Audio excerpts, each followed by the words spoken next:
Oh, soon indeed. Not early, shaking my head. I can't win. I cannot win this fight. Chat's just trying to push me back into earlier and earlier stream times. How could you, chat? How could you?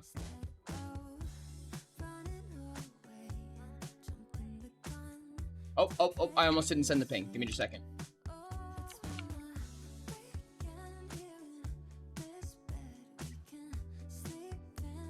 There we go. Let's go. Congrats on the first reign. Let's go. Yay. Yay indeed. Yay indeed, chat. Yay indeed. Okay. There's a couple of things that, oh my goodness. Oh, wowzers. Oh, wow. Did not see that.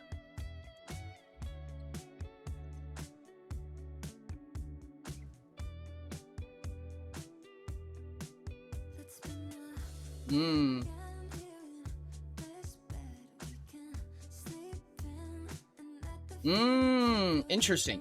Okay. Duly noted.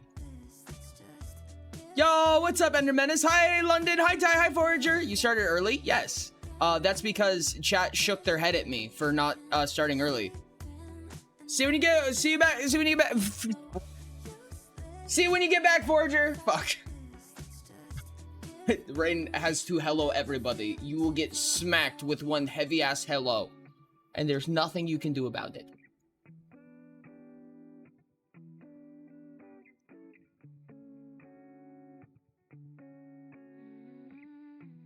I must. Hi! Hello! Okay, there's. Ooh. Okay, interesting. Okay, I didn't see all this. Chat, you're gonna see what I'm seeing here in just a second. But yeah. /J. Hello /J. I'm just kidding. I'm not saying hi to you. No, never. Oh, you know what? I think I need to turn. Is it even working? Is the better question even. Let's turn you down to this. Or I planned a vacation from when you were week off. Vacation from when you're week off? Like you planned it on top? Like it's at the same time? That's so sweet of you, London. That's so sweet of you. I can't believe you would do this for me. Let me make sure that I think chatbot might have seized up for a second because my PC blue screened since last stream. Yep, that's what I thought.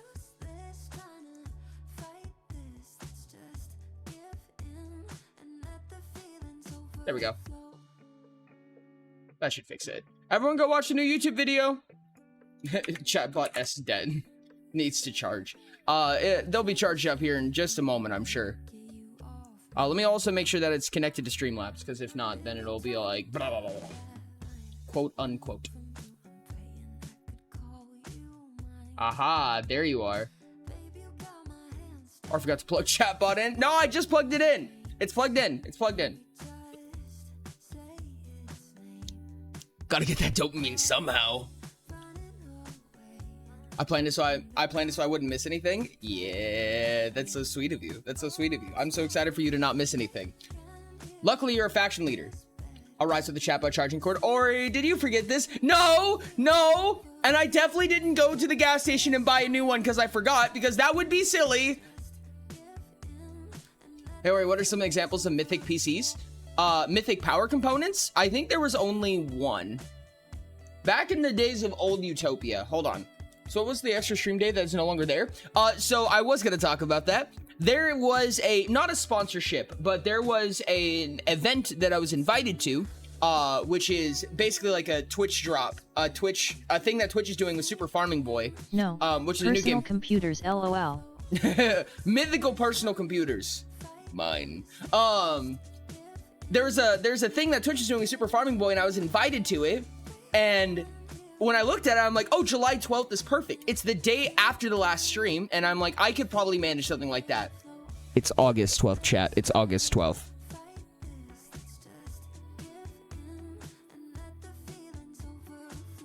At Diamond Fadino Plushie. Thank you for the bonk. Hi, Ori. Hi, hello. Hi, hot stream. Hi, I'm very cold. Oh, well, don't be cold. Yo, what's up, Sherb? How was Repo? That implied both Captain chatbot Lights. charging cables and Myramyth gas station is real. Chatbot charging What's cables in the poppin', Myramyth chat? gas I station is stopped real. my episode of Phineas and Ferb to jump in. Yo, what's up, Mage? How you doing, dog? Hold on. I'm checking through to answer a question for an example of a mythical power My component. last message was a doozy. I'm looking through the old one. Captain Lights, your last message was a doozy? What do you mean? Yo, what's up, Point Sage? How's it going? Hello. What's up? What's up? Give me just a second. I'm trying to find a mythical power component. To you. I don't think this is correct. Yeah, no, this is not correct. High Point Sage. What I have written currently is an Hi, antimatter core, but an antimatter core would likely be higher than mythical. Especially because the celestial Hello, core Rain. is set as legendary. Celestial core is definitely Hi, above Blue. legendary. So Hi Rain, my lovely fiance. Hi. Hi Dino. the Hi Sky. explosive Hi, core is Sherb. rare. Which makes sense. Chemical core is extraordinary. Explosive Hi, core Rain. is rare. There's something between those, and I don't know what it is yet. Fortunately, Chatbot uses a standard USB-C cable. It's amazing. It's absolutely wonderful. I need to figure out what the legendary and mythical power components would be, or examples of them. But usually, most of the power What components the that hell come... am I hearing? Dash. Explosive core. Dash. It's from old WTF is that? Utopia. It's Dash. from old Utopia, chat. So it was, there used to be a label for every single Chocolate type of uses USB-C++. component. Is Mythic equivalent to a star core? No. Star Core would be way above that. You're probably getting past Fabled at a Star Core. So an Explosion Core is rare. Realistically, an Antimatter Core is probably going to be Fabled or rarer. But generally, this is the old prototype. This is a super old prototype that was made for Utopia with no pictures or anything. There's like 12 copies of this, ever. And back in the day, back when the server had like 100 people in it, you could buy these. I'm gonna be gone for a sec, then I'll be back. All right, bet. Where would a cold fusion reactor rank? I may have been told that Mythic is equivalent to a star core. No. This is okay. To put in perspective what a power component is at that level, it means that it fits in your hand, right? A component should fit in your hand. If you have a star reactor No in your pictures. hand... Why I can't pay attention to that. That's why I didn't get a copy, not that I was broke. That's exactly why I didn't get a copy as well. This was a hand-me-down. What's above Fabled? I'm surprised the faction leader doesn't know. Anyways, somebody in chat can answer that, I'm sure. A power component should fit in your hand. So when I say an explosion core, I mean something That's that Sky_Heights explodes Ascendant. internally, and does not harm anything outside of itself, right? So it has to be a self-contained power source, right? So that fits in your hand. So, what is more powerful than explosion, but isn't like an antimatter? Cold fusion is probably going to be too high. Cold fusion is probably... Cold fusion is on the very upper end of mythical. Very high end of mythical, I would say. May or may not have sent you an example that can't be shared. Oh, okay. Hand-me-downs from his own books. Don't worry about it.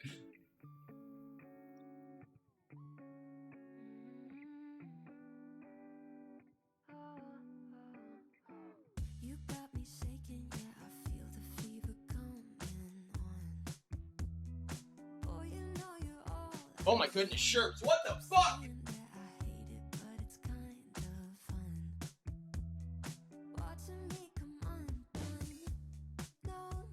The look, robot hamster on a wheel. LMAO. Yes. Imagine not having a copy of your own book. I actually don't have a copy of. I don't have every copy of Utopia. Sherb, what did you do? Sherb did nothing. Okay, give me just a second. I can do this now, and then this, and then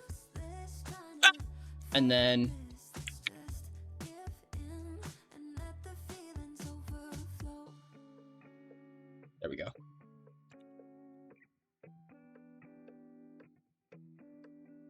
Sure gives Ori a look and he gets horny but lore. God damn it. Is perpetual motion possible in Utopia? Probably not, no. Okay.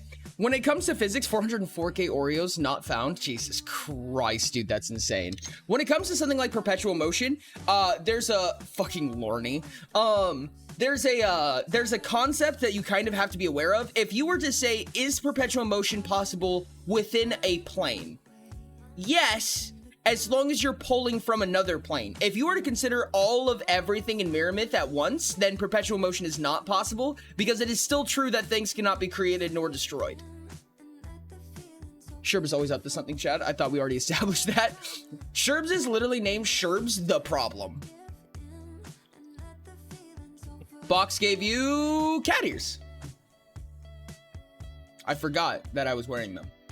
Sherb the Problem trademark, real. What's a Ori, format? Next question. Is there a limit above inordinate for items and artifacts? Mostly artifacts. No, and the only reason for that is because once you get past inordinate, it's no longer an item, it's considered a structure. That means he's Lordy. And I don't think there's gonna be a lot of hard, fast rules about what it takes to, like, pick those up and stuff like that, because I think it gets too wonky and too abusable, and I'm just gonna let the GM decide that. The hardest part of perpetual motion is hiding the power source. Other dimensions make that easier, I guess. Yeah, exactly. And that's the big thing, is that you can just stick the power source in another dimension, What and then are the it rules for is Strucco? a perpetual Never motion mind, machine. Then. Usually my ruling is that if you have a medium creature, or in this case a medium structure, it's going to take between 27 and 81 slots. That's usually how that goes. That's when you go from small, medium, large, I usually multiply Giant by talent 3. for Beyond Gods. You can pick up structures. Oh, I believe that. I'd absolutely believe that. That actually might end up in the Adventurers Guide, I'm gonna be honest with you. Yeah, no, absolutely. Picking up structures is like, I don't think, it may not be that the mechanic is directly stated, but it will give you the ability to. You know what I mean? Or no, or yes. Usually the way that I treat it is that a medium creature is between, what did I just say? 27 and 81 slots. A small creature is between 9 and 27 slots. And a large creature would be between 81 and 81 times 3 slots. What's 81 times 3? 81 and 243 slots. However, the scale starts to blow up after that. You don't just multiply by 3 after that. It's not that simple anymore. Let me just pocket this. Yoink. A house. Entire house. Yo, what's up, section? How was making polls? Did you have fun? Yo, thank you, Atlas, so much for the lurk. I appreciate you. I was just wondering, because I was planning to make a mounted energy ballista. You can, but there's vehicle mechanics for that now. But that is to say, you would have to mount it. Some structures can move. How I roll it is mediums are 27 plus items in total weight, then 81 for large, scaling in magnitude of 3, and going the opposite way for small, etc. See, the problem with getting larger is that if you imagine the width that they can fit in, so like for instance, large is within a 10-meter box, huge is within a 40-meter box. You are not 3 times heavier if you are 4 times taller, right? Or 4 times in every direction. You are many times more than 3 times heavier. You know what I mean? So it kind of begins to run its scale out pretty hard, if that makes sense. Man, you never do any of my polls? What do you mean? Quarter to the power 3 is 64. 64 times? Maybe. That would be very heavy, but which makes sense because the description in the book for huge is a skyscraper. So, quick maths. If that was the case, then it would start out at about 5,184 slots for something that is huge. Basic math, it's not that hard. Listen. 5,184 slots. I don't think that's how I'd scale it personally, but that is what that math would. Planet scale structures. Planet scale structures, you get into colossal. The game usually doesn't work in colossal because colossal is literally the catch-all for you where we stopped measuring, right? It means that you're beyond 200 meters in each direction, or in any given direction, right? So the slot count for that would be, I don't know, how big is it? You know what I mean? There comes a point where slots is not a useful metric anymore, I guess is the better way to say that. So when can we start chucking skyscraper-sized creatures? Probably. Size? Yes. Giant tungsten cube. Well, good morning, Rix. How's it going, buddy? I forgot there was a Splatoon event today. Hi, Rixie. Splatoon. I don't feel like cube playing. is angry. So when can we start chucking skyscraper-sized creatures? A demon in DMS. I mean, I'm gonna be face. honest. If you can hold 5,000 slots, I would let you. And, oh god, I'm realizing that there are gonna be creatures that can do that, actually. Kill me. Hold on.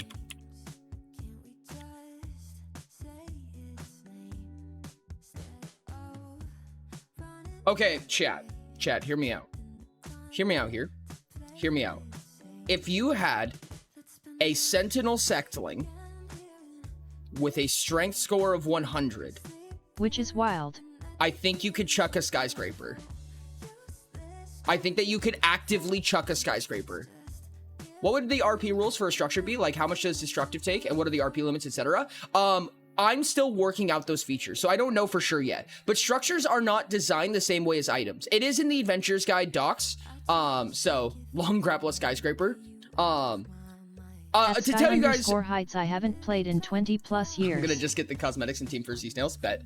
Just to give you guys a reason as to why that is the case. Me with my planet destroying cannon. As you guys know, or some of you know, if you've done custom species creation, there is an ability that gives you 15 times strength slots instead of 5 times. Sentinel Sectlings will have an additional How does ability. society work when a lot of people could do a lot of damage all by themselves? Really rough, honestly. Kind of like an infinite Cold War. 85 levels to throw a skyscraper. Interesting. Yes.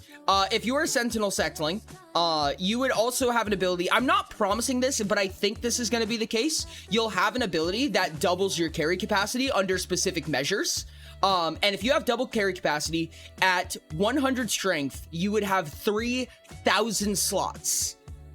Which means that hypothetically, assuming that when we go from large to huge, if we decide to 10x, then you would be able to pick up the skyscraper without being encumbered.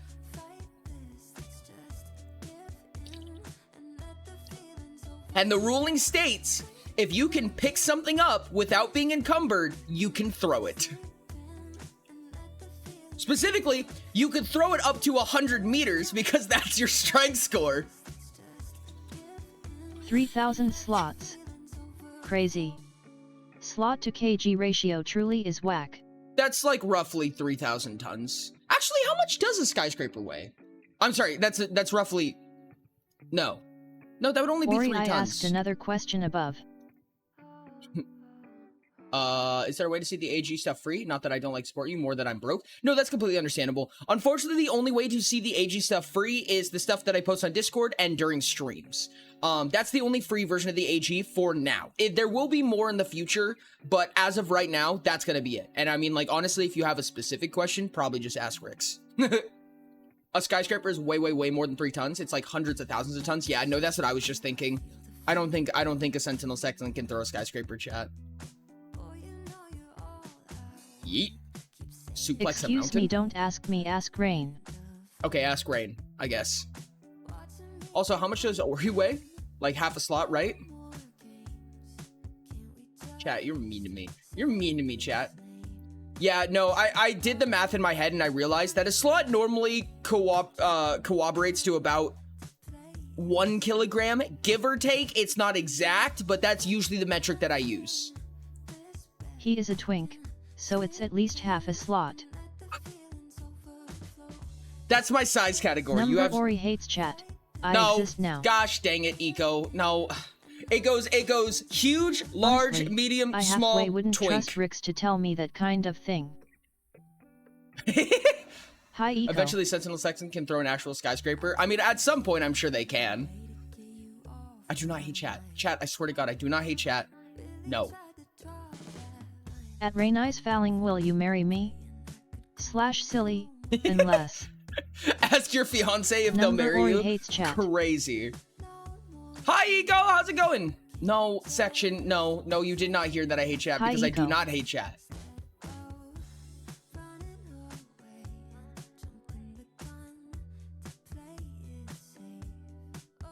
Original red idiot. God damn it. Truly important entity. The proposal part 2. Yo, Rain. Yo! Oh, thank you for the hydrate. I forgot my water again. No, I didn't. It's just over here. Gosh, I'm a Jengus. I'm an absolute Jengus. Hi, Chief! Sky, I swear to God. I swear to God. My brother proposes to his wife rather frequently. She always responds with the most girly giggle and a bright yes I will. That's actually so fucking wholesome. That's ridiculously wholesome. That's infuriatingly wholesome. Rain, you're a month away from 2 years of subs? Holy shit. Oh, Eco's here. Hi, Eco. Hi, Eco. Why are you swearing, Ori? We all know it's true. Because it's not true. Main character. Sunk. It's just hanging out in the faction leader chat and playing RLcraft. Bet. I'm going to be jumping in there here in just a second. I would love if Ori played a character with like fourth wall break knowledge and they just kept ranting about their quest to attain the Fabled Season 3. Don't tempt me, chat. Don't tempt me. What main character? Almost 2 years, yeah!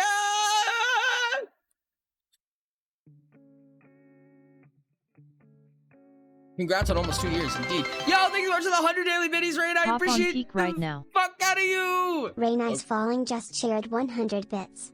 Daily Okay. biddies. Ori, are you still going to join the Oracle's server? Huh? Followage. Oh, you mean like...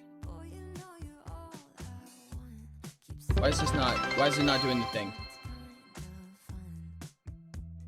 Can we refresh a Battle little Crow bit? 520 Yo! just Thank you shared so much for the 101 up bits. biddies. In I depth appreciate and still you. I see. Oh, okay. I don't know how that happened, but okay. Okay, we got everyone here. Beautiful. Followage. Okay. Perfect. Peak is fun. I indeed. Thank you so much for the 101 up biddies. Thank you so much for the daily biddies. I appreciate you guys. You guys are amazing. I love you. Okay, Honestly, chat. I have a character who, within lore, takes down the notes and gives them to me to write into stores. So he's constantly making fourth wall breaking things and the like. That's phenomenal. All right. Okay. Well, I'm gonna do that, I guess, and then jump into the faction meeting hall. So, faction leaders, if you're here, please join me.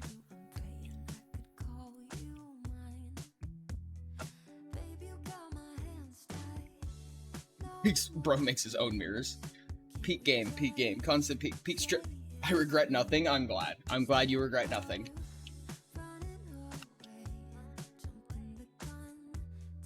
Hey, Ori. Hello, how's it going? So, for every faction leader that's been on Whimsical, I presume that you've kind of gotten your way around. I have noticed that there have been like comments and things like that over some of the documents, so I presume yeah. Yeah, sorry if that notifies you like every time. It actually doesn't notify me. Forager said, "Hi Ori, I'm muted for now. Mom's watching a movie." Okay, gotcha. I saw, yeah? Sky Okay. said, "My legally obliged existing time."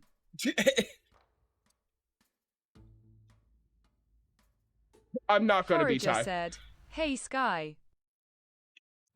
Okay. So, there's a handful of things. We did actually still set up the agenda. So the first thing on the agenda was the main gameplay loop and game progression. Yeah, let me just open up Whimsical real quick. So I'll probably be moving over to the main project. This realistically shouldn't be a project. This should just be a file, but it's a Sky project said, now. "Should I open Whimsical for this?" Yeah. I do want to ask, I guess, Mhm. is like our, like, everything that we haven't really defined, are we just defaulting to the like current oracles? Generally, if possible, I would say until otherwise Ori just modified. said, "Hey Okay. Ori, you should 'Cause- pin the whimsical link in the faction hall so other people can view too." I may do that. I'm still trying to figure out and make sure how whimsical works, because if I do that, there's a problem that I'll describe in the room where it happens. Why I think that might be a bad idea. I mean, we do want privacy, obviously. Yeah. Anyways, I was gonna say though, there was a problem with like season 2 where just in order to start your actual progression for the custom things, you had to just play Minecraft. Yes. And Like- that's the thing that I think that we will have to change. It was I mean, honestly, yeah, we're gonna make it ourselves. yeah. Well, even then, I feel like even in Oracle Season 2, it was just annoying, right? Like, it was really hard to understand where you were supposed to go from there. Ooh, are we gonna have a tutorial? I'd assume as much. Tutorial I hope Island. so. I would love a tutorial island. Yeah, that I'm sounds getting fun. ideas, but I can't just say them over. Can't just say them immediately. I have to like go to them. I'll put it in the room where it happens. Okay. How the flip do I don't know how to see the thing. Which thing? The whole meeting whimsical thing. When you open it, are you able to get to Oracle's MMO team? No. Ah. That's the problem. I don't know what you see then. Did I'm you just accept seeing it in the. your email. Yes, I did. Okay. I am just seeing the. The I don't even 200 know. hour Oh, there it tutorial. is. Yes. Okay, I figured it. The way that I would see it, the way that I would personally see it, is that when you start the game, you start on what is a quote-unquote main quest line. In order to continue the main quest line, there are other accessory quests that have to be completed to get all the way through it, but the first point in the main quest line is basically the how to play the game. Okay. I think can we see could that. do, I think we can actually have like the main quest line not be like a big overarching thing. Like that, just one of the options we have is having like a small main quest line at the start to like get you on your feet, and then it's just kind of free to explore after that. I do think that there should be some kind of goal. Mm-hmm. I think that there Yeah, should there- be a number of potential goals, but one that's kind of like the quote-unquote main goal, if you will, that you're free to ignore. Okay, makes sense.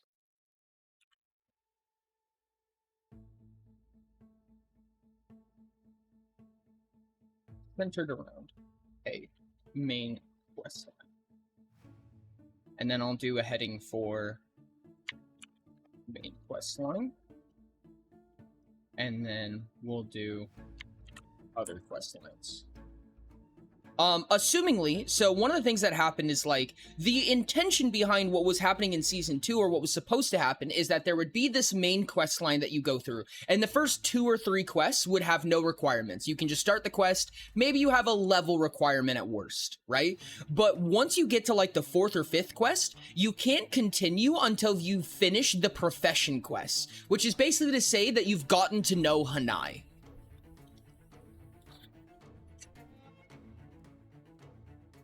Yeah. A quest line you can take but don't have to seems like the best option. Yes. And that's kind of how I see it. I feel like questing should be one of the objectives that you can take on is finishing the quest line, right? It's like the main story to the game. And you can skill and do combat and gain a ton of levels without it. It just has nice rewards. Okay. I think that, especially, what I guess in season 2, what helped a lot was the Adventurers Guild, because you could just do quests for like direct benefit for the in-game. I think we should have something similar, but obviously it can't be the same because we're not gonna have base Minecraft just to have. Yeah. I mean, yeah. Just And a it guild might where you actually- can take, like, just bounties of, oh, this guy is causing problems in this town, go kill him. Or Maybe go that catch should him. be bounty hunting. I don't know if we're gonna do that. Bounty hunting was its own thing with its own rules. I think quest board would be interesting if there was, like, not necessarily procedurally generated, but, like, kind of the... Like, it's a semi-random... There's a series of, like, potential outcomes. Like, there's escort missions, there's fetch quests, and then there's combat quests. And then, like, the details are filled in randomly. I can see that, yeah. Ori. Hmm. Can we name the, like, tutorial guide Train?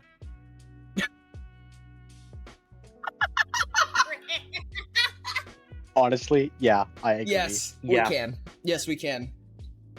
Specifically spelled Trayn. E. Trayne. Yes. Yeah, and if anyone wants to change our minds, then they should join this VC right now. I'm... Or forever rest your case. What is it? Or please. even better, T-Rayne. And it looks exactly like rain. What's up, Big T? Okay, we're not trying to make this super complicated. Supposed to still be a name. T-Rain. I mean, you could make it an automaton and replace one of the letters with numbers, and it'd make perfect sense. T-Pain, not T-Rain. Oh, Rick said the exact same thing. Rain is having a great time with this. Honestly, I could see the tutorial bot, like the tutorial guy, actually being just a bot. What's up with all the robots? We just have every single archetype somehow in this. Make the training dummies out of cracked ice.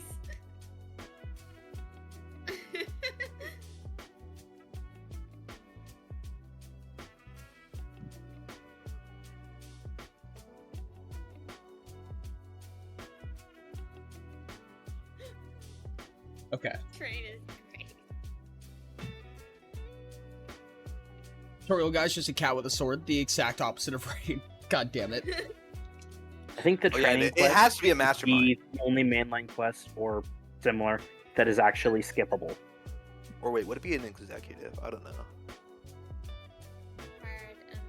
Okay, so we have the main progression loop. I see 3 in total, right? And this is kind of the reference or the way that I generally see things is, well, obviously I love 3s, but you have the quest progression, you have the combat progression, and then you have the skilling progression, right? There should be, in my opinion, content centered around those 3 forms of progression, where you can get into skilling to unlock better skilling, to do more skilling so that you can keep skilling.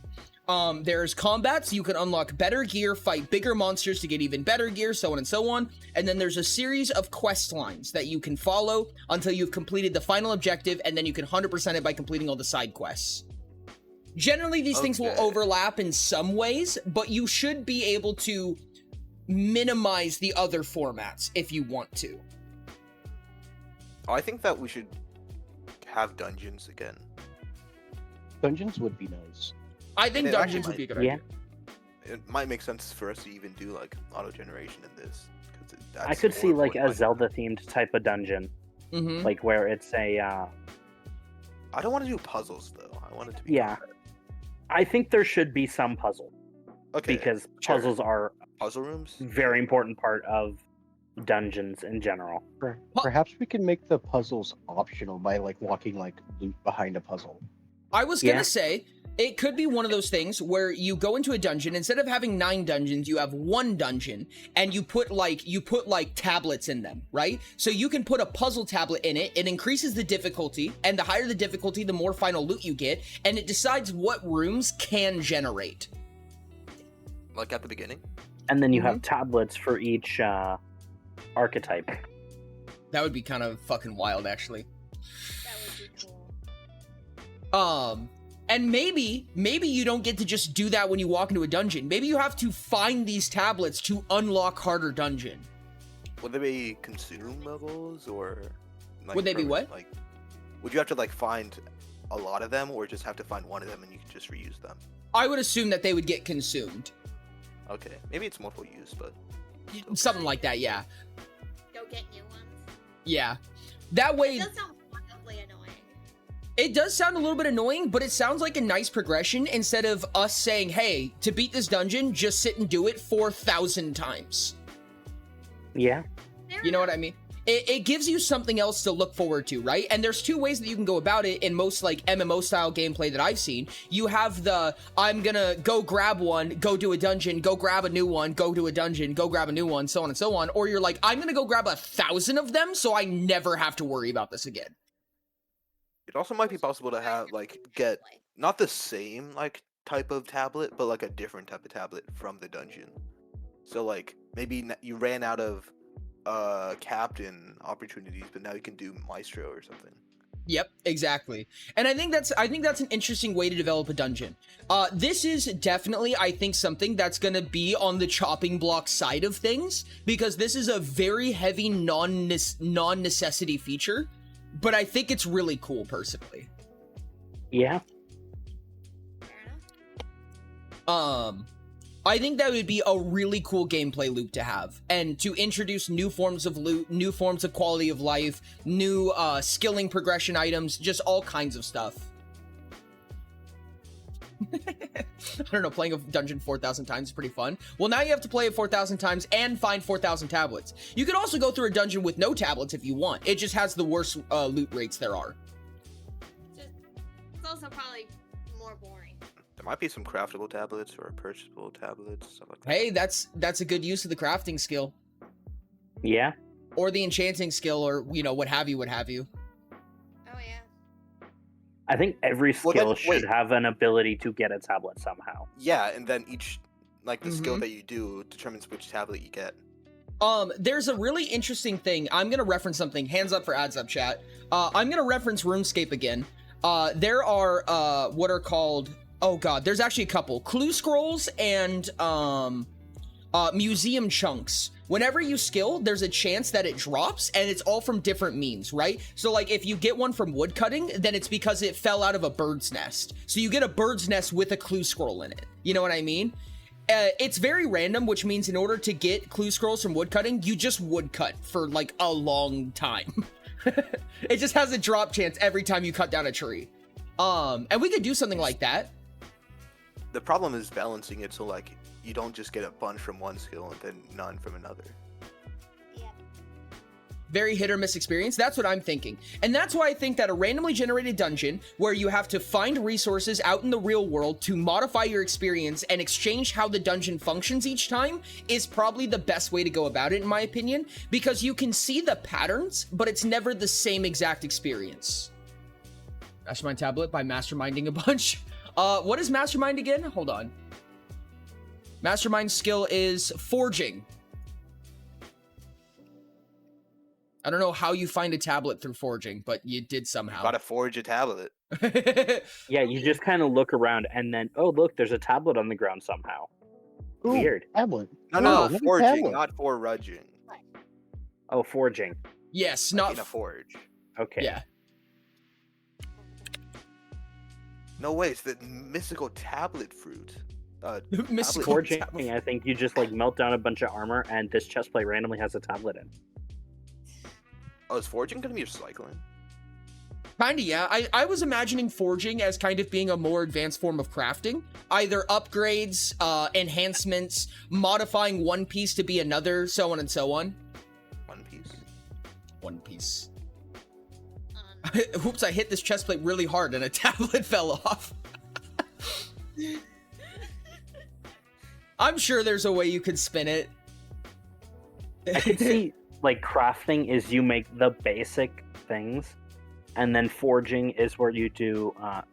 Sage was talking about it earlier. I think it was Sage, where you have a bunch of different mechanics and stuff that you can put onto the armor, and that's where that would come from, is in forging and upgrading and stuff.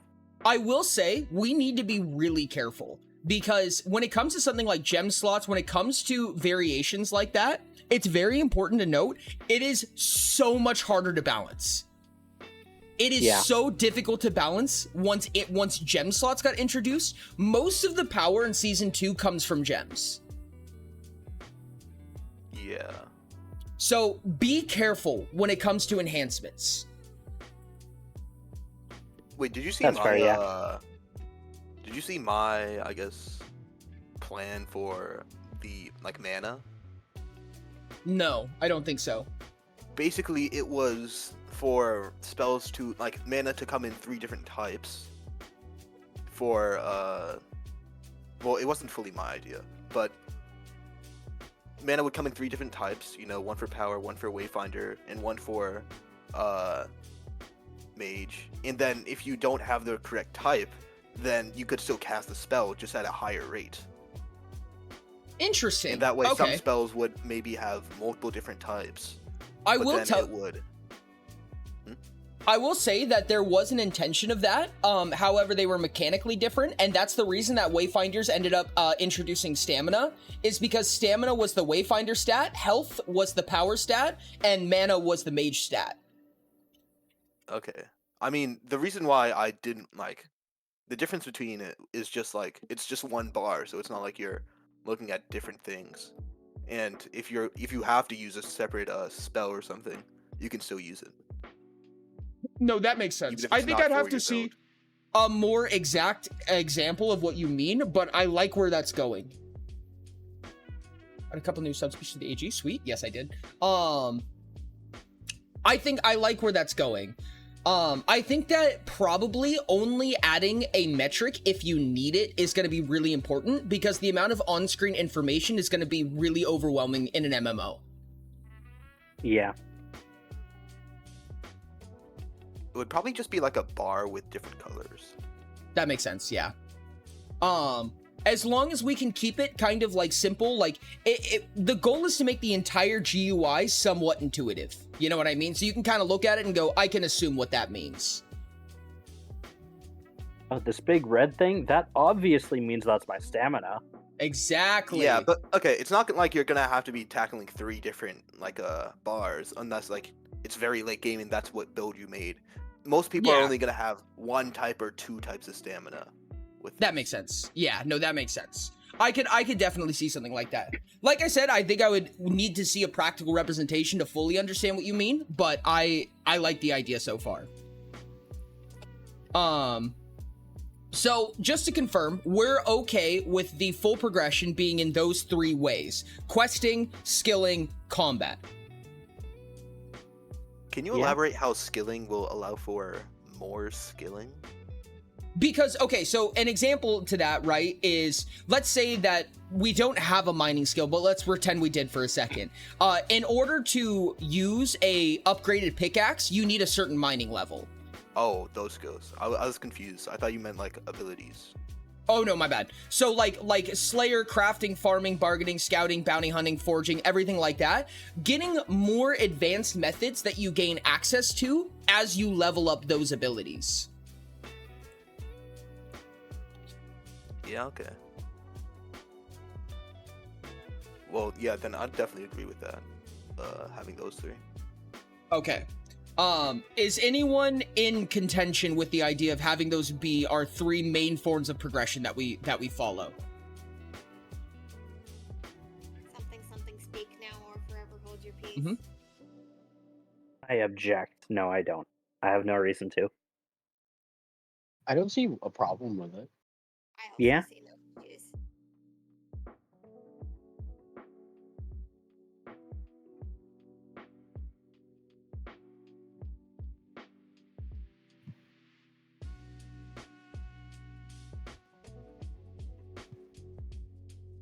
And all 3 of those are going to be capable of existing without themselves, but not necessarily so, right? Well, maybe not Yeah. fully without themselves, but mostly. Yeah, They I can be think that... minimized. Yeah, that's what I was thinking. Because some quests are probably going to have minimum combat levels, minimum skilling levels, you know what I mean? And stuff like that. But there's ways to get around it. So for an example, one of the things that you could do is you could have potions that temporarily boost a skill. That gets around any skilling requirements if you really don't want to just train it. Like maybe it's a 1 minute boost in that skill. That way you can circumnavigate requirements if you really want to. And just being good at fighting means that you don't need to have the ability to like get better gear or stupid stuff like that. Yep. If you want to do questing, but you don't want to do skilling, you don't want to do combat, then quest combat's gonna be difficult, but there's a way around it. You know, you could just safe spot the enemy, you know, grab a bow and arrow against a melee enemy, find high ground, and just sit there and ping it for like 2 hours. I'm gonna be doing that anyway. I assume as much. From stealth. If you don't want to do anything at a certain point, just play a different game. Like, you're kind of already doing that. Yeah. And then I we mean, make the other it's game they're gonna kind of play. It's kind of for replayability and challenge. Like, Mhm. oh, I'm gonna do this playthrough, get through the entirety of every quest that is offered, and never fight anything. What if the quest is to fight something? Then you get into a party and have someone else fight it. That would work. What if You you just- need credit for the kill? Get Then the you final would get shot. it from the party. Get credit? Yeah, the party gets credit, not individual people. But what if it is individual people? That's what I'm saying. I think that you Then could you would probably get- get kill steal credit, Yeah, where you have someone do 98% of the damage, then you just final hit it. Okay, but that's still like a kill. I mean, Perhaps in you could also have. I mean, if you're trying to be a pacifist, I'm just saying you can't be a pacifist and take every single job. Exists yet. maybe honestly, I think that it would make sense for there to be a pacifist method of observing all kill credits, quote unquote. Like where you can pacify something and it counts as a successful combat encounter in any quest or anything like that. So sparing? Essentially, yeah. Yeah. We're Right. making Undertale. Undertale, the MMO. Yep, Negotiation. Undertale MMO. This I mean, sounds honestly, I could see kind of a thing where that's like in a couple quests, that's what they want you to do by default, and you get more for it. Like, That would oh, make this sense. thing has escaped. I want you to go get it. Don't kill it. It's my pet cow. you know, This honestly, dragon is causing havoc. Go give Thi- it some therapy. this sounds weird, Just needs a but I little bit feel of like love. that would be a feature of Slayer, like of the Slayer skill, is the ability to not kill things. That's interesting. Because I can kind of see Slayer, that, yeah. Slayer is not just the ability of slaying bigger monsters, it's also understanding how they function and being able to navigate them better. So I can the also see it entire in scouting. I was gonna say scouting would be another example. I could see it in exploration. I could almost see it in bounty hunting in a weird way. In a weird way. Yeah. But I think that Slayer being a big talent is probably more likely the easier one. So you have an option to preserve something or to pacify it rather than kill it. And maybe you get some separate bonus. Well, my favorite example of this is you trade material for XP, right? Like if you pacify it, then you get way more Slayer XP, but it doesn't drop anything. That makes sense. Maybe they give you like an apple. They give you an apple. You can rob them. That would be really interesting. If there was like a pacify mechanic that you got through Slayer, and basically like the margin increases, and you can only pacify them if they're within your Slayer margin or your pacify margin, right? So like, let's say you had a pacify margin of 10. You can only pacify creatures that are at 10 HP. Would pacify be a skill? Like you have to, like after you get them like a certain Yeah, condition. pacify then you would can be an pacify them now. active, like, actual skill or ability, I think. I would assume so, yeah. Yeah. So you can get them ready to pacify and then stab them in the back. You could. I think I- if you I had to pacify, say it. you cannot attack it again. Not unless you lose the effects of pacification first. Yeah. I mean, if you like pacify it, then of course you can't just attack it immediately. But like if you're going to pacify it, and then you stab it in the back, that would I'd assume that if you pacify it, it despawns. yeah. Oh, okay. That's actually really interesting. And maybe some creatures only drop certain items when pacified. Oh, Maybe some that's creatures really- just can't be pacified. That's I could also see that possible. for, like, this goblin that's guarding the gate. So in order to get the key that it has, you need to pacify it instead of killing it. That Go would to make the sense, goblin. yeah. You have a family. Oh yeah. You don't want to die here. It could also be that, like, when it comes to harvesting a creature, like if you need hide or meat, you will never get that from pacifying something. However, when it comes to items they have equipped, killing them has a higher chance of destroying some of those items. Yeah, so if you want your cow's hide, then you kill it. If you want its necklace, then don't ask me why a cow has a necklace, then you pacify it. I now have a The cow's cowbell. just stripped out. The cow's stripped out, man. The cow's just dripped as Yeah. fuck, dude. Yeah. You know, there's something, I had a buddy who played a Minotaur, and there's something so infatuating about the idea of decored horn jewelry. That does sound super cool. I think you just like piercing sword. Just cut off a limb and use it for the meat and pacify it. I don't think that's how that works, dog. I think that pacification is kind of a blanket term. It can mean anything from calming it down to diffusing to just knocking it out so it stops attacking you. Or straight up scaring the crap out of something to where it does not want to fight you anymore. Mm-hmm. You have Every the adventure option of needs one entering a cutscene in which you just get to pick one of them. Just like, here, bud, smash with the hilt of your hammer. There, pacified. Pacified. That's actually really This funny. Intimidation. Like, Yep. okay, you're thinking of it as like a mastermind. To be fair, like sometimes it's winning a fight by just being there. You know. I think that Like, neutralize red is would the be blanket smash it term. with the hilt of your hammer. I feel like Green if you're a would really probably good be- slayer, then like you're so scary that yeah, you can pacify mobs of under like a couple levels. Yep. Neutralize, I think, is the blanket term. I think that's the term that most quests would use. Is neutralize just means kill or pacify. Yeah, Okay. just That's actually- this is a threat. Get rid of it. Mm-hmm. That's actually really cool. I imagine, okay, so I was trying to imagine, this is kind of a side tangent. Are we okay with where we ended progression? Where did we end progression? I don't think we should have like too much progression at like. Not I at the don't think beginning. there should be anything past. I don't even know if we should get to legendary. Legendary actually. I honestly was gonna start to extraordinary. What's up, Mac? How's it going? No, you're so good. You're so good, Mac. You're absolutely fine. We're just shooting the shit right now. We're talking about kind of just mapping out the game right now.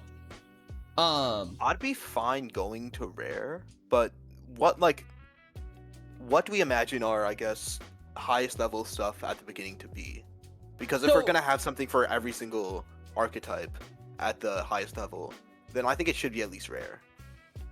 I think that's Yeah. fair. So, I did see your comments, London, on the items. So this is the item progression for people in stream.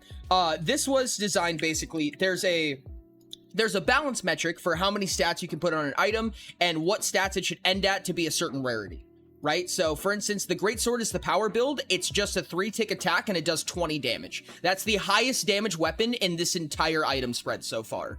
The short bow, for example, does half as much damage. It's still a 3-tick attack, but it has moderate range, so you can fire at range. Surprise. And each one of these have some different set of mechanics, right? Now, London was stating that he feels like you shouldn't have this many choices in common. Now, my original idea was that I was going to do the choruses for crude and then get into the archetypes for common. However, I could see almost the opposite of that, where you do the choruses in crude, you do only the archetypes, the non-choruses in common, and then you do the full spread in extraordinary. Little bit wonky, I don't know. Or you could do just roots and crude, choruses in common, and then the full archetype spread in extraordinary. I think that kind of makes a bit more sense. Like, you want it to get more and more as you go out. Mm-hmm. I do want to say we do want it to go like up in the amount of options you have. We can't do roots before choruses. I think it would make sense for us to start with maybe like, because even if we have like common to only have roots or only have choruses, we can still have some more customized, like it can still be more custom than just your weapons or just your armor. th- Because you I can kind have of stuff see from crude multiple as things. like you get this in the tutorial. That's the only place you get it. You can't craft it. It is No, I tutorial think you should still exclusive. be able to craft it. I just think that it's like super easy to craft and like you can just get a free one at the tutorial. You can choose one. I think that's how common should be. Like at the end of the tutorial, you get to choose based on the choruses, and it's routes for crude, and for like right at the start, you're like, do you want to play melee, range, mage? That's your choices, and you Well, yeah, get a but that would setup be for the That would be tutorial. the courses. Yeah, and And I then think that should be crude because that's what you're starting off with, and that really has no weight to it. Like you didn't earn that; you're just given to it. So I think that's fair to be crude. Yeah. and at the end of the tutorial, you get your first couple pieces of common gear in order to incentivize taking the tutorial in general. I think that you could get some currency or something. I don't know if you necessarily Yeah. get some common equipment. I don't think that makes sense, especially since you just got some equipment in the tutorial. I think you should keep your your equipment, and then you have to earn the next set of equipment or something like that. Yeah. I was seeing it kind of as like you would get the basic, like a weapon and a chest plate, and that's it. And then you get like a set of boots or a helmet that is common at the end. I think it should all be crude at the end of the tutorial. That's fair. I still don't really think crude should be craftable. There's no point to it, and it's just a bunch of extra work. I think it should be craftable because it's just like base items. I think having multiple of them, like if you wanted to try, I think why it should be craftable is we don't want to. This is really why I wanted to start off with a small amount of options, because it lets you explore without getting too invested. If there's so many different options, let's say I'm a captain, but I don't know anything about the compass, and so I think that maybe a bow would fit me better, and then I try out the short bow, and then the dart, and the firecracker, and then I land on the spear. By that time, I could have probably already gotten to extraordinary or rare, and I don't think you should be caught up too much. While if there's a low amount of options, you can check out all the options that you have, and then choose which one that you prefer more. And now it's branching out, so I know that I like maybe the bow, but now I think that there's something I might like about the bow that doesn't just fit into one of the choruses. It might fit into one of the other archetypes. The way that I see see that. it, right? If we were to map out the way that the rarity system works, the way that current oracles works is like this. So if this is common, and then you have a tick for extraordinary, a tick for rare, so on and so on. You start at common, and common has the most options, and as you go in, you get less options as you go up. The only difference is that once you get into mythical range, it was supposed to start going back out, right? And the reason for that is that you're gonna spend the least amount of time in the mid game. In the early game, you have to spend a lot of time there because you're learning. You're learning how the system works, how this game functions, you're building intuition. In the late game, you're spending a lot of time there because there's nowhere else to go, right? You just have to stay in the late game, which means the mid game, in my opinion, should have the tightest funnel. I still think you can have a lot of variety, even if it's a tight funnel. Yeah. I think it goes up to the 9 different types. What's up, Albatross? And then at common extraordinary, there's only the 9.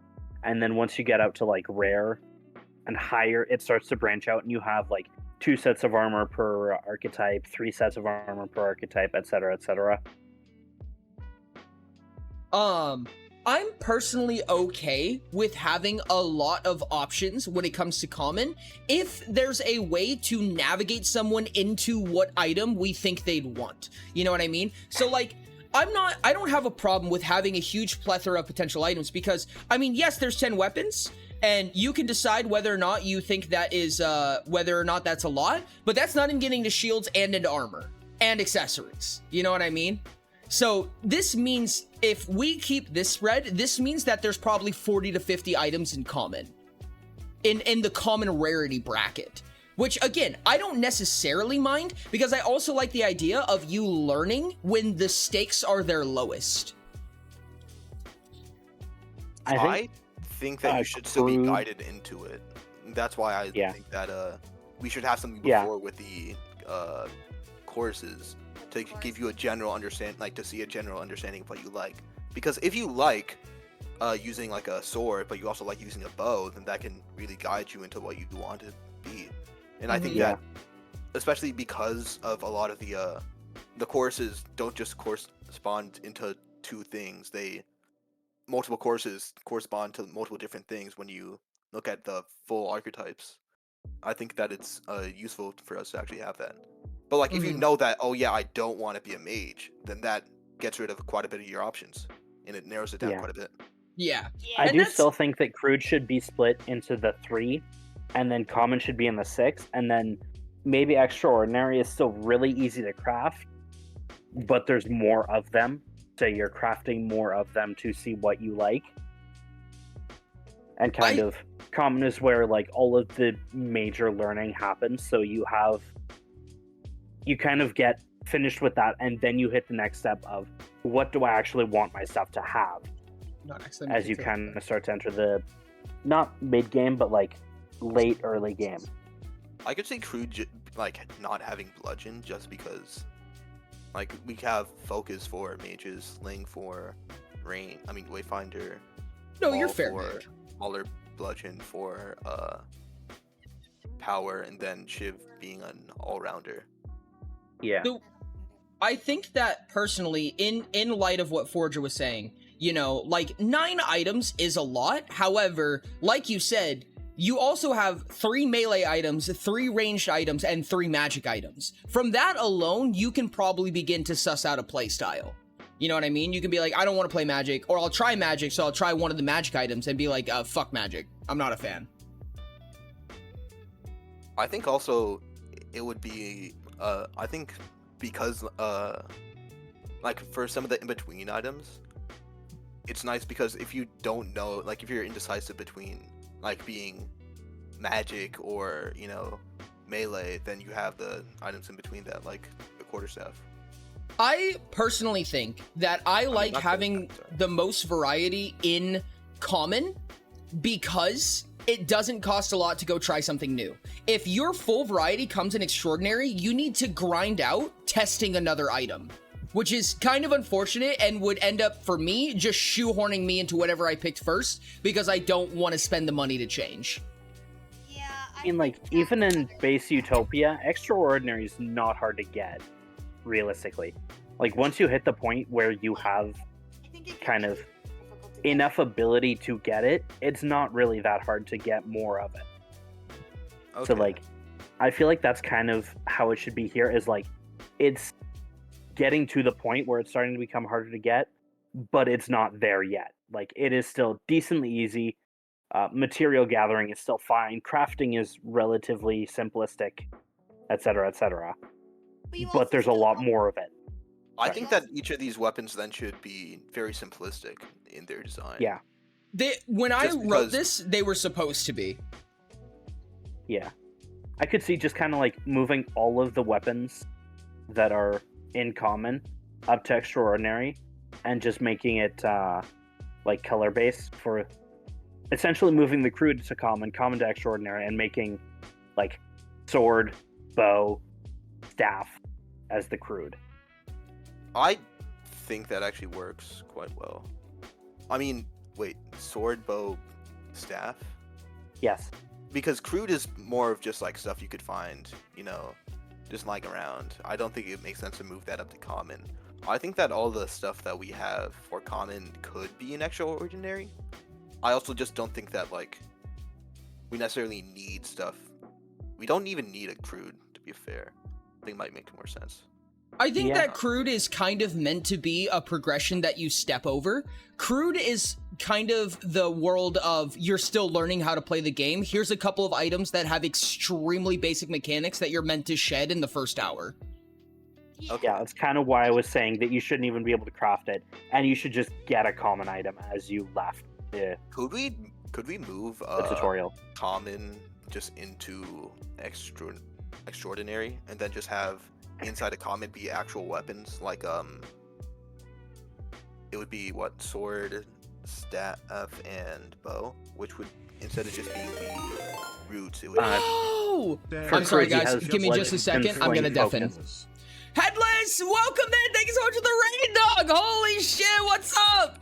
Okay, give me just a second. I gotta add time. Holy shit, you're crazy, dude. You're crazy. How was stream? How are you doing? How's it going? What's up? We're doing game development right now. W Raiders indeed. Welcome in, Raiders. If you guys if you need to raid and run, make sure to absolutely take care of yourself. I'm gonna grab a shout out for Headless. If you are not already, make sure to go follow Headless. Absolutely phenomenal, amazing streamer. Welcome in, guys. We're doing game development right now, so we're gonna be mapping out a couple of things. We're gonna be having a conversation about a game that we're trying to develop right now, and I'll get more into what exactly all of that means here in just a second. I opened the wrong version of Unreal, Lamau. I am a silly goober. If you guys need to take care of yourself, please absolutely do that. But otherwise, Headless, how was stream? Tell me your favorite part. I really appreciate you being here. Spooky short story. I heard you talking about maybe doing writing. I'm gonna make you listen to it sometime. Yes, fuck yeah. Oh, I'm so excited for that. Oh, that sounds so dope.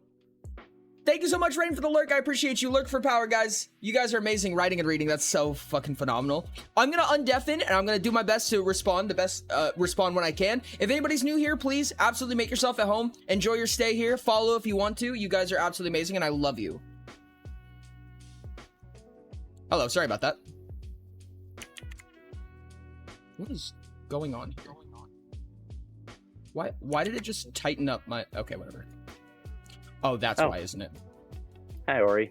Hello. Welcome back. Everybody just went quiet, and I thought I got like kicked from the call. Oh, I got raided, so I heard... deafened. Yeah. Oh no, like everybody just like stopped talking. You were still talking. He was talking. I mean, like I heard London go silent and check Discord London to went figure out what silent, happened. and then I heard like a bunch of Discord noises. I might have Yeah. just disconnected. Ah. Might have been all. I was like, I can't hear you, and then I didn't hear anybody. I was like, maybe So not. Ori, we decided to just kind of skip the choruses and go straight from like the crude, which is 3, to common, which is the 9, and then at a higher rarity, you can get a. What'd you say, Sky? I thought the prude was the chorus. Well, yeah, their courses are roots. I mean, their courses, we're skipping the roots. Yeah. we're still roots. Yeah. Okay. But Sorry, what we're I'm- saying is that later we might have like the roots as certain accessories, like maybe rings or something. The special items for. Yeah. See when you get back, Headless? Yes. It's like the ring of green. The reason I was gonna say the same thing roughly. And I think that honestly, one of my biggest things on why I think there should be a large conglomerate of the archetype weapons in common is because we don't want to shunt people into extraordinary that fast. Because we have a limited amount of progression in item rarities that we can make use of. And I think that leaving people in those lower rarities for as long as possible will give us more room for the future, if that makes sense. Yeah, fair. I can understand that. I think that if we're going to narrow down, it shouldn't be with the items, like for the mid game. I think it should be in some other way. Well, the way that this is designed to function, right, is that these are base items. So that means that these exact items in different flavors will be true all the way down. Yeah, that's what I was saying. I don't want us to like. I don't think we should have at any point after common less than 9 or 10 items. Correct. And realistically, what'll happen from what I assume is that these base items are the quote-unquote core progression. But there will be items that don't necessarily fit one of these playstyles that are kind of more like hybrid items or just use more special features that make it kind of harder to tell. That exist in like dungeons and, you know, whatever, that aren't a part of the base progression. And we can just kind of sprinkle this in where they're needed. Rocket launcher. Yeah. Chainsaw. Like root items come in. Chainsaw is definitely red. Chainsaw red. Yeah. Chainsaw sword. So Chainsaw launcher. the base items should sacrifice bells and whistles for just pure stats. They are just the best stats-wise. Yeah. Yeah. With the exception of, like, items that have, like, if you have, like, a special non-base item that just has, like, a hefty-ass downside for even better stats, but that's what I would call a bell or a whistle. Yeah. Oh, Crow's got it. Rocket-propelled chainsaw. Yes. Oh, I would like one RPC, please. Oh, thank you for the hydrate, by the way. Give me one of those too. You know what I really Chainsaw on its don't want own in is this kind of game? red. Rocket propelled chainsaw sounds kind of green. It sounds kind of captain-y to me. Still Wayfinder. Yeah, Yeah, I could see it. like a mix of Like, Captain you're trying to and run Wayfinder. away, take this rocket-propelled chainsaw. Oh no, I didn't say you could leave. So I I said have. it could also be conductor. Like, That's. I you mean, think you technically, thought yeah. you could catch me? Take this rocket-propelled chainsaw. It's called delegation. That's the name of the item. Delegation. I Um. need an item delegation now. Required. Okay. Civil goodness. delegation. Civil Delegation. reprieve. That has to be like the predecessor to death and taxes, right? Yes. Yes! Wait, we need an item called Death and Taxes now. Oh, there will be. There will be. I have promised to pay homage to it. Good, as it should. Piranha launcher. Piranha launcher. It just shoots taxes at you. Can you imagine having a money launcher where it costs like 1 money to fire it every time, and it's called death and taxes? That makes sense for like a roguelike, but I don't necessarily know. What it is. No, probably not. No. Says, and one named tax evasion question. Oh my god, undodgeable, unblockable. That's actually kind of hilarious. That makes so much sense. You can't prevent it. It's death and taxes. Magic missile upgraded death and taxes. Jesus Christ. One does I do damage, wanna the say, other though- steals your money.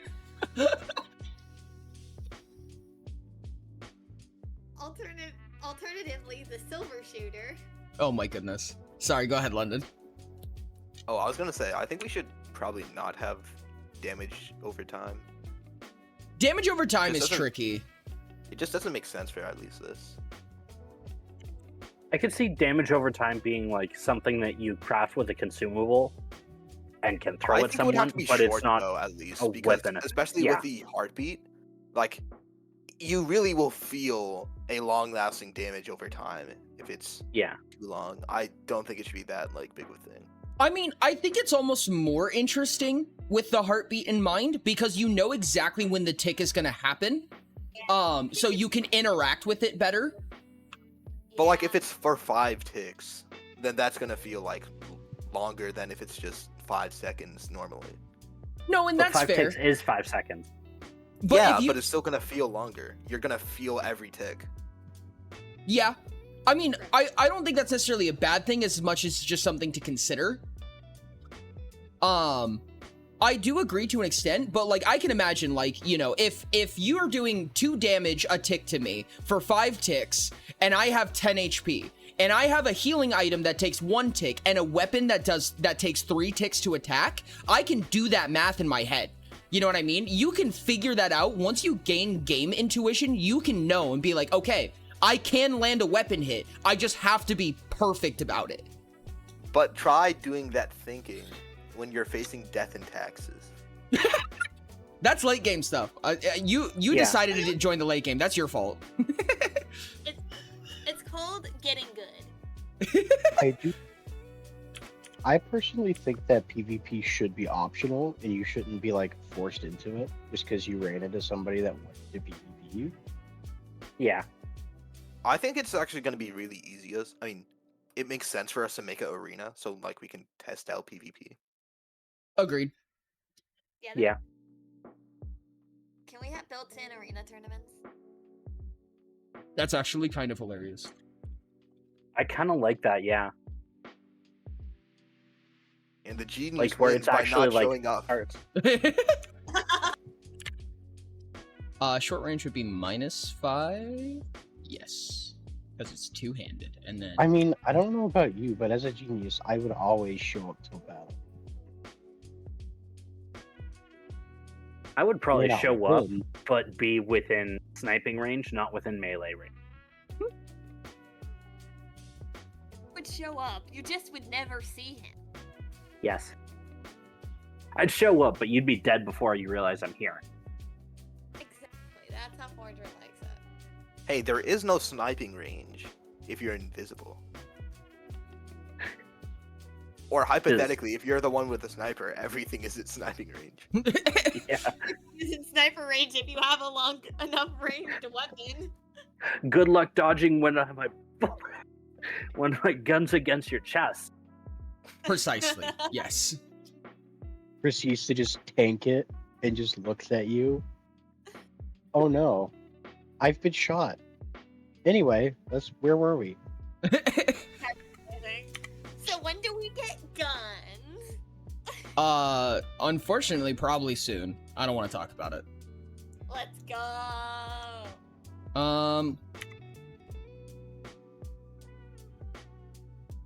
3-tick attack. We could do plus.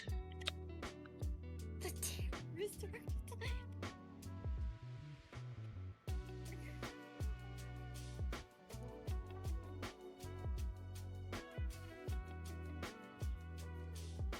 You know what we should do? We should What's that? have in the tutorial a question saying, "Are you Australian?" And if you say no, and you're a conductor, then you get a frisbee, but otherwise you get a boomerang. That's perfect. I see nothing wrong with this. That. Do they? I assume. And then it's everyone stat- from New Zealand's complaining. There's no stat difference. It's just aesthetic. So If you're from America, then you get a Captain American shield. Which just I says did one joke less about that damage. being the extraordinary version of the boomerang. shield. I'm here for that. Why are there dragons everywhere I go? No, it's the bird. Chief, stop Okay. playing where dragons are. Chief, stop playing RO craft. We're in a meeting. Okay. From The America, company you does get not tolerate you playing RO craft on the job. if you're from America, you get a Glock. Oh.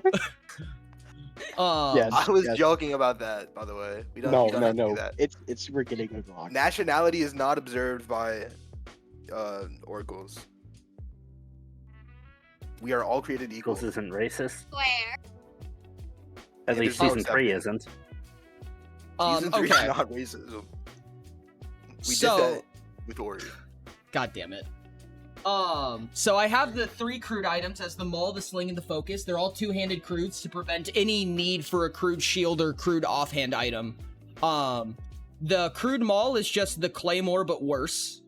It has the same 3-tick attack, but it does 5 less damage, and it has a tight range instead of a melee range. The sling is a short range 5 damage 3-tick. That's it.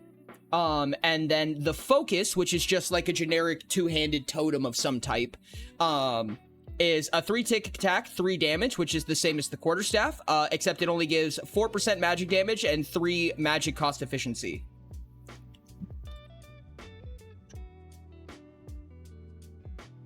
Yeah.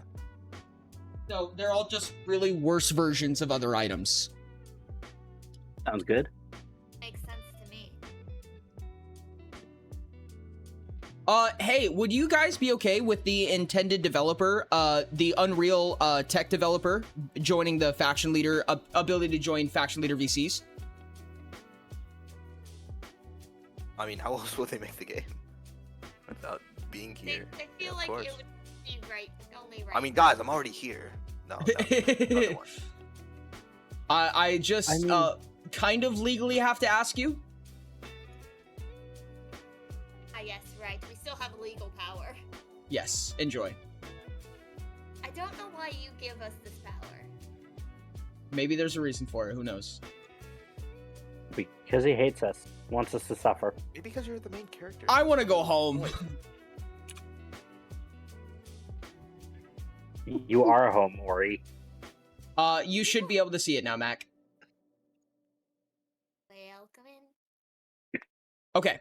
With that in mind, so we kind of have an idea for what our spreads look like. We have the 9 common items and the 3 crude items, at least for weapons. Welcome. Hemlo. Cool. Hey, yeah, Uh, hey, yeah. That wasn't even the thing on the agenda. Anyways, about the magic system. What was wanted to be talked about the magic system? The magic system, I believe.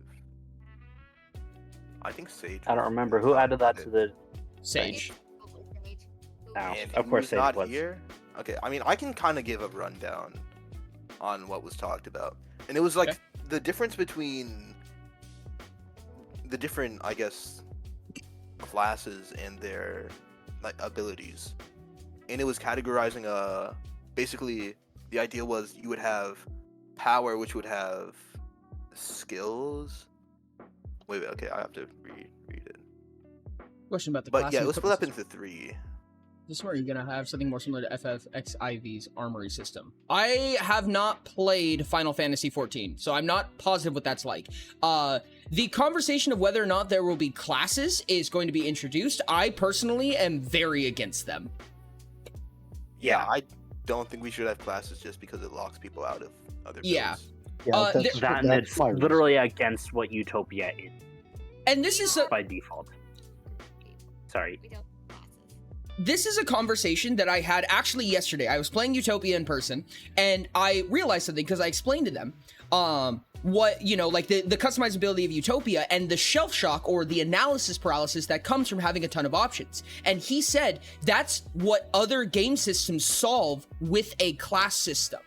That's the function of a class system, is to prevent that, right? That you pick a general play style and you're locked into that play style for the rest of your gaming experience, right? And I said I prefer finding elegant solutions to prevent the need for that, right? You should not be punished that hard, so much so that you're not even 100% positive what you're being punished on because you're just locked out of, you know, 8/9 of all of the content. You know what I mean? Just because you made that decision in the early game. That's not to say that you can't change classes or multi-class or whatever, right? But if you have that ability, you're starting to degrade the use for a class. You know what I mean? And in my opinion, it just gets muddled and confusing. I don't see any need for a class. Let people explore how they want. It's our job to give them a guideline, right? Because it is really difficult to see a ton of decisions at once and to know what to do, right? So we can give them a example class, right? It's not a literal class that forces you into it, but it goes, here's a pre-build. Here's what a tank would look like. Yeah. Oh, or you for- could, I I think was thinking- something that also gives a lot of the paralysis is thinking that you can't pick the option again. You know, that you have Yep. all these options and they're final. So intentionally showing the player early on that like you can choose to go these other paths as well as the one that you're taking right now would also help a lot with that paralysis. Sure, because you can always come back and try something I think else. that makes a good argument for having common have so many options so that you can go back. Oh yeah, Mhm. for sure. And I think that's a really important part. Doing it. I know I reference this a lot, but I reference it because it's good and it's successful. The biggest problem with this game is kind of the game in general, but I digress. I'm gonna reference RuneScape again. RuneScape is another example of a game that doesn't have any classes, but it does have fighting styles, and they are very distinct fighting styles. You can do just one of them, Chief and most said, people will. I was think that class would just affect what your stats you start out as. You could have a beginning bonus. I don't have any problem with that. But essentially, you have, in RuneScape, you have 3 stats, right? You have a melee stat, you have a range stat, and you have a magic stat. It's actually not that simple, but that's all that matters, right? And you can progress them separately from each other, or you can progress them all at the same time. If you progress them all at the same time, you are spreading yourself thinner, but you'll be good at everything. And I think that's kind of where this game should go, right? You're as good at one playstyle as you sink time into it, right? And if you want to be good at everything, you can. That's just a lot of content you have to get through. What's up, Deceased? How's it going? Welcome in. And woodcutting, yeah! I do think that for the for having a like build that might incorporate every single like guild, that would be probably later game, because the ability to like have like it's kind of like having both your endo, exo, and lean like in perspective and all that stuff. I think that it makes sense for us to dive into that later instead of overwhelming. Yeah. I'm sorry to hear that, Virgo. That's unfortunate. I hope you're doing okay, buddy. I do think that like I think that we should also like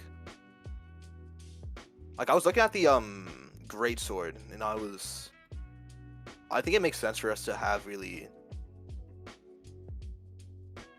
like, I appreciate the great sword because, especially for executives, I think that having like a short sword and then also having like maybe like a shield mechanic or something like that might provide like too much initially. Yeah. And I think that's like, I mean, I think there should be shields in the game, but I think like maybe even in common, there's just a shield. Like, it's not a playstyle shield, it's just a shield. Where the game mechanics that you learn, because we talked about how, you know, like, this is a lot, don't get me wrong, but maybe weapons are the only things that are archetype broken. And then your armor types, there's only 3. There's only one shield. It's just a shield is what it's called. You know what I mean? So it's like you get the gameplay style through the weapons. And then once you get into Extraordinary, it'll expand out where now you have archetype specific armors and archetype specific offhand items and stuff like that. I actually like the idea of at each specific new rarity, something else will get an archetype spread. Yeah. Until Like, approximately rare. Give or take. Yeah. Yeah, because we can also go back like with the idea of having maybe like rooted like having the roots have certain things, like maybe a root like a ring or something at a certain level. I think that, yeah, rings, accessories, and stuff like that. Because, okay, realistically, if we add 6 new, if we multiply the options by 6 every single time we increase by rarity, we're gonna have a very hard time. Yeah, you're creating a very large spread, and you're introducing a point where it just kind of makes more sense to reskin rather than produce new content. But I mean, having the early game, which is the first thing to develop, have the smallest amount of content, at least to start with, kind of makes sense. Yeah.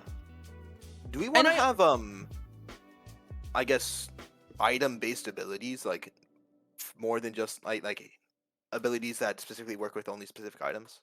I would be okay with that, but I think that introducing the hotkey skill bar at the bottom is a very scary rabbit hole to fall down. I agree. It is very convoluted. The lowest number of controls is the best number of controls, in my opinion. You shouldn't have to move your hand across the number keys, in my opinion. You should be able to keep your hand in the same place the whole time, and you have like an E and an R.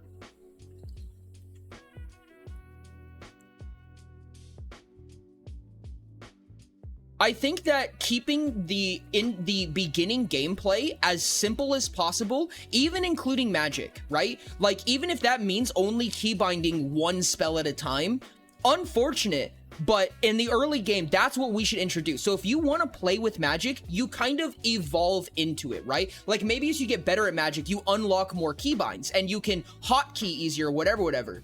I'll give you another example of a game where magic made me want to die, and that is Dark and Darker.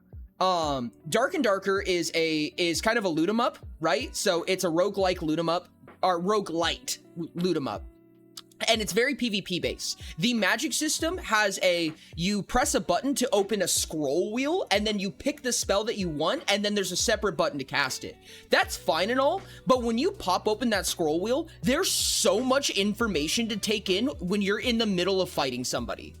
I will never play a wizard in Dark and Darker. It is awful, and I hate it. Like 3 button clicks and a menu to do one spell. Yeah. It only makes sense to have something like that if you have like your build very set up like early on. Yeah. And I you're think basically learning it over the course of your playing. Exactly. And that's something that this game gets that Dark and Darker doesn't get, is that Dark and Darker doesn't have character progression. I mean, it does to an extent, but not nearly to the extent that this will, right? So we can tell them you only get one spell. You know what I mean? And that's it. An example of a game that is a little bit more complicated than that, does use a hotbar, but does it well, is Barony, in my opinion. Barony does it really well because a spell is treated like an item. So you just click over to it as if it was an item, and now you've equipped that spell. You could always do like with Dark Souls, where you have one slot for the spells that you scroll through. So you unlock more slots, so it's like you're flipping through the pages. Yes, I think that would be a really cool idea. I'm scared to treat the scroll wheel as a spells only thing, because there might be other features that we want to be able to use the scroll wheel for, and that comes with the question, right? Like, is there a hotbar? Because if there is a hotbar, chances are your scroll wheel is gonna maneuver the hotbar, and if that's the case, I would personally say you should put a spell in the hotbar. A hotbar is not just items, it's a series of actions. I think it wouldn't necessarily just be spells, like just for magic. Even if magic has a special way of getting those spells, I think it would make sense for like something like maybe a leap ability or something like that. With the yeah. I think that I think we might have being different like an ability, classifications. but not a spell. I think we could actually have we could have more like core abilities, and then we could have more like I guess niche abilities that we have. So like Wayfinder might have like a dash ability, while a mage might have something else that would fit it, that would be used a lot and might be like a primary source of their arsenal. But then they could also have more niche spells that they use that might be a bit more complicated, and so that way we can have hotkeys that make sense for it. I guess one of my first questions that I would like to have answered in some order is, what does the UI look like, right? So I'm holding an item, I have, equipment on my body or whatever, and I have a series of spells or skills that I can cast.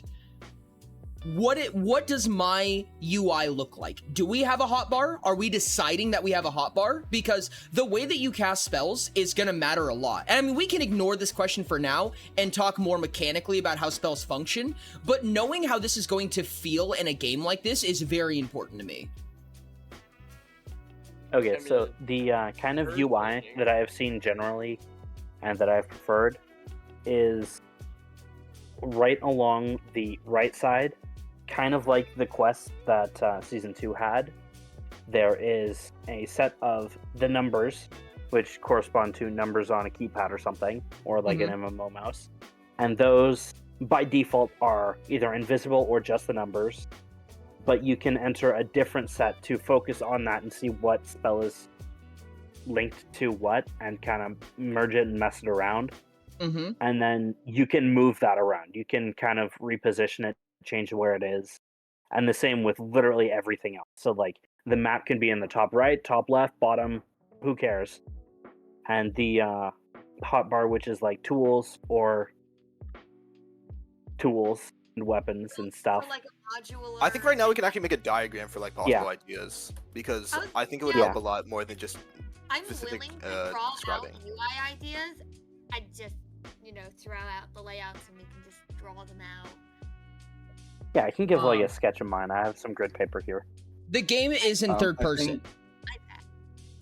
Yes. Something important may be to write down all the things you need in the UI and then rank them, like what's most important, and really think about what do you need, because you also don't want information overload, right? Or cognitive overload. So you should have that all texted out and ranked, so that when you make the sketches, you all have the same content and you don't start discussing, oh, should we add this or add this? Because that will just evolve into a longer conversation, right? I think that's the first thing you should do before deciding on anything with the UI. I think that's that, a really good point. Ori, I think that like health should be in the top corner by default, not above the hotbar. I don't like it being above the hotbar. Really? Yeah. Oh, interesting. Okay, cool. I mean, we can have multiple people make this. I think that it's like I think specifics really can be argued once we have examples more. Yeah. Yeah. We should wait till we have sketches to talk about specifics. But we need to know what's on the UI in the first place. Yeah. I think we need, by default, what item you have, a way to view what your skills, stats, and armor like equipped are, but that's not in the actual UI. And then what your spells generally are equipped. So Probably a health bar, stamina bar, and mana bar. Are we gonna have stamina? UI bar. I figured stamina would be the difference between like using I have not spells made- versus using magic. I think that Spells versus personally, magic? what I like is so I've broken it up into items, stats, skills and abilities, and levels. So what is the highest priority that you have the most information on at any given point in time? I would presume Items. stats. I mean, stats. Stats? I think kind that you of can just check your shouldn't stats be- outside of combat. Like stats doesn't make Yeah. sense. Be Uh, constantly like looking up again. I mean like HP and stamina. Okay, yeah, Oh, I yes. do agree with that. Yes, that should be top one. Yes. And then I think items, so like what your weapon is and what your weapon is. How do you want to show cooldowns? Like whether you 'Cause have I don't weapons or really like tools numbers. equipped. How do you show cooldowns? Yeah, like are we gonna have it like there's a number for how many seconds are left, or maybe I it's think- just something a bit more like non-concrete. I think it would be a Or actually, no, we can just have circle it. around it that's cycling through it. Well, we're using the heartbeat of Hanai, so Yeah. Yeah. Might So make I sense to think have. that personally what I would do is I would have a crosshair in the center, and I think that we can begin to, as long as we don't cognitively overload, I think that there's a way to be able to show everything, to utilize the same features over and over and over again, right? So that's kind of why I still believe that items and spells and skills and abilities should take up the same slot. Right? So like I can put a weapon in my first hotbar, right? But I could also put a spell in my second hotbar, and I can swap between them that way. When I'm out of combat, I can move spells into my hotbar as if they're an item. And to actually access them, I do have to press a button on my hotkey or scroll, but then I actually click the mouse to activate it. That way clicking the button doesn't just automatically do the thing. I like that, very similar but to you how- should have the ability to just hotkey swap out hotbars. So like you have one for in combat, out of combat, and I can like see that. kind of working, and you can just like hit, I don't know, Alt F, and that's totally not going to become a problem by people accidentally pressing Alt F4, Obviously. and you swap to a different hotbar. I don't see how you're gonna press Alt F4 by trying to press Alt F. Those are two very separate keys. Yes, but people are Um, going to tell you to hit Alt F, and you're going to assume they're talking about Alt F4 and decide not to. become a meme. Um, I'll put something in the VC chat. When it comes to having hotkeys and binding, I think there should be sets of 4 where you can bind anything and then give 4 sets of those, but maybe not all at the same time. In that way, you could choose whether to have item or spells or skills equipped to certain hotkeys. Maybe once the player starts getting really high level, they can unlock more sets of these, like 6 of them. No, I think that's fair. And maybe that's like, maybe your hotbar is just like your Q, E, and R key. You know what I mean? That's your hotbar. So you press Q, E, or R, and it just activates that thing. Or you I could think go, before we uh, sorry. without the hotbar as well. You don't need to have a hotbar that takes up your bottom half. Because No. I If you find did a lot of two times bar- those just come in the way. It's better to have, if you want to keep, as you said before, you want to have as little as possible, then you should do like most games that I have played when it comes to a lot of keybinds. Like if we're talking like Neo, I don't know how many have played those. but where you just put everything to the side and you make it super minimal, and it Mhm. mostly only you only see your options when you hold one button, and then you can switch to your other options and you choose smaller sets. Because that keeps your key binds that you actively have to press to a minimum, but it makes the combinations you can do absolutely insane. I That think makes that sense. there are going to be some playstyles with a lot of different abilities and some with a little, and I think that we should account for that. Yeah. But this Especially way just you with the can way that we're account- making builds, because this is more of a opinionated thing, and I think that it differs between the Mhm. archetypes and thus between the builds. Because I So- think that there's going to be some like mages that are going to want to have a lot of spells, and some that are going to want to have a little. Yeah. Yeah. Yeah, but And I with think this that'll- option you can also, just not have a lot on you, but it offers up the option to have a lot while still keeping minimal things on the screen. Mm-hmm. Do you think if you're a mage with a bunch of different spells and you have to switch between like 3 different sets of keybinds, would that get confusing? It obviously would be, but you're learning how to do that over a long period Yeah. of time. I I think that it Yeah, would. but, like, it wouldn't be less confusing than just having 2 super big hotbars that you still have to learn the exact placements. Yeah, we're not Legend of Zelda. We're not pausing time so you can scroll through all Yeah. your things. Yeah. So So it's almost easier to have a system of where, hey, if I press this one button and then I press this other button, I will do one of these 4 things. Interesting. I still think that we should wait a bit before we do this because we just kind of made the list, and even that's not like something you can too easily see. Yeah. So Well, I this would was have as to a comment on when you guys were talking about it, not once you started making the list. But no, I didn't get to speak. So Appreciate I'm your gonna input. try to look up the UI for you said it was Neo? yeah, Neo 2 specifically. I think Neo as well does the same. But if you just look at how you can play the game with the UI, Mm-hmm. it's so smooth going from like one thing to another, because in that game you have 3 different stances, you have 2 weapons, you have 4 sets of like equipable just item things, and you can just transition everything. Interesting. Yeah.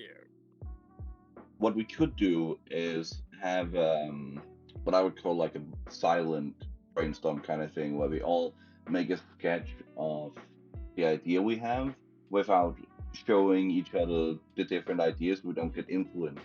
That way, we'll have a lot of different ideas without accidentally narrowing it down and losing some of the ideas.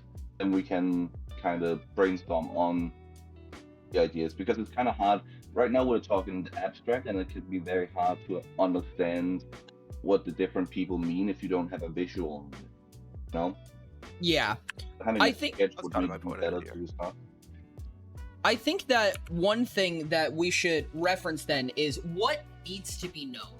Either in combat, out of combat, on screen, or in a menu. What needs to be That's known? the point of the list, right? Yeah. That's So kind of what the list is. Yeah, exactly. Exactly. That was the point. Delay. yes, I apologize. Going back to Mag's point. So stats, as in like HP, stam, and mana. That's one thing that needs to be known, right? What is equipable versus equipped? Do you have to see what you have equipped at all times? I feel like that's That's might up not to make you. sense, It's depending on- very redundant. Yeah. It like if depen- you have a weapon out, then obviously. But if you have your armor, like Yeah. you don't really need to see that unless like you're gonna have durability or something like that. These Even are that, if you're gonna you're not have gonna have stuff durability- breaking all the time. these are things that could be It hidden in a go up tab speed. menu. Yeah. So, like, I'm not saying that this has to be on screen. I'm just saying that this is information that players should have access to one way or another, even if you have to open the inventory and click a button to see it. Okay.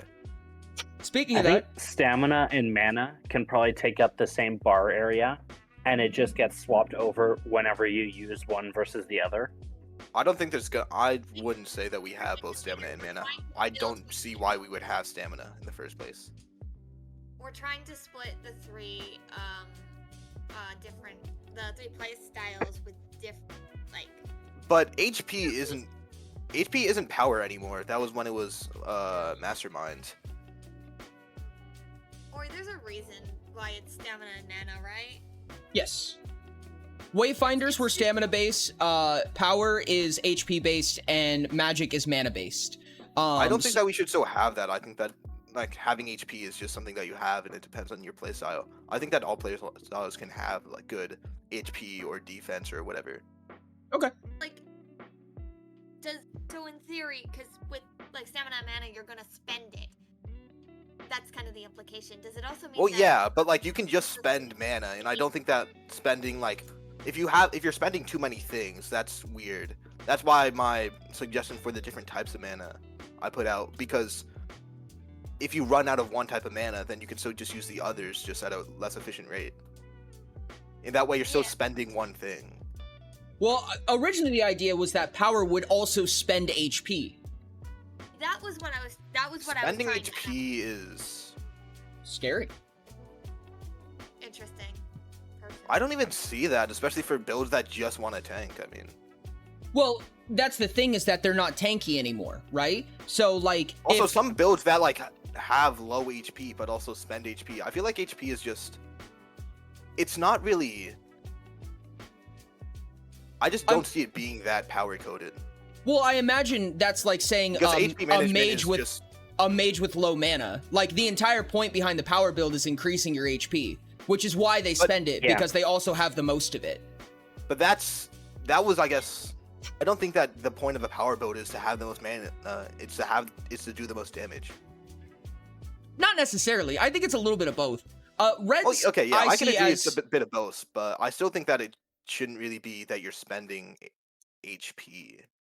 The way that I see it, and part of the reason why it's like this, is because, first of all, part of the red is impulsivity, right? It's high cost for high reward really quickly, right? It's making decisions that could cost you your life, which is part of the philosophy behind the red side of things. But the idea behind it is that if you take HP, stamina, and mana, HP is an extremely useful stat that you have to spend. So you have to spend something that you already need all the time. Stamina is a partially needed, so you have to spend something that you kind of need in other cases, but you could go without realistically. Mana is only used for abilities. It is literally only a pool designed for how you use it. There's no other reason to have mana other than for the skills that you cast. And it's listed that way on purpose, right? So in order for reds to produce their power, they need to spend their life force, something that is an extreme necessity. In order for a green to spend something, they have to make a small sacrifice, something that could have been useful later, and be a little bit cunning about it. Yellows have an entirely preordained pool of resource, specifically just for utility.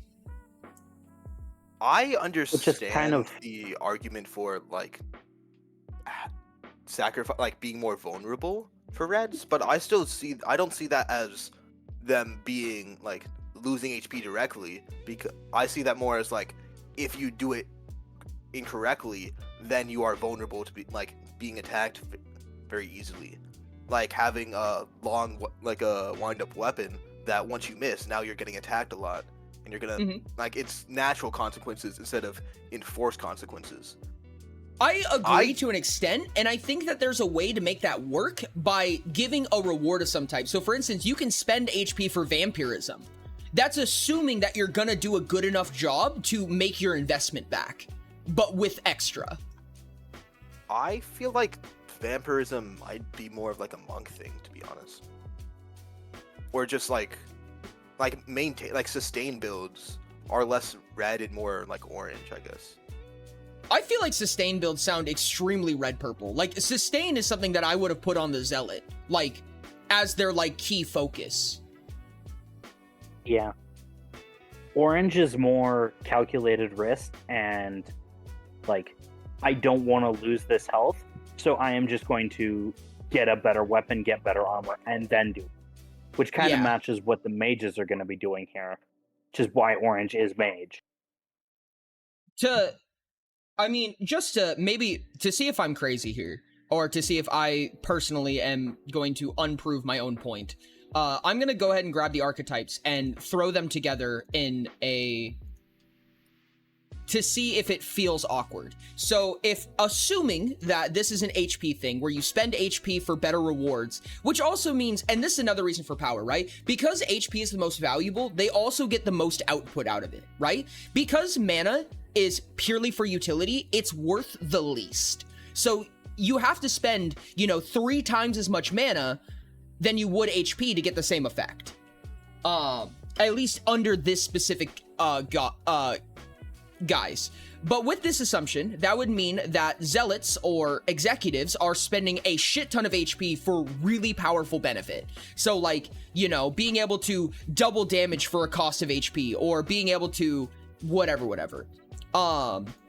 Performers are very stamina focused, where they're spending stamina for a medium reward, and geniuses are spending a ton of mana for very calculated specific efforts, right? They still have to be careful with it, but they're just spending mana, which doesn't do anything else on its own. Captains are spending health and stamina. So they're spending their 2 most necessary resources. They're the most costly behind the executive. But they get a little bit more calculation behind it because they don't have to spend only HP. Artificers or masterminds are going to be spending HP and mana. So they're kind of the calculated risk followed by throw your face through the wall. Like you, Ori. Listen. I don't think that stamina should just be in between mana and health. I feel like that's just that's the Go problem all over again, where purple was just in between orange and blue. I feel like you should be unique. Like it doesn't, like, stamina doesn't feel like, yes, I think it would be between those two, but I feel like it should be more green and blue. I think I agree. I think that there's a lot of ways to do that. So, like, for instance, one thing that can make stamina unique is the way that it's replenished, right? Stamina comes back naturally, but also maybe food gives you stamina back. Like, maybe your saturation bar is also your stamina bar. So you can eat to replenish it. So it's a much more, like, swingy stat in general. But it gives you more accessibility to maneuver it around as you need. Whereas HP is not something that comes back quickly. I could see HP as like only coming back from a rest, or if you have a potion or a healing items, spell. Just like Utopia. Yes, exactly. That's literally where I got that idea from. I guess it's just like, it feels a bit like disconnected from, I don't want to say reality, because like this is obviously fantasy, but like I just wouldn't imagine someone just trying to like do damage to, like, I understand, like, I already said, like, making yourself vulnerable, but I don't see like a forced consequence like that necessarily. Well, kind of the way I was seeing it is the stamina using skills and abilities are less based on doing damage than they are on maneuverability and making your way around things. The mana is more based on straight up attacking, like you are throwing a fireball at this guy, and the health is boosting your existing attacks and abilities. So, like, greens spend stamina to run faster, reds spend health to throw their hammer at you and then have it come back, and then oranges spend mana to throw a fireball.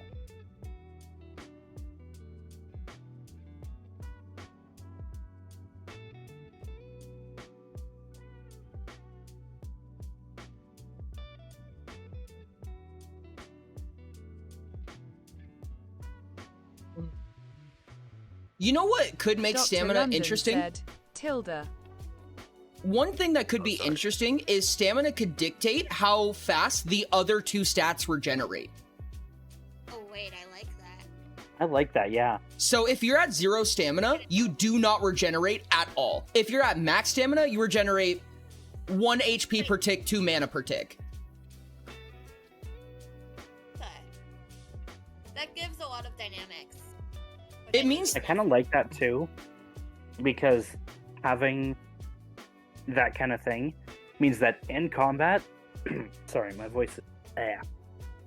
In combat, stamina is basically useless except for that thing.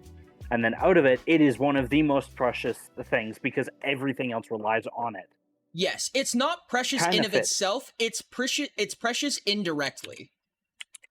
Yeah, Yeah. which I would I actually like that. say You're trying to say that performer is affecting everything outside of it instead of being self-centered. I feel like that's a bit interesting, especially Well, the scope. Well, it's an indirect self-centering, right? Because your stat is the most precious. You But it's literally not don't precious need for the other itself, two. I guess.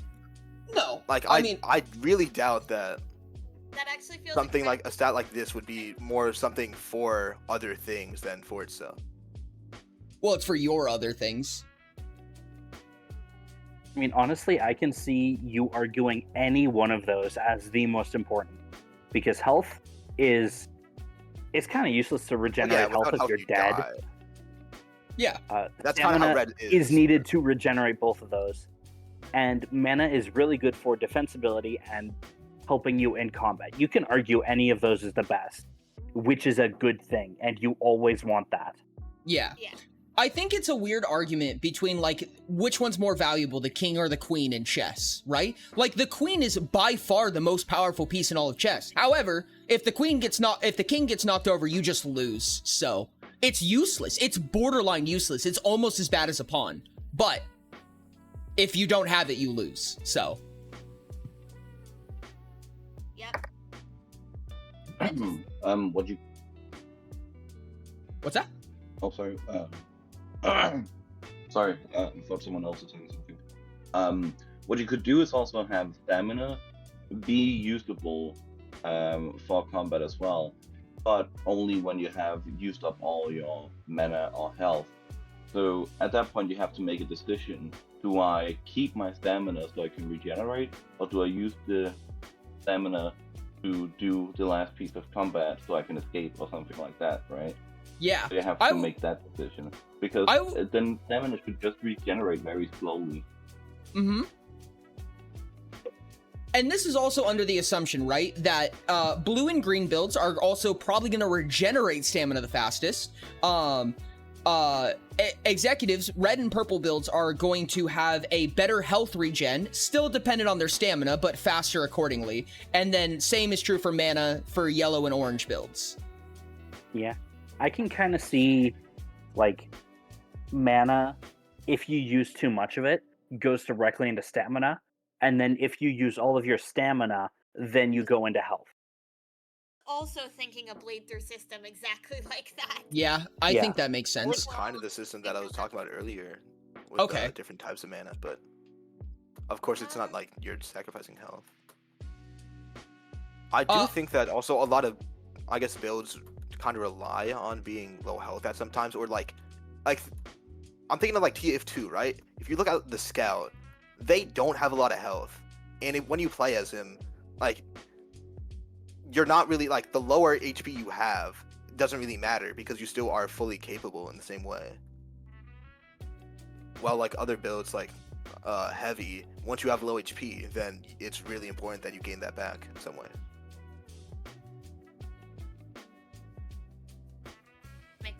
Seems to show itself here as well. at least for Yeah. one. Sometimes health matters, sometimes it doesn't. It's your capabilities anyway. Mm-hmm. Yeah, I really like this, because as a maestro, I should have the opinion, in theory, that mana is kind of the least important, most usable thing, and that health is like you need to keep this at your max as much as possible.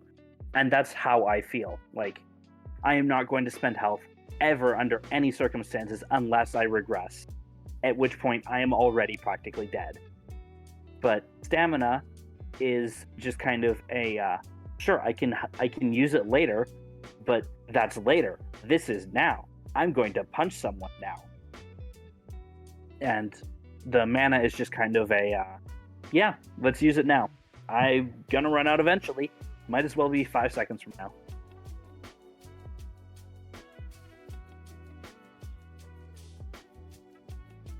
I just kind of like that idea. No, I agree personally. Our game's mostly gonna be PvE. Yes. Predominantly.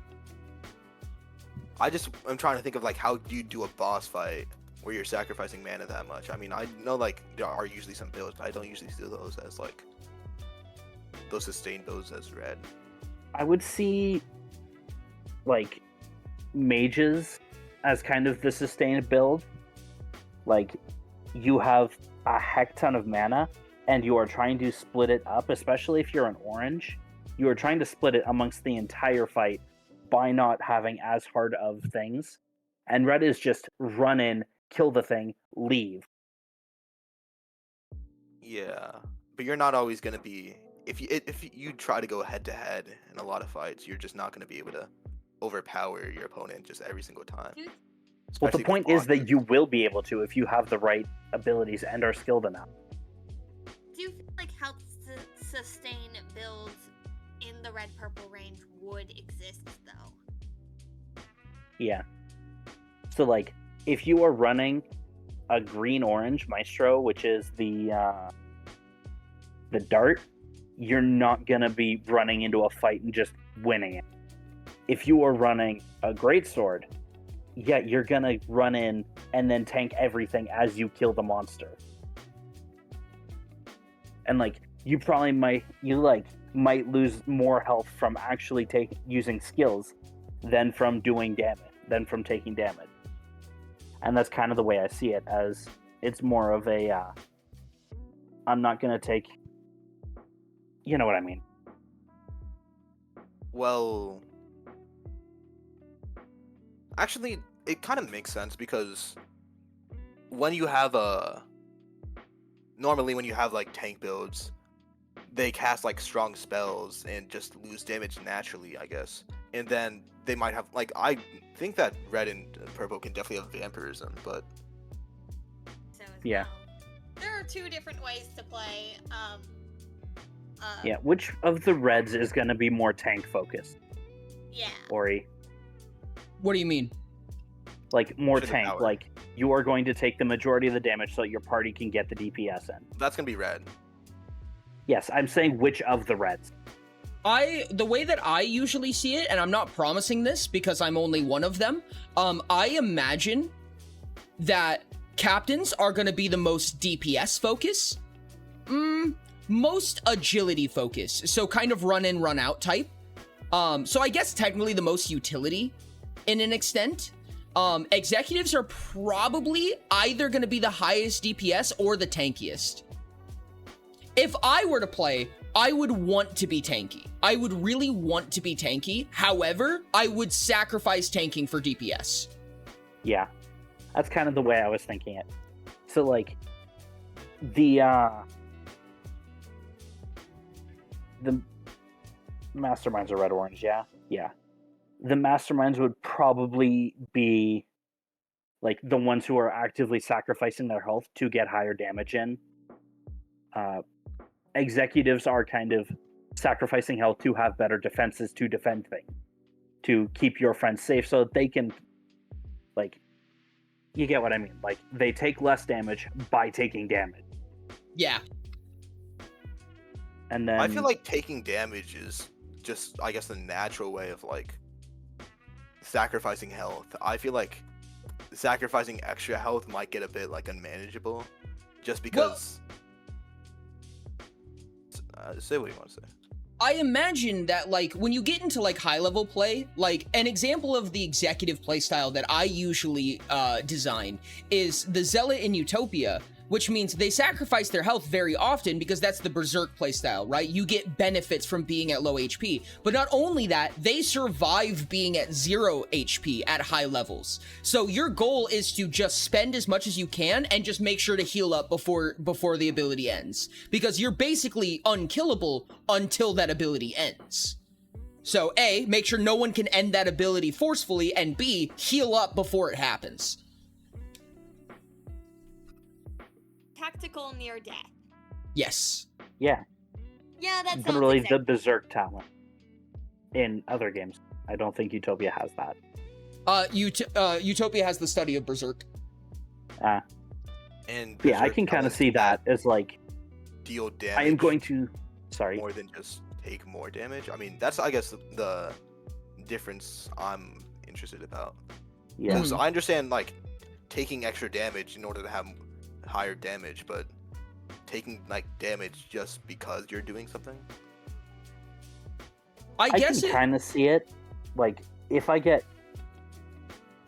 I'm kind Like, of trying to spending an look at this from the idea that I have regressed and am, like, taking this as kind of a, I'm angry so I want to play this way type of thing. And that's definitely the way I can see it, is I'm going to sacrifice my health in order to sacrifice my more health because I am immortal at this point. And then hope that I didn't forget to bring my healing item by the end of it. The I mage think there's- actually triggers the healing ability on time. Two Oh, main boy. examples of how this could be used practically. I think that one example is a warlock build, which is yellow purple. So that means that would be the example of blood magic, right? You spend HP at a much better rate to cast spells. Yeah.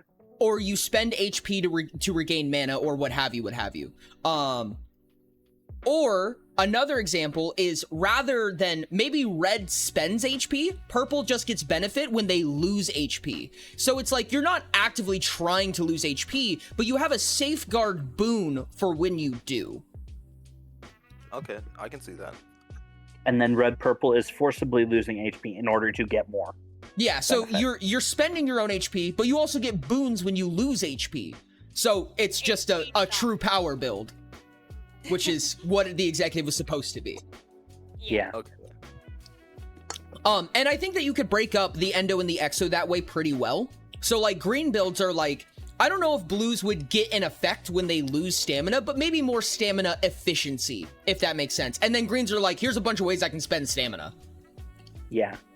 And then same for yellows and oranges, right? Like, so like being at low mana, you get some kind of boon that helps you, right? You get a alternative cost, you get more ways to move, you know, you get a way to escape when you're low on mana. Versus yellows are like, look at all the spells I can cast, I'm a wizard. I Approximately. could see oranges getting more benefit when you're at high mana, and then yellows having like more mana efficiency, so you don't lose it as fast. Yeah, I could definitely So, see that. The opposite of the other two, which is kind of cool. Not mad about that. Makes sense considering a lot of builds may not be spending mana at all, or very minimally. Yeah, that's why I was suggesting we trade out the or make the stamina and mana bar swap out depending on which you used most recently, or whichever you prefer. That should be a setting, I think. That Is makes because sense. your HP is always going to be an important thing for you, no matter what you are, Mhm. unless you just don't care what health you are and are gonna die randomly. Teehee. But mana and stamina are going to be like usually interchangeable. I think there's like 2 total archetypes that use both of them. So settings to make it them interchange depending on what's happening, and have Mhm. default settings to have Yeah. all 3 bars at once. Whatever's preferred, I guess. Yeah. It could be one of those things where it only shows if it's not full. That would make sense. Yeah. But Because you like still kind of have to have space for it, though. Yeah, Yeah. no, 100%. It would be one of those things where there's space if all 3 bars are showing. However, it just gives you a little bit more screen real estate if it happens to be full. Because like for me, if I'm out of mana, I don't want that bar to go away, even if I'm just slowly regenerating, not using any of it, because I need to know when I hit enough mana to cast a spell again. Yeah. I think stamina could also just be like an invisible bar, like not even just a bar, but be less straightforward than that. Like I could see that. I guess I'd say just If it you're wouldn't be spending stamina. It would that's be the something only else. Like it would be like having certain buffs or something. I also think this is one thing I wanted to ask about was sprinting. Sprinting I assumed would take mana. I'm sorry, not mana, stamina, which is really interesting because one of two things happens. Either you can't sprint at 0 stamina, or sprinting can chew away your life total. But it makes sense. I thought it was kind of poetic that sprinting is just a wayfinder thing by nature. Yeah. I also think that you can't. Obviously, you can't like sprint if you have no stamina. But it's more of just. I don't think that sprinting makes sense for like in combat. Actually, sprinting I'd is be sprinting without should be cost. replaced by a dash in combat. Out of Sprinting combat is without kind of a cost wayfinder in thing. combat is a bit weird. Sprinting is really powerful. Based on the mechanics that we've lined out for this game, movement is one of the most powerful things you can do to avoid getting hit. Yeah. I think sprinting should be disabled while in combat, whatever the rules for that become. I don't think While disabled. I it's just think it should have a cost. So like it does cost stamina when you're in combat, even. But not it when costs you're out. stamina, period. That's One of the things something that- I don't want to change. One of the things that I thought would be interesting if like reds or captains or what have you had the ability to overpay their sprint. So they can sprint when they have 0 stamina and just pay HP for it. Yeah. Yeah, I think captains are like, especially like with grapples and stuff. Captains are more chase me down than like run away. Yeah. I don't think you should have the ability to sprint in combat, though. It's either normal movement or you have a dash ability. And the I could dash see that. ability costs more stamina and moves you less far, but has a secondary version out of combat that is better for like terrain navigation and stuff. That is really interesting, honestly, because if there is a dash, then you can put it back on the tick system. Movement, you can't really put on the tick system. You might be able to, but it's going to feel really clunky, and that's kind of a sacrifice you'd have to make. But the way that I've seen it, right, is that if you have a tight range versus melee range versus short, medium, long, infinite, right, it means that, assuming that we're still using the focus system, where you don't have to actively aim at somebody, you just need to focus on them. What happens is that when the tick that your attack finally procs, it checks to see if they're still within range at that moment. So if you see someone with a 4-tick attack, you need to be out of range on the 4th tick. So if you're able to just sprint, you can kind of just delegate, stay kind of within the range, and then just dash out whenever you want. But if your dash takes 2 ticks, now you need to line it up and hope that you land where you meant to land. I mean, we can also I have think attacks that one might of be the like. most powerful things for that is just going to be getting behind them, because I assume the focus is going to not move your screen unless you move it yourself. I assume that your character would automatically rotate when the attack lands. I can see that, yeah. Is there gonna be like what are we gonna be doing for a cooldown for startup? Because you can have a 4-attack weapon, but if the attack like happens on the first frame and then there's 3 more frames afterwards where you just can't do anything, that's different than attacking on the 4th frame, obviously. Yes. I think the tick system should have a UI element. Yes, that kind of I shows agree. where everything's happening. Is there gonna be like a So, like, loading just bar kind for of- your attacks? So like, I was seeing as kind if of you're like not a able to do an action cycling, yet. like a cycling system with ticks marked out and what actions are happening when with that. I could see Well- it being like one of the things they use for like music. I forget what it is. The idea that I had Metronome. was that, again, because of how powerful movement is and how important a high movement speed would be, which is going to be a huge wayfinder thing, right? Is that when you start an action that takes some number of ticks, you cannot move anymore. You stop moving. So when you start an action, unless you have an ability that says otherwise, you stop moving when you make an attack. So you have to be confident that you want to make that attack. You know what I mean? However, when it comes some attacks like launch you backwards afterwards. Oh, like the end of 100%, the yeah. game. And skills that do that and whatever, what have you. I forgot there was something else I was gonna go for there. I completely forgot what I was gonna say. Shit. Shame attacks take so long. I was thinking about that, and I'm starting to think that 120 BPM is probably going to be better than 60. Otherwise, combat is going to be very slow. Because the problem with it is that even if we do move into the half beats, like, 4 seconds into the game, it doesn't matter because your items still are 3-tick items. So you still have to wait 3 seconds to block. No matter what. It just means that you can start it on an and instead of on a 1.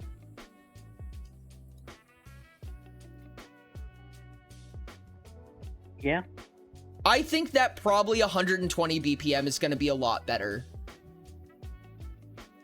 I'm down for making it faster. We have to have it on, like, between those two, because I could see it being a bit between, like... Do we have to have speed upgrades as you, like... I think it's go going to be up really in hard to level? have speed upgrades, honestly. Yeah, I think if we start at 120, it just stays there the entire game. I'm fine with that, honestly. I'm actually not mad about not increasing the heartbeat. I think that realistically what happens is you get combos instead. Instead of increasing the heartbeat, you get an effect where you have to set up the effect in the middle of a beat to enact what's going to happen on the next tick, right? So, like, let's say I have, like, a smite ability. The smite ability does nothing on its own. It modifies the next attack I make. So on the and, I do the smite, and then on the tick, I do the attack. I can see that. What I can see that a lot for, like, skills and then weapons. So, like, especially for stuff that sacrifices health, is you do it directly before the attack, and then you get the effect on the attack, and you lose the health for that. Otherwise, it just doesn't have an effect. Doesn't happen. Temporal abilities are really tricky, because we can't modify the world's BPM without modifying it for everybody because it's a multiplayer server. You could make yourself faster so that you literally can take actions on the and everything is twice as fast. However, you are giving somebody quite the fucking advantage by doing that. Like, an insane Especially advantage. if you have the in-between things, then now you have 1 and a 2 and a whatever. Yeah. So that And means that if we're going to have PvP, that's going to be really bad. Yeah.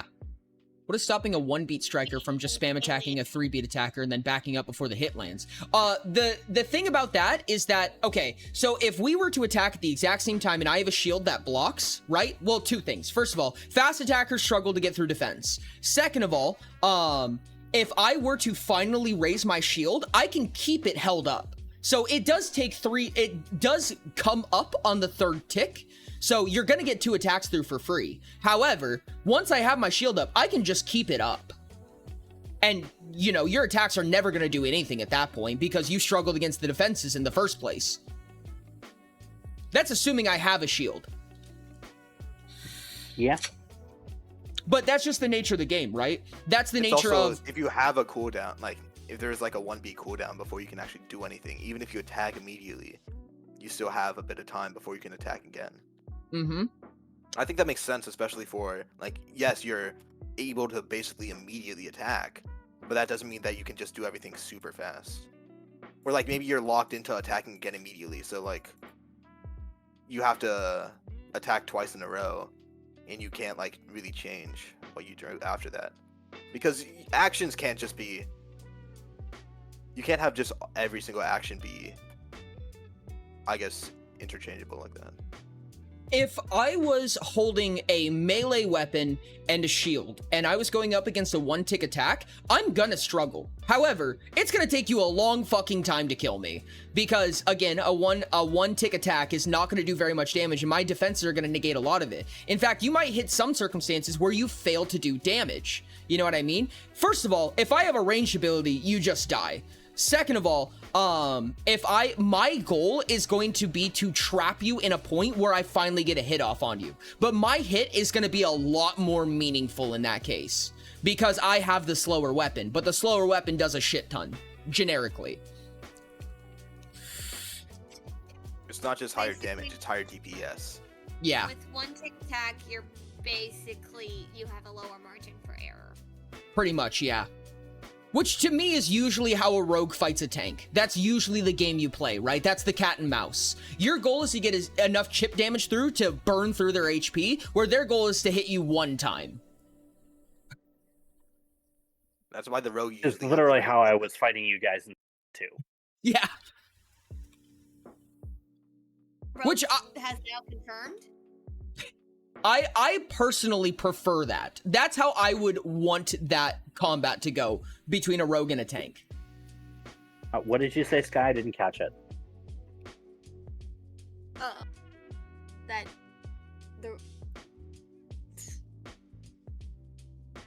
That you confirmed that's how it worked. Okay, now to actually talk about the one thing that was actually on the agenda that has been circumnavigated the whole time. Is the magic system gonna work? Okay. It's taken us an I hour and a forgot half to approach the topic. There's so much. I mean, this Oh. is how a faction meeting should go. We kind of went Sorry, what over a distance do you couple of mean? this here. It was just the difference between the, like, I guess, between skills with mages and wayfinders and all that. So we kind of went over it when we talked about the cost being Yes. mana versus, stamina. I But think- another thing was it was just talking about, like, Sage proposed I know that wayfinder abilities might be like combos, I guess. While when you make like, there might be a very wide variety when you make spells. So, like, maybe you can, like, maybe there's like 30 different spells that you can make, but you can only choose 2 at a time. Something like that. Okay. And it was also like having it was also talking specifically about how you would get spells. I do know that there was like, we were proposing like having it be the same for all the different ways, or having it different. Like, do you buy spells? Do you craft them yourself with like alchemy or foraging or whatever? Are they all called spells? Is there a difference between a skill and a spell, or are they all just Well, yes, considered they're- spells? For Spells use mana, skills use stamina. What about things that cost HP? We would need one for health, yeah. no, tactics cost stamina. Health would be abilities. I don't like tactics as a title for that. I agree. I don't like having 3 different names for them, because what if it costs stamina and mana? Yeah, that's what I did. I brought that up. I mean, it would be I think that you could. it's both. I think there should be an overall name for it. I think that which would just be personally, ability, I guess. I would call Maybe them we should just spells. call them skills. Spells, Maybe we okay. should just call them skills. The thing I don't like about skills is that skills are currently what your stats are, right? So that's your foraging, your stuff like that, and that's called skilling. And I use that term because it's used in other MMOs.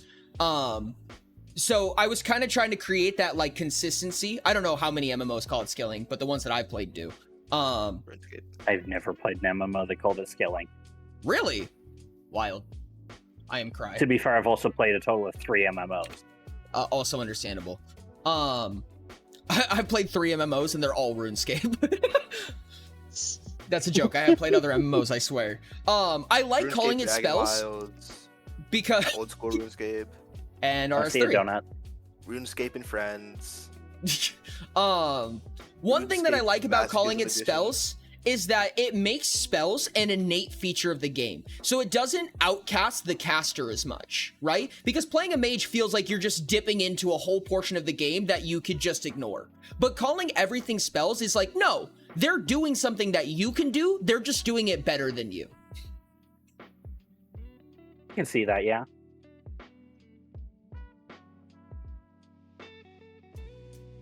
I can see spells being like the overarching title, and then, yeah, active, passive, imbuement kind of things. Yes. And like, imbuement is the one that costs health, passive is the one that costs stamina, active is mana. Actually, kind of what thing. I was gonna say is that active spells are ones that Active spells require a number of ticks to complete.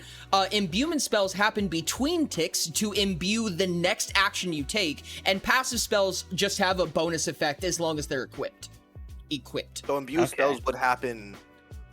Well, you would do an imbue spell after you did your original thing, but it would happen before that actually took place. Yep. So you do imbuement spells on the and, or on the e and anytime before the actual tick happens. Basically, it's your combos. Yeah, I mean, it's pretty fast, but it would probably be a bit of a bigger range. So it could also be just on a normal beat as well. Mm-hmm. Because, I mean, realistically, what it means is that instead of hitting one key, you hit 2 keys at the same time. Okay.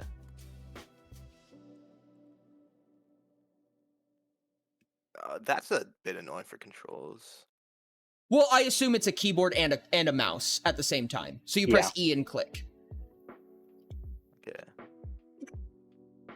Because that's what I was talking about. Like, if you want to start introducing combos, I presume that imbuement spells won't pop up very much until later in the game because of where they land temporally. But that's how you start producing combos.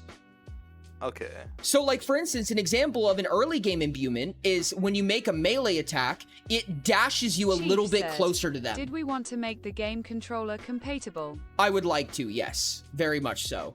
That is kind of a big ask, but it's not the biggest ask. But, like, for melee combatants, because obviously this is going to be difficult, this is like a red thing that I would do personally. Is when you go to make a melee attack, you move forward during the attack. That's technically an imbuement because it's modifying your next action. So that way you can kind of close that gap a little bit.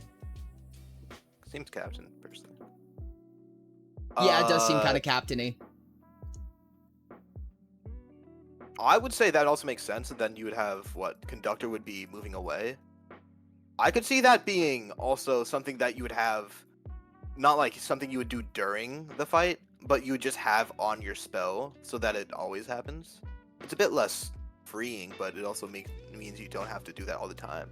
It's specifically for movement, obviously, because you're trying to, if you have a grapple and you have a non-moving grapple, maybe it could just be oh, if you're moving in a direction, then you dash, but if you're just standing still, then you don't dash. Yeah, no, I could see that. Okay, are these broken up by rarities? I would say that obviously I you're not think going to unlock them all at the same implicitly, time, so if not explicitly, they are. Okay, that makes sense. I don't think that just because something's a low rarity means that it's less valuable. Yeah, it's just harder to get if it's higher rarity. Which I is think why it's I'm just saying implicitly. I think the rarity is just when you come across it more than how good it is. Yeah, I think it's more of the higher cost and higher reward, right? Like, you're not going to get a level 1 ability that costs 100 mana, that does 100 damage, because you aren't in a playstyle to use that yet.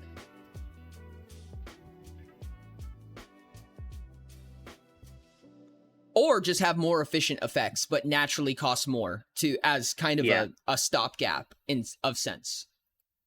Yeah. Here's a question. Are there going to be talent trees in this game? I don't see it personally. I mean, not for that much. What would the talent trees really do? Because I don't think the talent trees would give you abilities and even if they just increase your stats, how are we going to have progression with that? I like what we did in Season 2, where your stats were directly increased by increasing your stamina, your mana. Increasing your dexterity, strength, and intellect. But I don't think that we should have a tree where you're branching off into do other things. Makes sense. No, yeah, and that I makes personally sense. didn't even use the Season 2 talent trees beyond oh, this is a thing. I Sky guess I can said, do something so with that no trees, eventually. just progression. I Yeah, think so, no trees. honestly. I think that realistically, we could just take some nomenclature out of the game and say, when you level up, you can boost your HP, you can boost your stamina, or you can boost your mana. That's it. That's all Chief we're said, asking for. How would we unlock new skills? That's one of the questions that we were skills- having. I was thinking Sky skills are said- just kind of you Yeah, find them that's what along I'm the asking. world from I think it could be items. Okay, well, specifically, so that it's standardized, it would be an item that would give you a Chief skill. said, probably Yeah. with a tree. But then the way that you get that item would be, some of them could be craftable. Obviously, there's just going to be buyable for like an alternative route.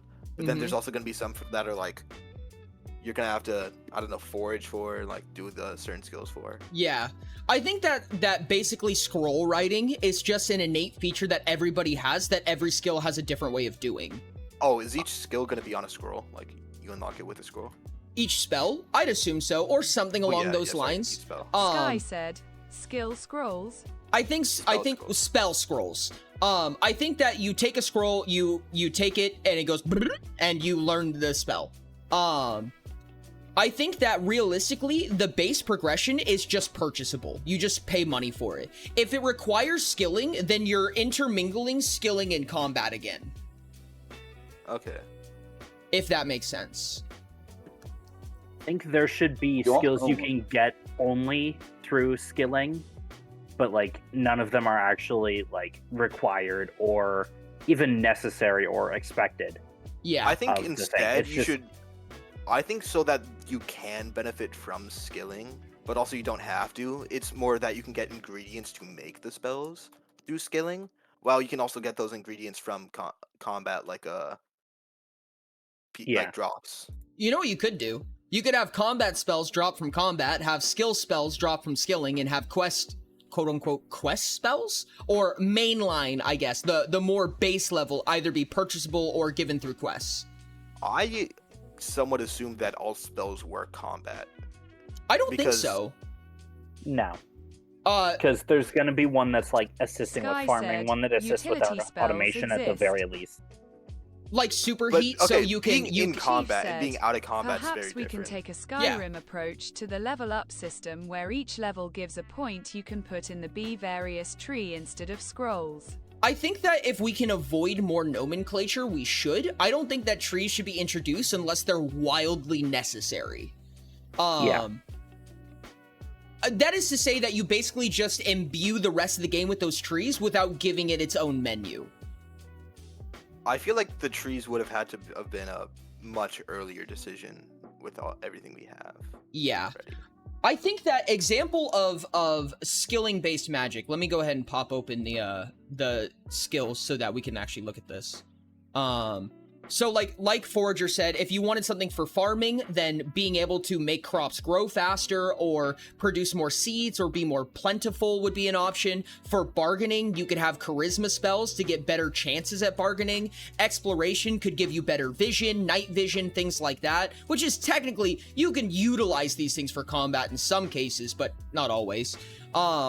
Alchemy could be, I mean, alchemy is just kind of magic innately. Crafting is being able to craft without having to go somewhere, giving yourself an additional slot, making your resources more refined so they're worth more. Slayer, I mean, you can just have pacify spells, right? They're not combat. They don't help you in combat. They just help you reach the end faster.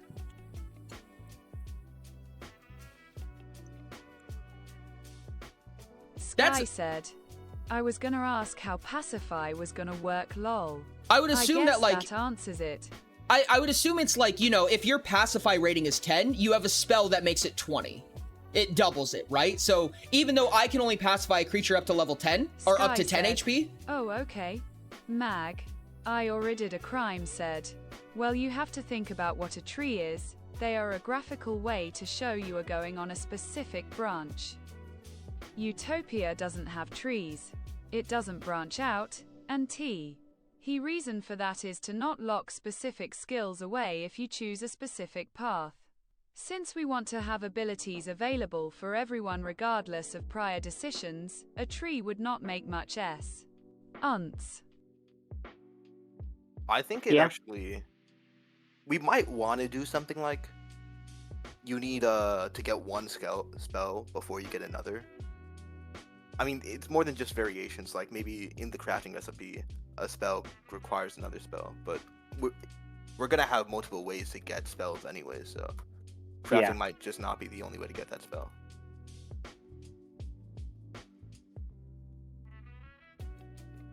I can honestly see some higher rarity spells like just Chief straight up said, dropped by prevents bosses. you from skipping to the most powerful stuff. Yeah, that and I think the I don't know if we're gonna cost have of trading. the spells is going to have an effect on whether you can just skip upwards. Because if something costs 400 stamina and you have a total of 12, I don't think you're going to be able to cast that even if you get it. And if you do, it'll be I die and then the effect goes through. Yeah, in season 2, you could very easily, like if you could afford it, you could just get the higher level spells, and there wasn't really anything you could really do. Even though some of the spells costed like some stuff, there were ways to bypass that. The problem was actually using them in a build that's not meant for them. It was just very hard. Yeah.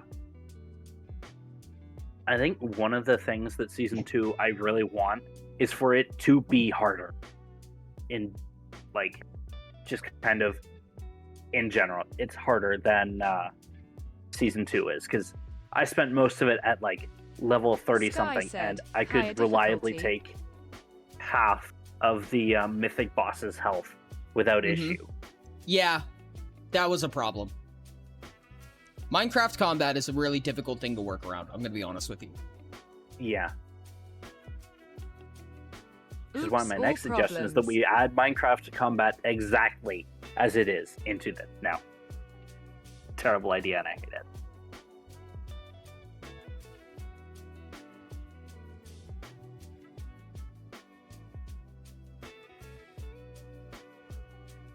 The heartbeat of Hanai exists because we said frick MC combat. Chief Yep, said, Pretty much. "What are the penalties of dying currently? Do you drop all your stuff on death?" That's part of the question. I think the true answer should be it depends where and how you die. Yeah. I If think you die to PvP, I think it's really harsh that you just lose everything. Well, I mean, yes, but that's also why people PvP, right? Because PvP... I would say I What's that? don't think I would you say should drop all PvP is your probably stuff. you drop, or you have a % chance of dropping specific things, Yeah. and you drop some of your silver or some of your, like, that kind of thing. But you Perhaps don't just money or drop your crafting mythic sword that mackerels. you spent 4.5 hours grinding for. I think... don't even think that we have to be like losing stuff other than like currency, because the difference was in Minecraft, if you had an item, you could just drop it. But here, like, we can actually restrict dropping very easily, and like we can have no trading, or you have to be a certain level to trade certain things, or something like that, in order to prevent like Mag said, just the mass "It scaling. could be dependent on an area The mass how leveling high up. the rank of items you can lose is." That is true. I just don't necessarily think that losing that much stuff is even necessary.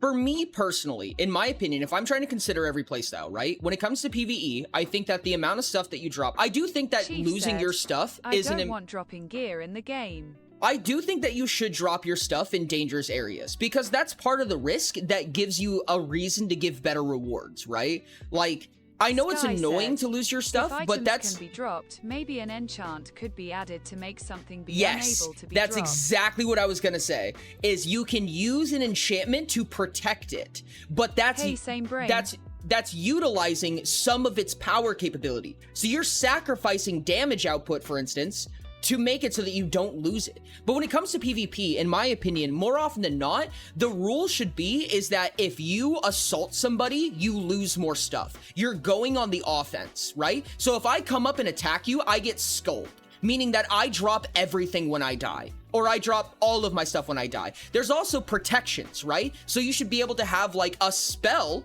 that protects items, so that if you die, it comes with you. Like a soulbind scroll or spell that you can enact. It's a passive, it only works on one item at a time.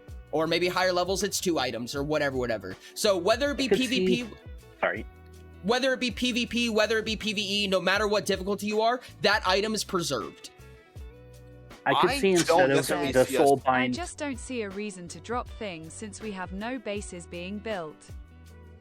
I can see instead of Mag soulbind said, being "But it should you drop makes it... or lose the item? 'Cause dropping means other players get it. But on death you can also just lose the items and the other player can get money according to the value of items. That way, you can't get a very rare item just by doing combat." I can see kind of the... I'm trying to talk. I can see kind of the instead of it being like a soulbound is it doesn't drop when you die. Instead is it drops, but only you can pick it up for however long. Yeah. So that you have a chance to get it back, but you still have to get there without it. The problem I see... Guy said, I think it should be drop, not lose. The item should still exist. I am kind of on the opposite side of that, personally. Because dropping items on death is a less Keith restrictive said, form of trading. The way I see it, we're grinding out gear, so I would rather not lose anything to dying. And that's what skilling is for. Skilling is non-dangerous, right? And that's the difference between them, is that skilling is a way to get better gear a lot slower, but it's protective. You don't have a chance of dying. The reason why I say that dying should have some type of drop is because otherwise there's no downside to dying. Dying should not be a home teleport. You know what I mean? That's not how death should function. There should be a cost to losing your life. You know what I mean? Otherwise, there's no risk to anything, ever. You know what I mean? If something's dangerous, it doesn't scare you. You're like, oh, I'm just gonna beat my face against it until it kills me. But okay, I have kind of the opposite opinion. Just because, especially if we're gonna have, like, if you die in a dungeon, then you it would make no you longer lose can currency, do the dungeon but in the not same your way. Gear. You're losing, like, I really don't think that losing currency makes sense, especially because of the way, like, currency, like, your gear is also how you are able to get back your items and all that stuff. If you're just making yourself weaker every time you die, it's just letting yourself fall into a slippery slope. I can see if you especially die, when it's like your gear, best stuff. Sorry. I can see if you die, your gear is left at the entrance to the dungeon, and the dungeon is shut down for you. Perhaps Like, thing you required don't get to craft retry things it. should be dropped, not your gear. There's one option that's a little bit messy, in my opinion, but it does kind of absolve both, is that maybe when you die, your stuff doesn't drop, it breaks, which means you have to repair it. It's not gone, but it is unusable until repaired. I can see that, yeah. Mag said, I think it's also dependent on how people play cause. Ori's idea is OFC better for players who like preparation, while the not losing too much is for people who are more head first. Which is funny Sky because said, I'm a head first oh, player. interesting. I like having consequences to my actions. You know what I mean? If you have a repair ability, and I think PvP is the exception. PvP is designed because you want their stuff. You should be able to mug people. But PvP should be... PvP should also be a branch of the Mag world that you said, don't have the to breaking enter. would fix that issue really well, actually. So that way, you basically your items just get Chief decommissioned. Said, PvP should not be forced No, either. it should not. I do think that PvP should have unique rewards, but not the higher skill, not Sky the higher said, reward ceiling. Something, this is a robbery. Exactly. That's at least my head about it. Sorry. Go ahead. The reason why I don't necessarily like this is just because of, I guess it's with exploring. Because if you're like trying to, like, let's say you found a new boss or a new like thing you want to try, a new like challenge for yourself. If you just want to, like, you know, learn how to fight a boss or something, like get better at the PvP system, that shouldn't really be expensive. I don't think that, like, trying out a dungeon, like, especially if you're already paying for a dungeon or you're already unlocking the dungeon, I don't think that should be like losing the dungeon. Like, you should be being So there should put be a further repair back station than at you the already boss are. arena.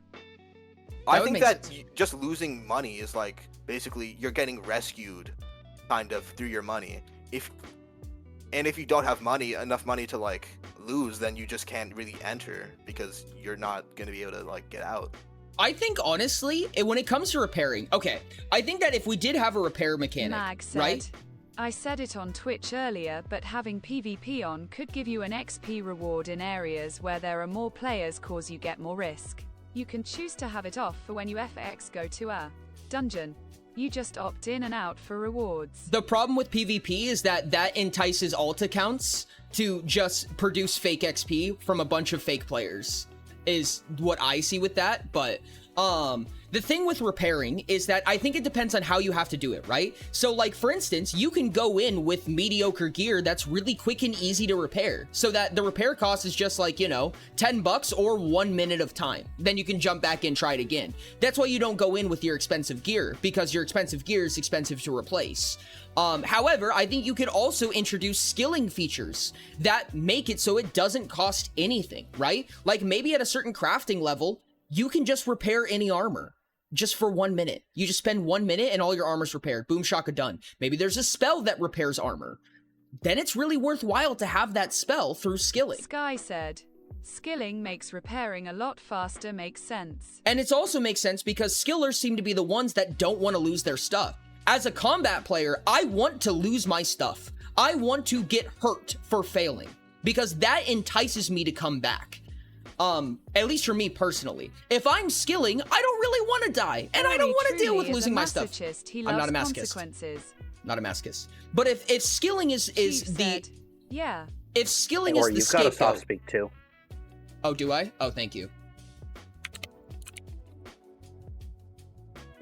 All right, well, that's kind of my personal opinion about it. Like, I could even see that, like, so for the generic spells, I was assuming that we're going to have a number of generic spells, or 9 generic spells for the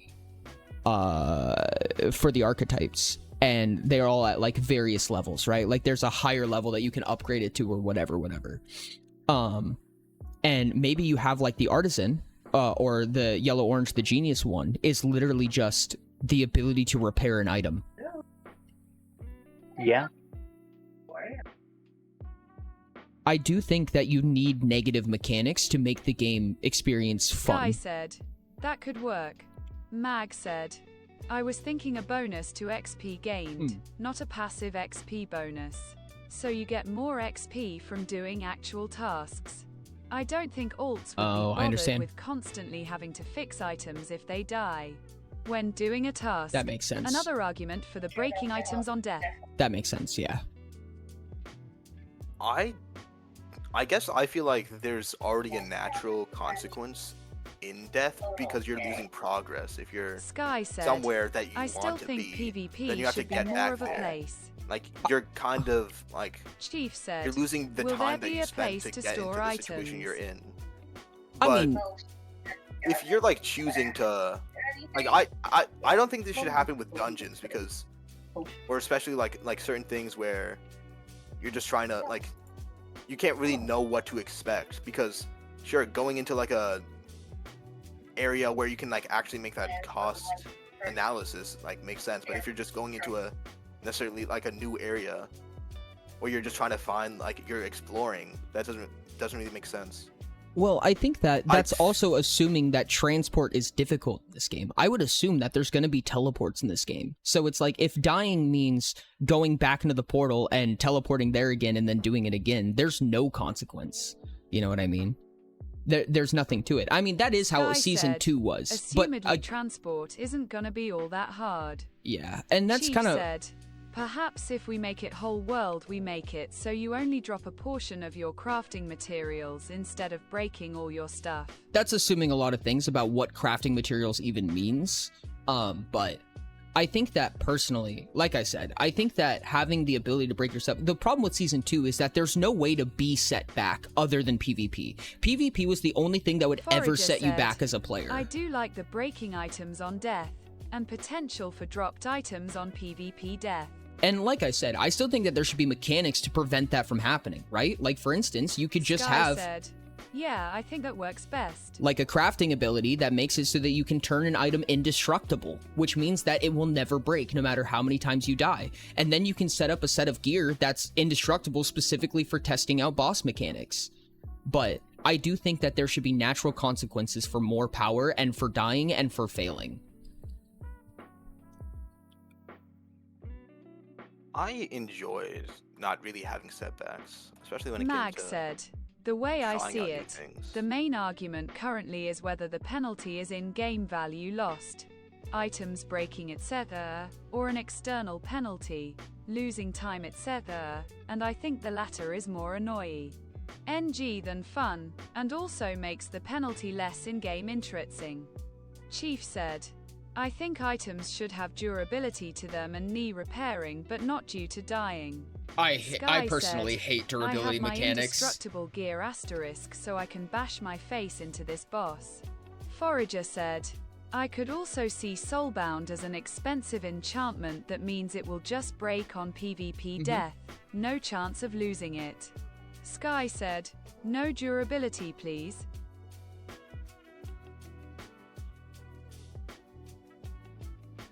Forager said, if we do durability I'm leaving.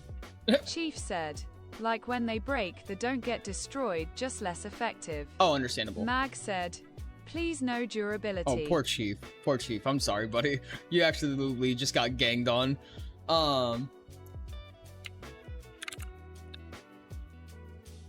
Sky said, Chief get bullied, LH. This is another interesting about spellcaster builds as well, is that spellcasters don't have to worry about that as much because most of their power comes from not items.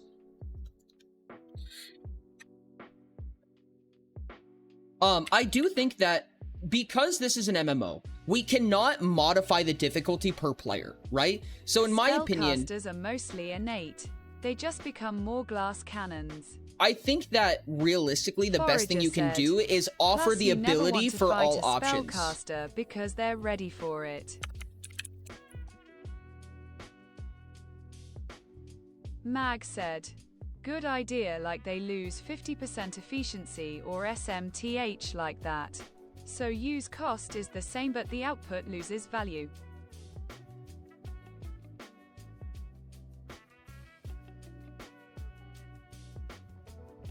If we do have some sort of, like, the setbacks that we set, we don't want to disrupt, Forager like, said, in that event it has to be possible to break more than once. yeah. Chief said, yeah, or maybe ranged weapons have a chance to not work. I'm concerned about us breaking the, I guess, immersion when it comes to, Sky like, said, death. yeah, repeated because- deaths would be repeated breaks. Forager What- said, Chief Watcher got against range. What's up, Vortex? Thanks so much for the 100 biddies. I appreciate you. Hi, Natsuno. Vortex Spez just shared 100 bits. Take What my happens money. is, though, if you, Sky like, said, die, "Hello, like, if you're Nats." doing combat and you say, like, oh, I want to play this game to play combat, and then you die, and then now you're basically put in a situation where, in order to not risk any more, like, loss, now you have to grind in something else, then now you have to, it kind of Chief said, loses I that, don't like, think you should ability be able to choose what you're spam able to range do. things without your weapon breaking, that's all. Battlecrow 520 just Well, cheered you can have ammo 101 mechanics bits. and stuff like that. No, take my money. How come? Thank you It so much for the should just 101 be up biddies, something Crow. that I can appreciate be you. Fixed. But London has a great point, there needs to be an in-game version for what happens to the items, since lore. Well, I think keeping your items makes even less sense, personally. Like, if you die and keep all your stuff, it's because you didn't die? But I think that realistically, if you're using the term, like, incapacitated, right? So you don't die, you drop down, and then you get dragged back to Hanai by somebody or by some magical force, then it's because you took enough damage that it broke your shit. I mean, yeah, this isn't a I roguelike. think of We're Hanai as trying like, to "Oh, have you're some coming back now." stuff kept. Mm-hmm. We can imagine it's like the, you're being... Okay, I have to phrase this properly without it being weird. The heartbeat's like calling you back to life. I don't know, something like that. Yeah, no, I could see that. Really? It just Yeah. dragged your body back to Hanai. I was just Yeah. saying that. Like, Hanai is just like, no, you're coming back now. Come here. There's actually an in-lore reason for it that I can't explain to you right now. Funny Big enough. full eyes. Biggest eyes. How dare you, Ori? Hide things from us. It's almost like you hate us. And no, I don't hate you. And the other thing, right, is that I do think that there is an ability to circumnavigate those things, but if you're going purely into combat, it should be costly to not get into skilling Forager and not get said, into questing. Mostly because otherwise you can just have no negative effects of dying after you do it the first time. Repeated deaths without fixing things should be further negatives. Mag said, the players have been chosen by the heartbeat or SMTH, and because of that it keeps players alive. We'll say that for now. And that's kind of the thing, right, is that If you just go pure into combat and you're just beating your face against something, yeah, your shit's gonna break and it's gonna Chief cost said, money. If However, dying breaks things, wouldn't that be the same as a durability bar? no, because it's not a spectrum. It's works or doesn't work. That's it. But if you go pure into combat, first of all, combat's probably the most lucrative. Monster drops and killing a bunch of shit, that's a lot of money you're gonna make. Whereas, you're probably gonna make the most money and also spend the most money because you break all your shit. However, if you utilize skilling, you get effects like indestructible, where your armor doesn't break anymore.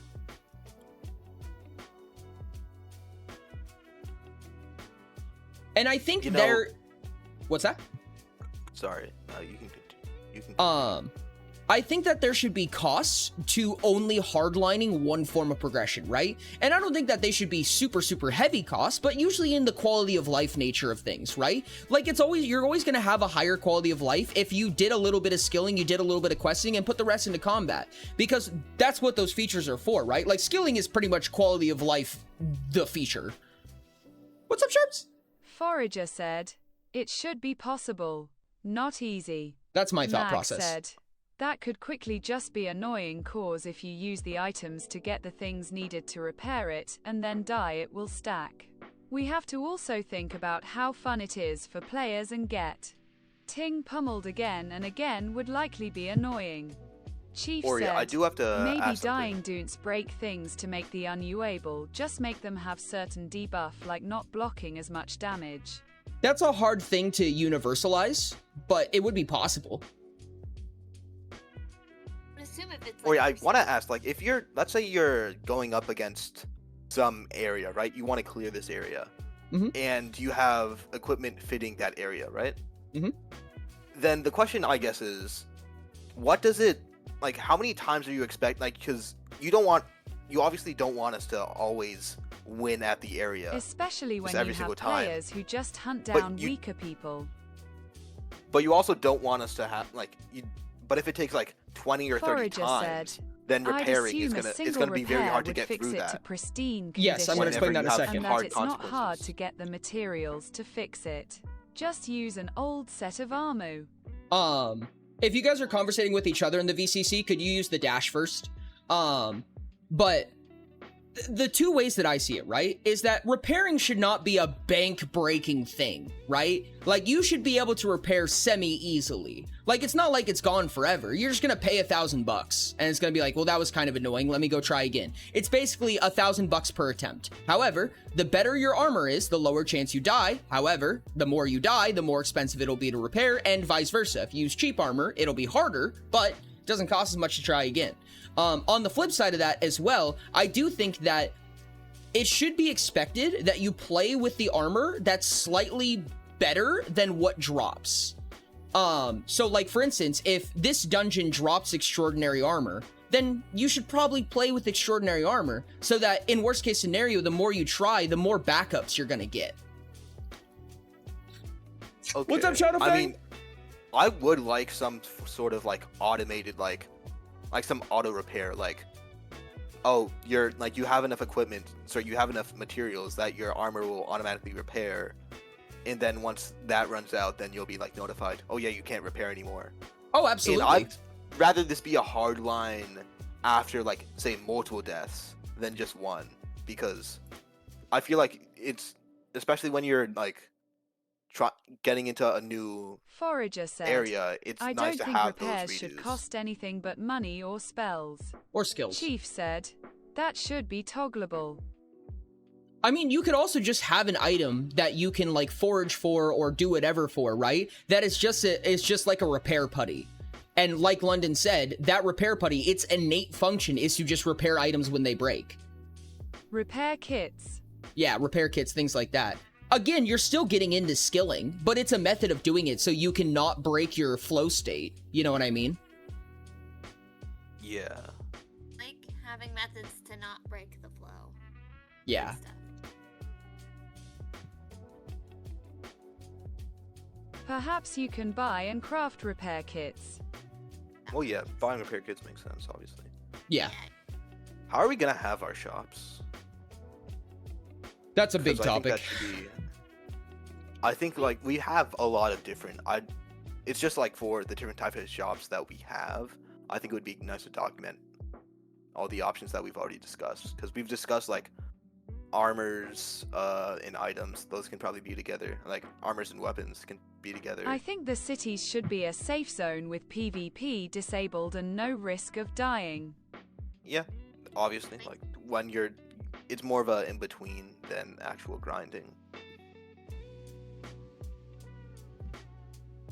I think that also, like in the beginning, because people are getting really used to the, like just in the early game, there might just be no penalties. Forager said, Or I very think low shop penalties. rules should probably come about later.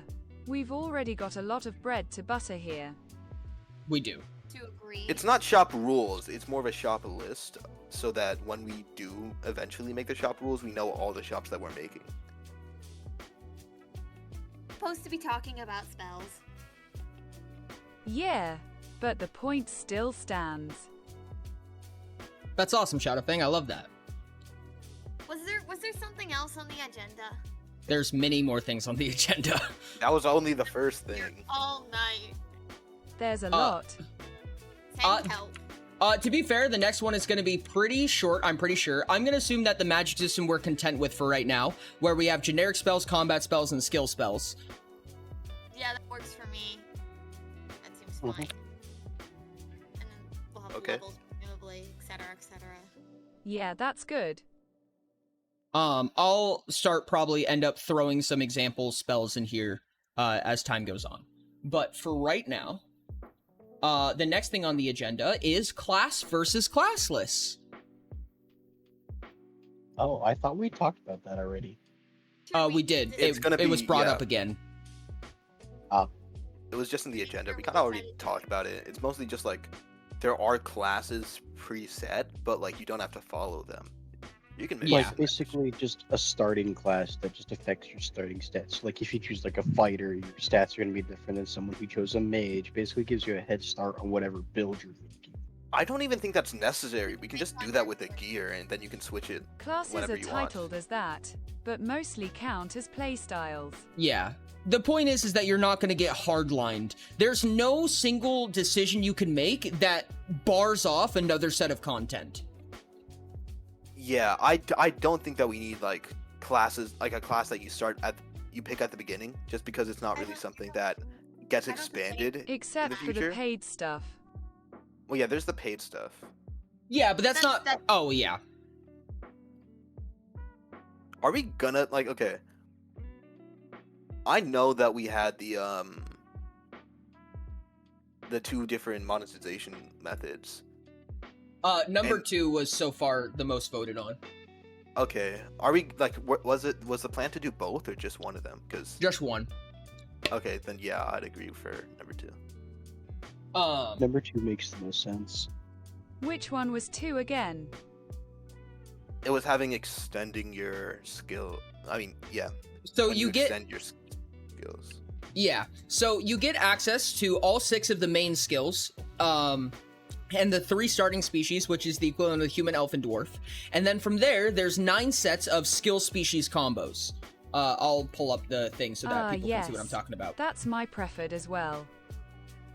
So, like, this. So, scouting is attached to the Navi Kula. Bounty hunting is attached to the Nahi Sakana, which is basically snake or reptile folk. Forging is tied to the Lopakana, which is the cyborgs. Trading is tied to the Ho'olakana, which are shapeshifters. Performers always get the cool shit. Enchanting is tied to the Kilokana, which is mana-based or elementals. Archaeology is Manukana, bird folk. Foraging is Popokana, which is cat folk. Cooking is oh my goodness, holy shit. La Aua. I'm gonna have to learn how to pronounce that. Which is plant folk. And automation is tied to the Ho'omalana, which is basically alien-esque, non-natural folk. Are So- we gonna keep those names? Because I feel like that's gonna be. I just fear that might be a hard thing for people to get into. We don't have to. It's using the same naming convention that Hanai does. But we don't have to. Okay. But essentially, you'll get 2 free credits and you'll unlock 2 of these. And you don't have to immediately. You can get any skill to level 25 and continue gaining XP, but you only get the effects as if you were level 25. You can use 1 credit to unlock a species and a skill attached to it, in which case you'll be able to level it for the rest of forever.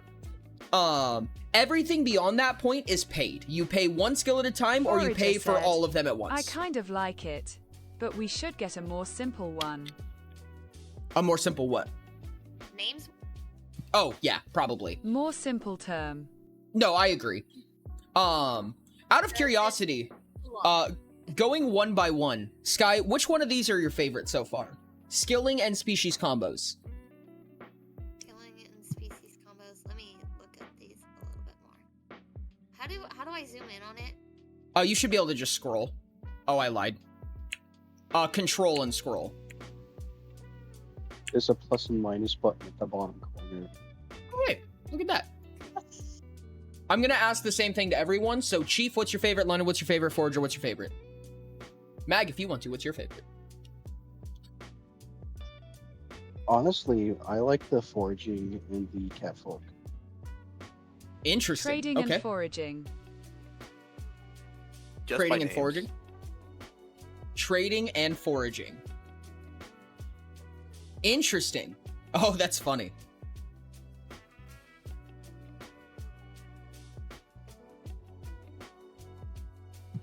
London and Sky, I'm intrigued. Probably scouting and cooking. Oh, Really? really? 2 different skills? Double interesting. Yeah.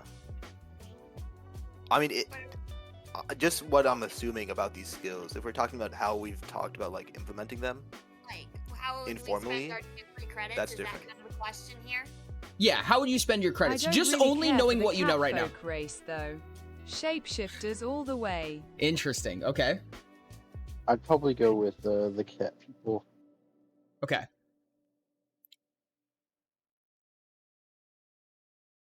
I mean, I do also like foraging. Cyborgs are cool. That's fair. Cool, cool. You see, the thing is, I have personal attachments to Navi Kulas because of season 2. Mm-hmm. Mm-hmm. Already, Humans I wanted need to a ask. complicated name. Ori. Do they? They're the only one who don't. We Yeah. should just call them humans, like spelled backwards, and have them be Namus. functionally the same. Namus. Yeah, Namu. That would be really funny.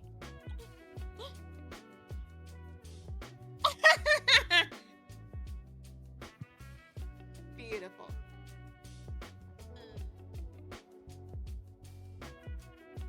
Yes, thank you. I do have to ask though.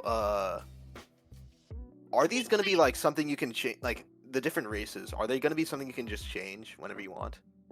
Or how are they gonna Assumingly that or for a price, like an in-game price, right? Like Yeah, kind of how reincarnation happened. You get a freebie when you unlock Races an are by area or a character quest. profiles, I assumed. That is also true. You can make another character that is a species that you've unlocked already.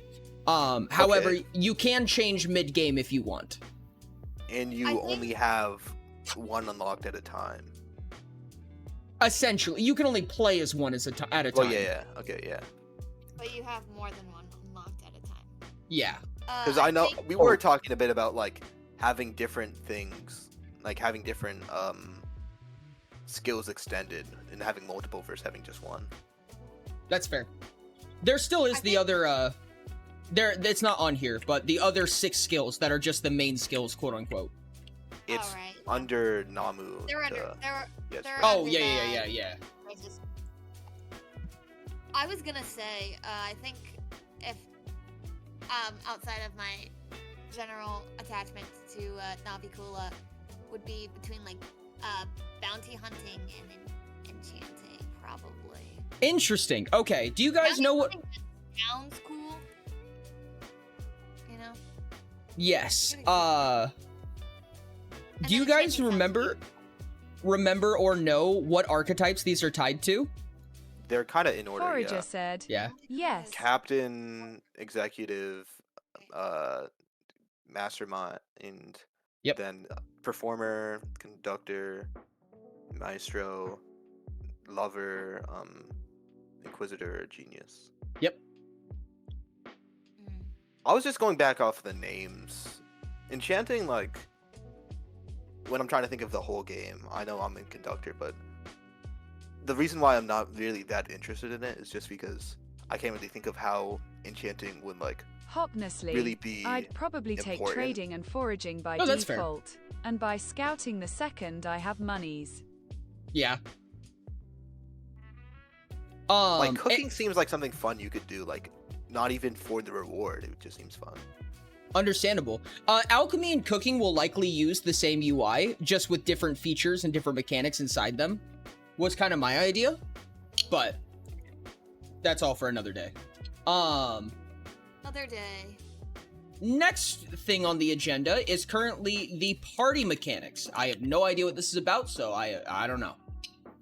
Well, just, are we gonna have parties and, like, That's me. You know how people like playing we have together? the party command in the Minecraft server? That kind of thing. Is this gonna be a game that, like, emphasizes on working together? I would assume very much so. An MMO that doesn't do that is probably not a great MMO. Okay. Because that does change a bit about, like, what I'm thinking about, like, with the death and stuff. Because if you can just grind on your own versus if you're playing with other people, and, like, are there gonna be guilds? Are there gonna be clans? I have stuff very like that? hostily Mag kicked said, my mom out of the should room, guilds be a so thing, I can though? elaborate on this. I have an answer to Mag, but I'm gonna let Forger talk. So parties were kind of, in my eyes, going to be a little bit more into the MMO side of things. So, like, you don't have to have them, you can just fight on your own, but it's preferred and kind of expected by the game that you have them, at least for specific battles. And instead of it being like like you just are in a party at all times unless you leave or leave the game, it is, as long as you are within this range, you have a couple of bonuses and fight with these people. So it's more specifically task based than you just kind of get XP from whatever. But you can Interesting. still have it based on, like, if everybody's farming and you're all in the same area, you're fine. But the second someone leaves to go fight a boss, they leave the range of that party area and are thus kicked from the party. So partying is kind of auto magical. Chief said, Kind of, yeah. I was thinking of The- having the map divided into zones. This is going to be the dumbest reason you've probably ever heard. The reason I don't like that is because of peer accounts. And a peer account means that it's kind of like a challenge account where you try to have no XP in one skill or in 4 skills or whatever. I would prefer to be able to decide who my party is. Yes, that's what I was saying, definitely is you... Oh. Set up the party and then it has a It's range not, of it different automatically ranges. sets up. You choose Oh. to add someone to your party, and then it's limited based on, like, whether you're in the same area. Gotcha. So, like, Okay, so you can't go Yeah. across the world and gain XP from each other. yes. I understand. Which is Okay. one of the Yeah. biggest things I didn't like about Season 2's party mechanic. One person could just AFK there. Yeah. So I think that it should be, like, XP is split between them still, like, for everything, but you get a bonus to it or whatever, and everybody gets the kind of XP from that and everything, yeah. Chief said, perhaps we can have the course world party mechanic, but you have to be in a certain distance to get XP. Mm-hmm. I think parties should be separate from friends, which is kind of how most MMOs I've seen do it, Oh, 100%. where you can be friends And and allow still, like, fast traveling to teammates. But it's more for, like, That's- automatically reconnecting with I the party. don't think fast traveling to teams should be a thing, really. You gotta be really careful about that one. Oh, how Yeah. you treat travel is a massive, elusive game mechanic, right? And, like, for a lot of reasons. How fast you can get from point A to point B matters a lot. Okay, so we opened that can of worms another day then. Yes. I guess to say Okay. it basically, right? if you let's say a game that you don't allow teleporting, you have to walk everywhere. What you've done is you've increased the amount of content that people are going to go through, but you've also very much dropped the quality of life. If you can teleport anywhere for free, which is the other radical on this side, is you've extremely increased the quality of life, lowered the difficulty, but now people can chew through content so much faster. I think that it should be every city has a teleport point where you can spend X silver to teleport to the next one, so long as you have been there and unlocked that point, or finished a quest to unlock that point. I think quests should be the thing that's teleportation. Money? Because I feel like just if you want to like you should passively be able to get money enough so that like you don't have to worry about it too much. Of course, like you can't just have money for everything, but we also could just restrict some of the ways where money can be used, especially if it's for fast travel and like limiting these things. I can kind of see that. Another thing is also, what about low-level players working with high-level players in guilds and such? Because obviously they shouldn't get like the same amount of XP, right? Because high-level players get more XP in areas there. I don't think that you should allow high-level and low-level players to interact in parties. I actually really like just not in the same party. Yeah. I really liked how Oracle Season 2 actually did that. There's a 10 level cap, so you have a party leader. No one can be above or below 10 levels within them. Otherwise, you just can't join the party. Even if there's like locational, like maybe the XP amount that you gain is ratioed, right? Was 20, I thought. It was 20 by the end. But if I have level 20 foraging and you have level 40 foraging, when you get 10 foraging XP, I only get 5. So it scales back down to my level. So you have to do more work to give me XP, if that makes sense. Makes sense. Right. Or because it's XP sharing, then it splits it accordingly. If it's a 1 to 2 transaction, it's going to give me 1 and it's going to give you 2. Yeah, I also think that like the XP share kind of thing, especially for like in combat fighting stuff, should be based on who, like not who did the most damage, but like who did the most assisting, damage, that kind of thing. So that it's not just like I put the entirety of the work into killing this giant chimera, and you guys all gain 4 levels, I gain 2.5 because I'm below you guys. Yeah. An issue there becomes, only that's going to be hard to calculate, because how do you actually calculate how much someone has helped in a fight? How many abilities they've activated, who they've activated against. I mean, there's a lot of calculations that needs to go into that. Yeah, I don't think it's possible to actually have a very complicated system like that without it just being over engineered to the point where people find a way around it and just gain too much XP. Exactly, that's the thing. It's gonna be very convoluted where of course there's the simple one where you say, okay, if someone has dealt like 80% of the damage, we can obviously see they've done more of the work, so they should get more. But other than that, I think it can very quickly be very convoluted to make something that seems fair, right? And we have to also not make systems that are too complicated for like simple things like combat. XP sharing, right? Yeah. Yep. I think honestly it should be based on how complicated that is to do. Because like, if it's just whoever did the most damage, putting a support role is going to mean you don't gain XP, period. Yeah. I think that if we have multiple things at the same, if we have each party member at the same level, then it actually might just be fair to have each of them get the same amount of XP. Just like straight sharing. That's the easiest solution. Yeah. And then just don't party with them if you don't like with people having to work with that. Yeah. Or it might Yeah, just you be have to, based you off also have to level. I work don't with know. people who you can trust, you know, so that you do equal work. Yeah. Figure it out yourselves. Believe in you. I can Believe in also you. see quite a few things of like having a party turns off PvP for you and them. Yeah. Period. Oh yeah. Or maybe Just it's just kind like it's not the same thing. So like you still have to be careful about hitting someone, but you're not like actually going to be aggressive towards them in the same way. Yeah. But, like it's friendly It fire. doesn't but turn it's not off friendly PvP. fire. It turns off PvP. So 1 or 2 hits are okay. You're gonna be fine. Anything more than that, and you are going to start taking damage as you deal damage to your allies. Brutal friendly fire. 2 people. What do we active. think about group abilities?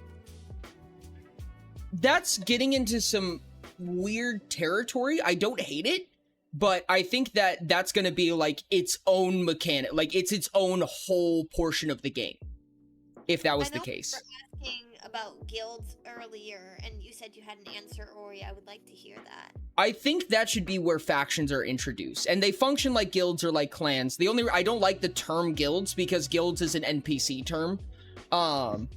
But clans or factions, and if you do factions, then you can reintroduce the faction leaders as their original objective, right?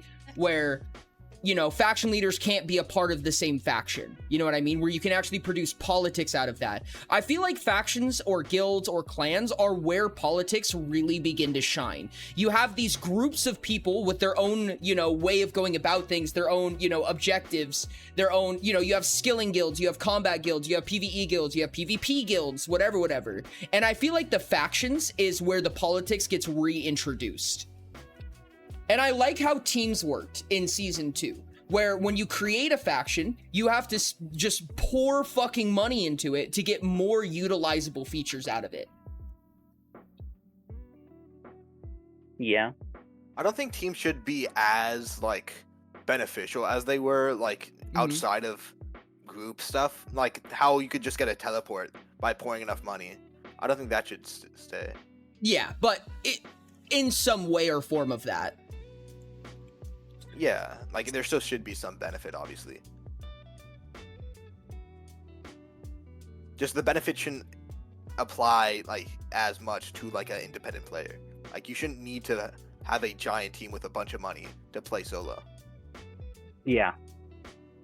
I think factions are going to be more for making teams and having benefits Chief for said, our "We parties need and to add having. a box for players to store extra gear and stuff in." You know, I think that'd probably be like a bank in the cities. Yeah. The Bank of Hanai. Oh. No. Oops, the Bank of Hanai is back. Would it be too much to say that in order to be a faction leader, you would have to be the leader of a faction? I don't think so. It does, I mean, you can just create a moot faction, right? But what it does is it proves your ability to lead a group of people. Yeah. And it also means that you're forced to have a following behind you, so things like war are serious. It's not just about you anymore. Again, you can solo faction, which is definitely a power play that I could see somebody whose name rhymes with Guy would do. But I think we all know who that is. but I honestly think that to be a faction yes, leader, you Mr. would Ty. have to have people in your faction. I don't necessarily think that It's because like faction you are leaders- representing the people in your faction. You need to have people in your faction to represent. Sorry. I think faction leaders would have to change like a bit for that, just because. Oh yeah. Like when you have like the current faction leaders aren't just like it's not necessarily leaders. It's also like more being a diplomat. And if you want to like have like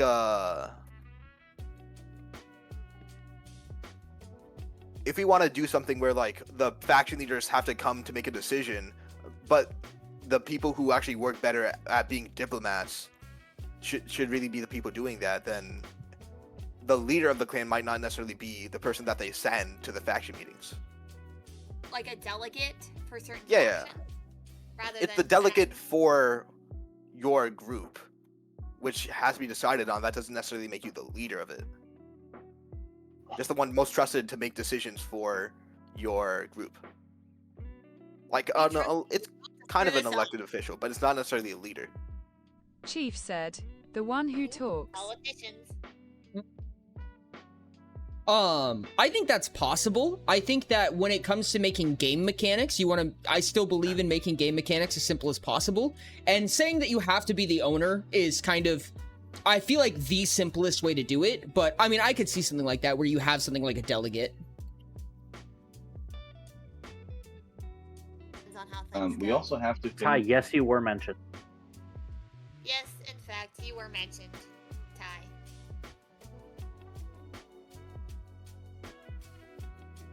Sorry, didn't mean to cut you off there, Mag. Oh, okay. I'm sorry. I thought I was interrupting something. I'm just saying that we also have to think about, like, to begin with, we're making an MVP, right? Minimal viable product. So we have to make something that works. So a lot of these conversations, when we actually make something, we're gonna have them again with more insight into how the system actually works, right? Mm-hmm. So what we need to concern ourselves about right now is what is the first steps we need to take? Like, how are we gonna make this foundational system, and maybe not all the details on top of it, because we are gonna change our mind on that when we actually have a better understanding of how it works in game, right? Mm-hmm. Oh gosh, why is my mic not working? Mag, why are you not the one making the agenda at this point? Huh? Mag was invited halfway through this faction meeting. Mag, you should start making agendas for these meetings. You clearly know more about what needs to be discussed than we do. I mean, Yeah, I the think we faction should leaders for are here Mag. to make the decisions that you're saying we shouldn't be making. So we should absolutely not be the ones talking about this and No, setting I up the. still think Well, that we I can mean- put up things. I just think that he's Yeah. right when it comes to, like, some of these things aren't necessarily appropriate. Yeah. Therefore, I future think a lot of discussion, the I stuff guess. we just talked about was the right stuff. I just thought in the end it came to a lot of detailed stuff, which is going to be something we are going to change our minds on. Right? So we just Yeah. have to think about, like, what is the necessary steps we have to take right now to get what we can do right now done.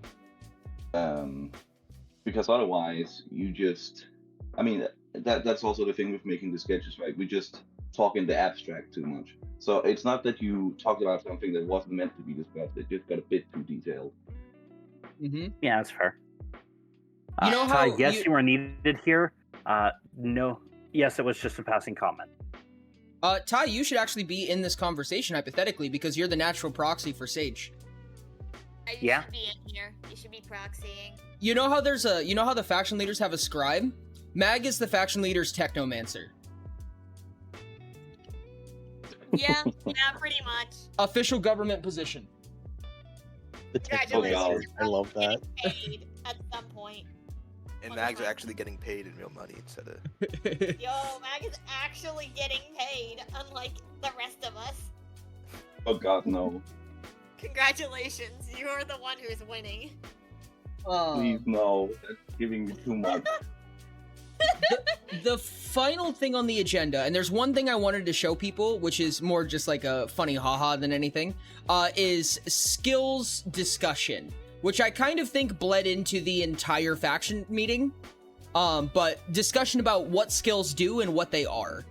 It is already written, but I think Sage wanted more information in order to discuss them further, question mark?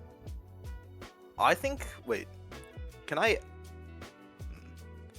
For combat skills specifically, I think we need. Like, I think it makes sense for us to have a lot more combat skills than just any other skill. Skills or Like, and spells? no, spells. Sorry. Okay. Sorry. Oh wait, if it's skills, that might be. Then maybe I shouldn't be bringing this up. Sorry.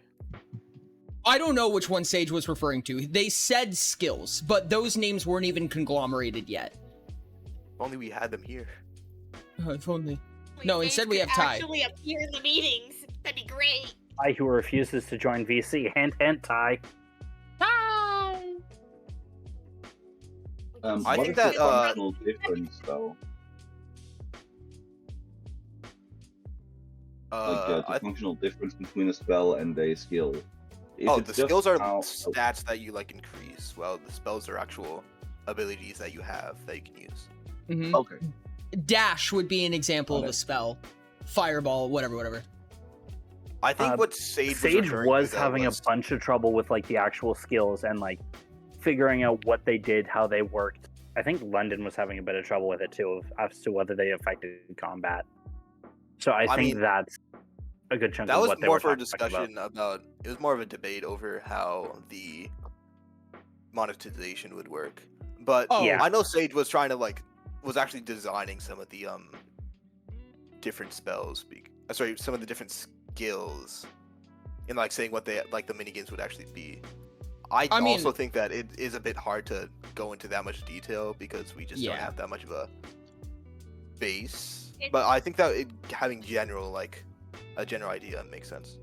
I think having a general idea is good. I think that realistically we should get through our abstractions before we start diving too deep. Having an idea of what it's like is good. Knowing exactly what the UI is going to look like is probably not necessary right now. I think having a general idea of what it should be, going through the different I guess knowing what we want it to be Yeah. would be a good idea. Maybe That's we've why already- having Over that, if you look in the room where it happens, I have a list of necessary UI elements. yeah, but how is it going to be displayed? I mean, An yeah, actual examples that we could probably do in 2 weeks would be nice. in a couple of weeks. Yeah. That's fair. Yeah, no, I'm fine with that. Also, are we gonna have any discussion on this outside of stream? I Because feel like we need Absolutely one you more can. Yeah, no, absolutely. okay, no, Do I you mean have a just Discord specifically with server you for because this, I by know the you're way? busy a lot over. What's that? Yeah. I don't know, VC calls outside of stream. Or something I'm like down that. for that personally. I mean, don't get me Okay. wrong. I'm not the easiest person to get a hold of. I'm going to be dead ass with you. But I think that's a wonderful idea. Okay. I think that more of the conversations should happen in the faction hall than in the room where it happens. The room where it Yes. happens is more for the private stuff, and way too much of it has been happening in there. Yeah. We need people to be able to see what we're talking about. And I think that's true and a very good idea personally. Fair enough. Do we want to just do a quick layover over what the skills are and what they're designed to be to see if there's any conflicts or anything we don't like? Yes. Yeah, seems like a good Sure. idea. Okay. I think it would be good to also know what I think possibly Why a they represent better the, description on the skills themselves would be archetype. helpful as well. Mm-hmm. No, I just want to other than the core ones, I think for the the archetype ones, Mm-hmm. they should have we should know why they represent the archetype so that when we make them, they still actually feel good for the archetypes to play. Kind of a philosophy.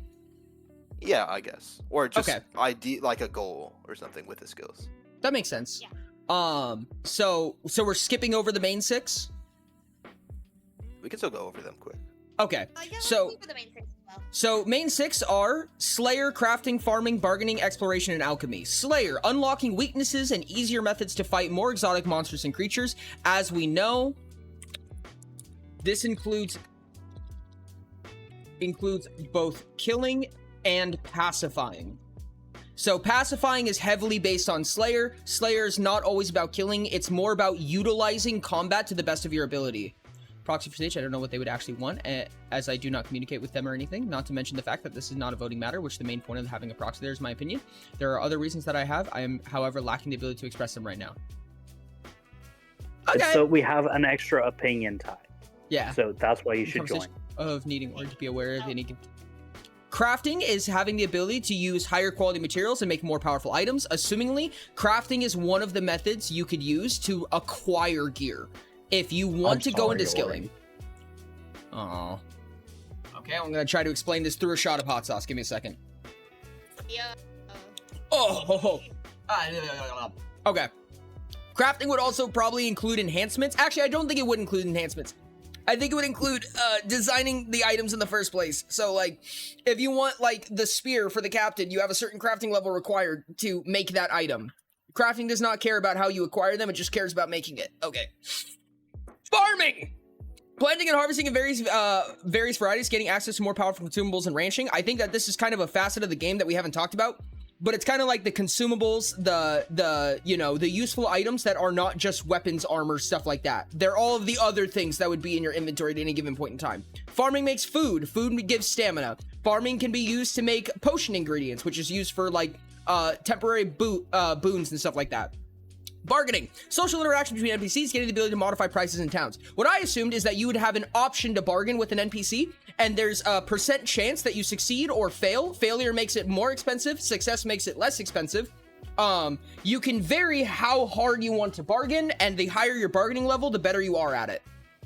Or the higher chance of success. Exploration, finding points of interest and making a way to new locations, unlocking exotic places. I presume that this has like a generation mechanic of some type. So like, for instance, you can find artifacts in POIs that regenerate over time, or a random artifact and they just pop up every once in a while if you search. Or for like the first time you find them. I have a question about bargaining. What's that? Is that going to come with like custom dialogue for the actual bargaining? Of like, oh yeah, sure, I can give you a bit cheaper, or sorry, that's my hard limit. I'm gonna make it more expensive. I would assume so, but that's also something that's on the edge of the chopping block, I think. Yeah. Alchemy, combining ingredients for specific items that aren't weapons nor armor, consumables, foods, etc. This is kind of the making potions and shit. You know what I mean? This is where you actually manufacture consumables and magic items. This might be a part of how you make spell scrolls, so on and so on.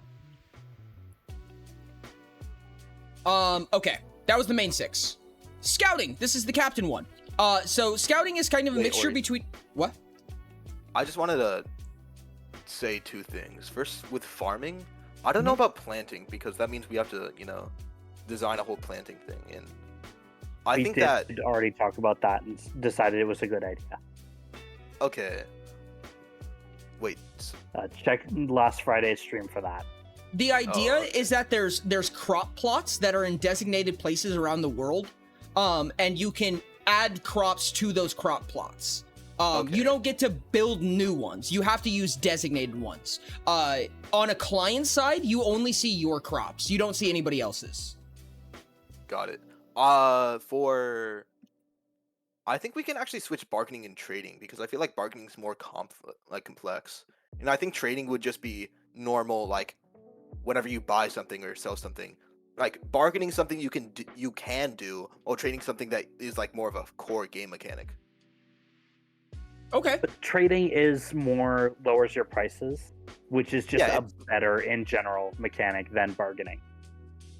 Yeah, but I think that still should be for the root. I kind of agree. I feel like trading, like the ability of trading, is like having the option to sell items to NPCs that wouldn't normally buy them, or being able to trade an item for an item to an NPC and things like that, which to me does sound like more of a core mechanic. That's fair. Yeah, I feel like I just do trading think we in need general, better descriptions in here, though. I agree.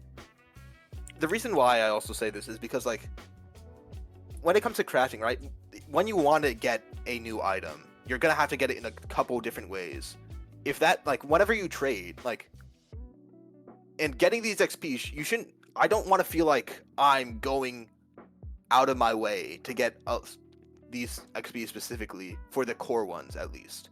I feel like you can get some trading XP just by buying things in order to, like, get materials and stuff like that, and that will be natural. While, like, in exploration, obviously, yeah, if I just go out into new areas, I'll get exploration XP. If I'm just making something with alchemy, I'll get alchemy XP. If I'm just crafting something, I'll get crafting XP. But then when it comes to these more specific things that you have to go, like, you have to be more focused to do, these are like extra options that'll change, like, give more variety. So the cores are more passive, the archetypes are more active. Yeah. But yeah, Ori, I think we kind of automatically found a way to make exploration XP like actually something that's repeatable, in just dungeons would give it. Like, that would having make sense. The custom dungeons with the scrolls and stuff. Yeah. Just kind of give Especially optional areas. Yeah. Mm-hmm. No, I could definitely see that. If not, maybe the POIs are more of like exploration hubs where they kind of manifest in different ways. Not to say that they're procedurally generated every time, but there's just something new that pops up and you have to go figure out where it popped up. Yeah. Pretty cool. That's in stating that the dungeon could get chopped off the end, and if the dungeon leaves, then that's probably what we'd fall back on, I assume.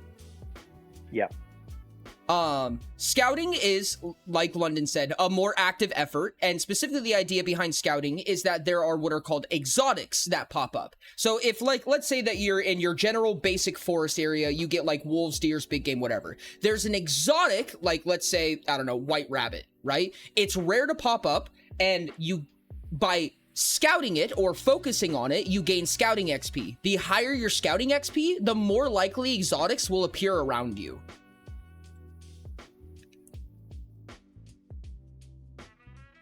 Bounty hunting. Bounty hunting is... What's that? Sorry. When you said white rabbit, my immediate thought was, I'm late. It's for a very important Alice in Wonderland. Indeed.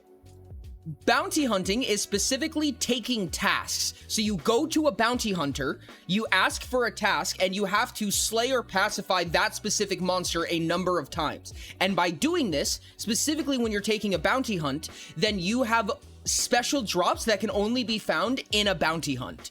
And as you get more powerful, you can do things like decide what your bounty is rather than get a random one, and so on and so on. It would probably be close to called something closer to like bounty board than a bounty hunter, because a bounty hunter is the person who hunts, not the person who gives it out. Kind of reminds me of the What's up, Genevieve? the third dungeon where you could means that you're going out and buy hunting. your own where you could buy different bounty, well, like tasks to do. Yep, exactly. And maybe there's like already an option when you go to bounty hunting, you know what I mean? Like maybe different bounty hunters run it differently. Maybe some of the bounties cost money. Maybe you can take a random bounty for a low number or a chosen bounty for a high quantity of kills, if that makes sense. I feel like also if we have this as a skill, then we can enforce the low value, like the randomness more, because I feel like with that dungeon, you just moved on from random once you like got one thing. Yeah. Foraging, I believe, is enhancements. So I see two types of enhancement when it comes to this game. Foraging enhancements and enchantment enhancements. And I think that they should function very differently from each other. Enhancements don't generally come with a downside. However, they're expensive due to failure. So if you fail to enhance it correctly, you consume the resources and you don't get them back. Oh no, it's gems all over again. Yep. I was assuming foraging was like quite literally intended to be the gem mechanic. Pretty much. Whereas enchantments are pretty much 100% positive. However, I think with enchantments come curses. I'm very interested.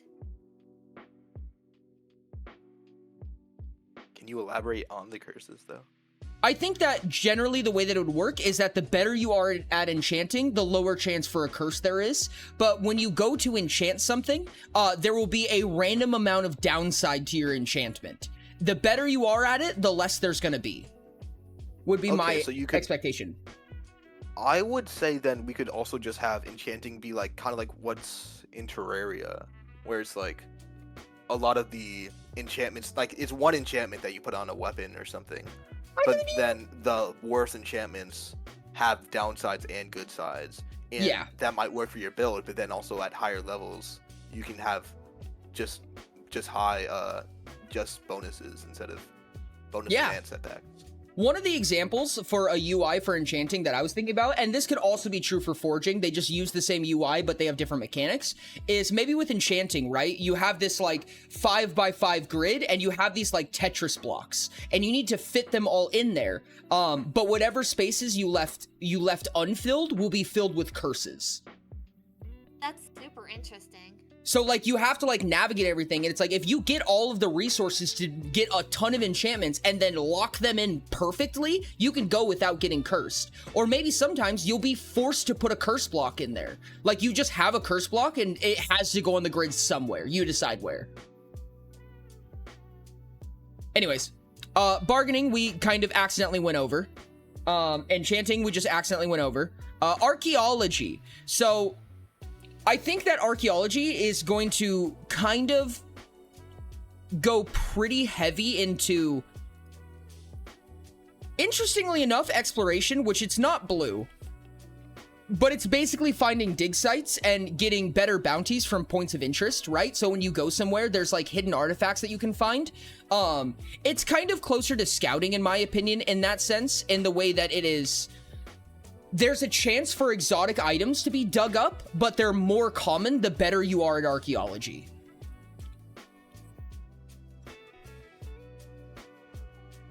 I don't know about that one personally. Okay. There's 2 on here that say foraging. That one is And foraging. foraging. There's an A. Foraging and foraging. Okay, I'm gonna really...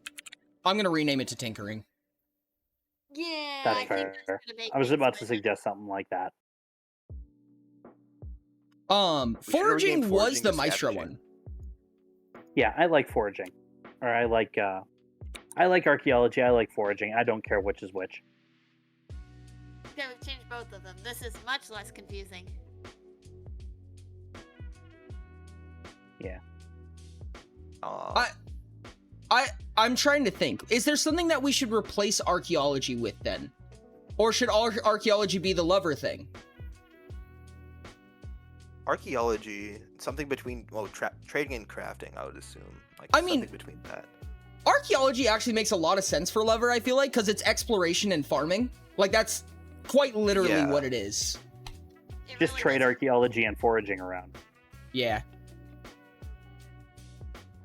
Which is cool because I like foraging better anyway. It's gotta almost as change if it's in your name. That would be wild. Who thought the Forager Okay, 56 that's a bit likes corny. foraging? I mean, to be fair, that's not where the name came about. It came about from the game Forager. That's kind of funny.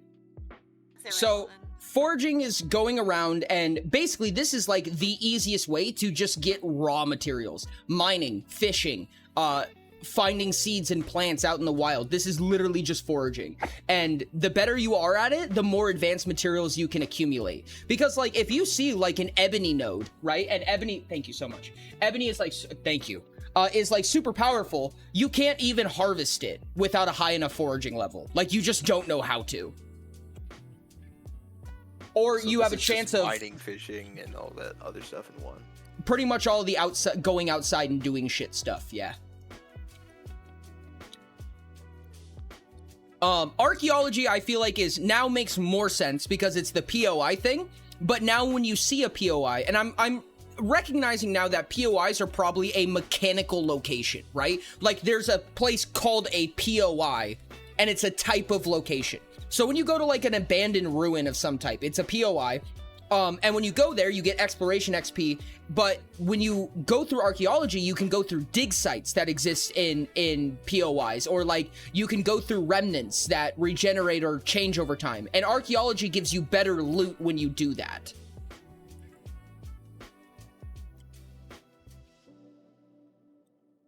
I would assume that the way that POIs work is that they're basically just a timer-based exploration thing. So you can go to them and they will re-manifest the random features of them. Like sometimes, you know, maybe the vases and the chests move around. It's the same structure, but the stuff inside moves around as it regenerates. But it's on a timer, right? So once you do it, there's a cooldown before it changes again. That way, in order to explore consistently, you would just go around to all of the POIs in a circle. I could see kind of POIs actually moving as like things happen. So, That's like true. they have set locations, but there's not a guarantee that they'll be at that location anytime. That is true. Maybe POI could be instanced, right? So like maybe there's just like this cavern opening, right? And when you go in, you get a random POI. Well, I was kind of thinking of like this plane has a chance to spawn a POI at 3 different locations. There's no guarantee that there's going to be anything at those 3 locations.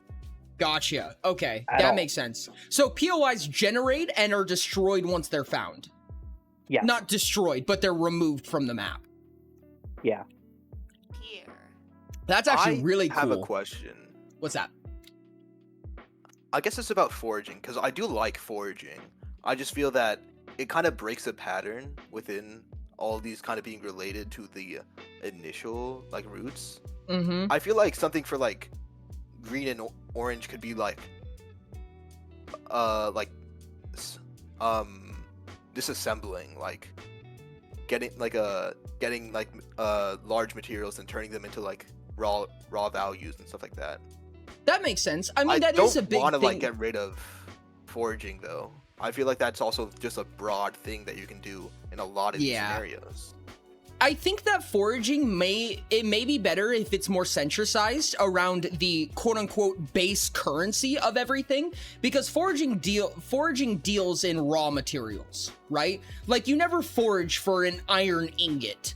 You only forage for ore, for fish, for things that can be traded away. You know what I mean? Or traded in for something else. I could see foraging as kind of taking like a seventh spot, kind of like right about here, where it just isn't based on a color, and something else takes the green-orange spot. This would be a little bit fucky, but trading could be taken out and replaced with foraging. Yeah. I mean, foraging, like you said, is just kind of a universal mechanic. It's a really base level mechanic. Okay, yeah. I also feel like trading shouldn't really be like, you shouldn't have to have a certain trading level to use stuff, kind of. Yeah. Yeah. That'd be so funny if you're like, oh my god, a wandering merchant. And you're like, oh, sorry, your trading level ain't high enough to talk to me, bitch. Trading is also going to be really important for if you're trying to do without skills, because I assume trading also includes like payment for stuff. So like if you're not using skills, then, or like if you're not using you can look at it, but you can't buy it. Yeah. I'm not sure how I'm trying to say this. If you're not using the skills, then trading is gonna be the way that you get everything. Yeah. Except for like stealing it, which is something that we should probably at least sort of say no to. I don't know. RuneScape has an entire skill based on thieving. It's called thieving. Yeah. I think Maestro could be salvaging. Oh, I can see salvaging. Actually, that'd be really interesting, especially when I mean, it kind of exists within tinkering a little bit, unless you're specifically going towards the breaking mechanic and things like that, or if you're talking about recycling. Like, you can turn... Well, it's both. Actually, no, that's fair. I think it could be both easily. Salvaging at like the base level is repairing stuff, so you can have that skill, and then beyond 25, it starts getting into, or like probably around like 15, 20, it starts getting into like actually tearing down weapons to get materials back. I don't think this is repairing. I think this is disassembling and recycling. So maybe you're turning a bunch of one material into a bunch of another material, or you're turning one large item into a bunch of small things. I don't think it's not crafting where you're turning small things into large things. It's not really recycling, because I feel like that's more of a core game mechanic. It's not something that should be here. It's flexibility, which is very green. It fits Maestro well. It does give pretty Maestro. I kind of want, I feel like there might be like a different name for salvage, because I don't know, this might just be like a vibe thing for me, but it just doesn't feel like something you would level. Yeah. Salvage just kind of feels like it's you get this back. From the thing. I feel like it's like almost engineering, but it's a very specific type of engineering. Re-engineering. Yeah. You could call it recycling. That is true. We could just call it recycling. That feels kind of weird, though. Is there a synonym? Dismantle? Dismantling is close. Reclaim? Reclaiming? No, because that, if we do the thing with you die and reclaiming is probably going to be the name of that. That's fair. Reclaim, repair. We need a very specific name. Restoring? No, that's... It sounds like health. Yeah. Yeah. Or... Disassemble. Disassembly.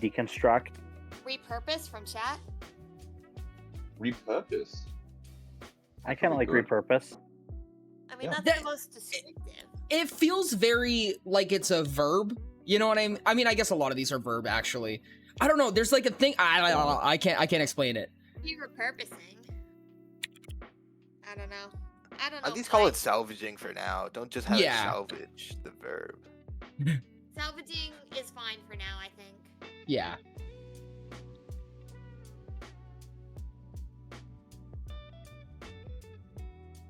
Okay. Archaeology. Are we okay with archaeology? Yeah. Ori, have you said yes or no for Oh. Ty yet? Hurry, can you say either yes or no for me? Yes. We could call this scavenging. Archaeology or No, salvaging. You can make salvaging scavenging. I like that. Okay. Yeah. Nearly as well. the reason why I didn't say that was because it says scavenging right in the definition of. I mean, foraging. yeah, but Oh, yeah. you can change that word. You can change it. Here, I got it. I can fix this. I'm a master at this. Got I'm it. pretty sure you spelled scavenging wrong. Oh, yes, I did. Lamau. Not scavenging for raw materials. Solutions, people, solutions. Okay.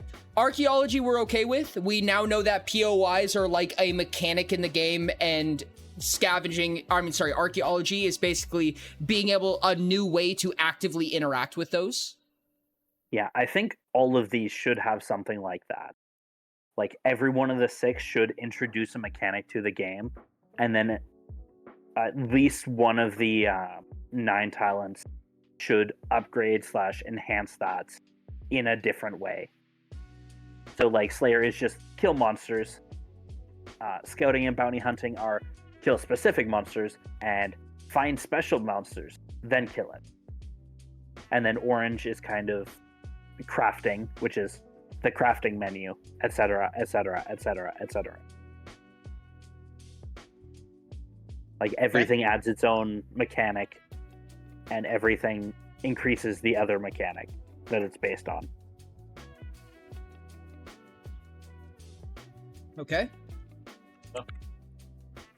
Ari, can you add me to the whimsical? Yes. You'll have to DM me and email. Copyright. Nope, you're not allowed to join the whimsical. Not at all. Thank You're banned from it. Or you should say finding, not scavenging. Just for clarity. Yeah. For what? Oh. Well, welcome to the team, Mag, by the way. Welcome to the Thank team. you.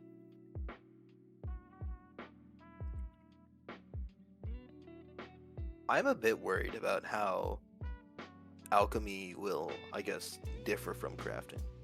I think that the big thing about alchemy is that you don't know what the things do until you smash them together.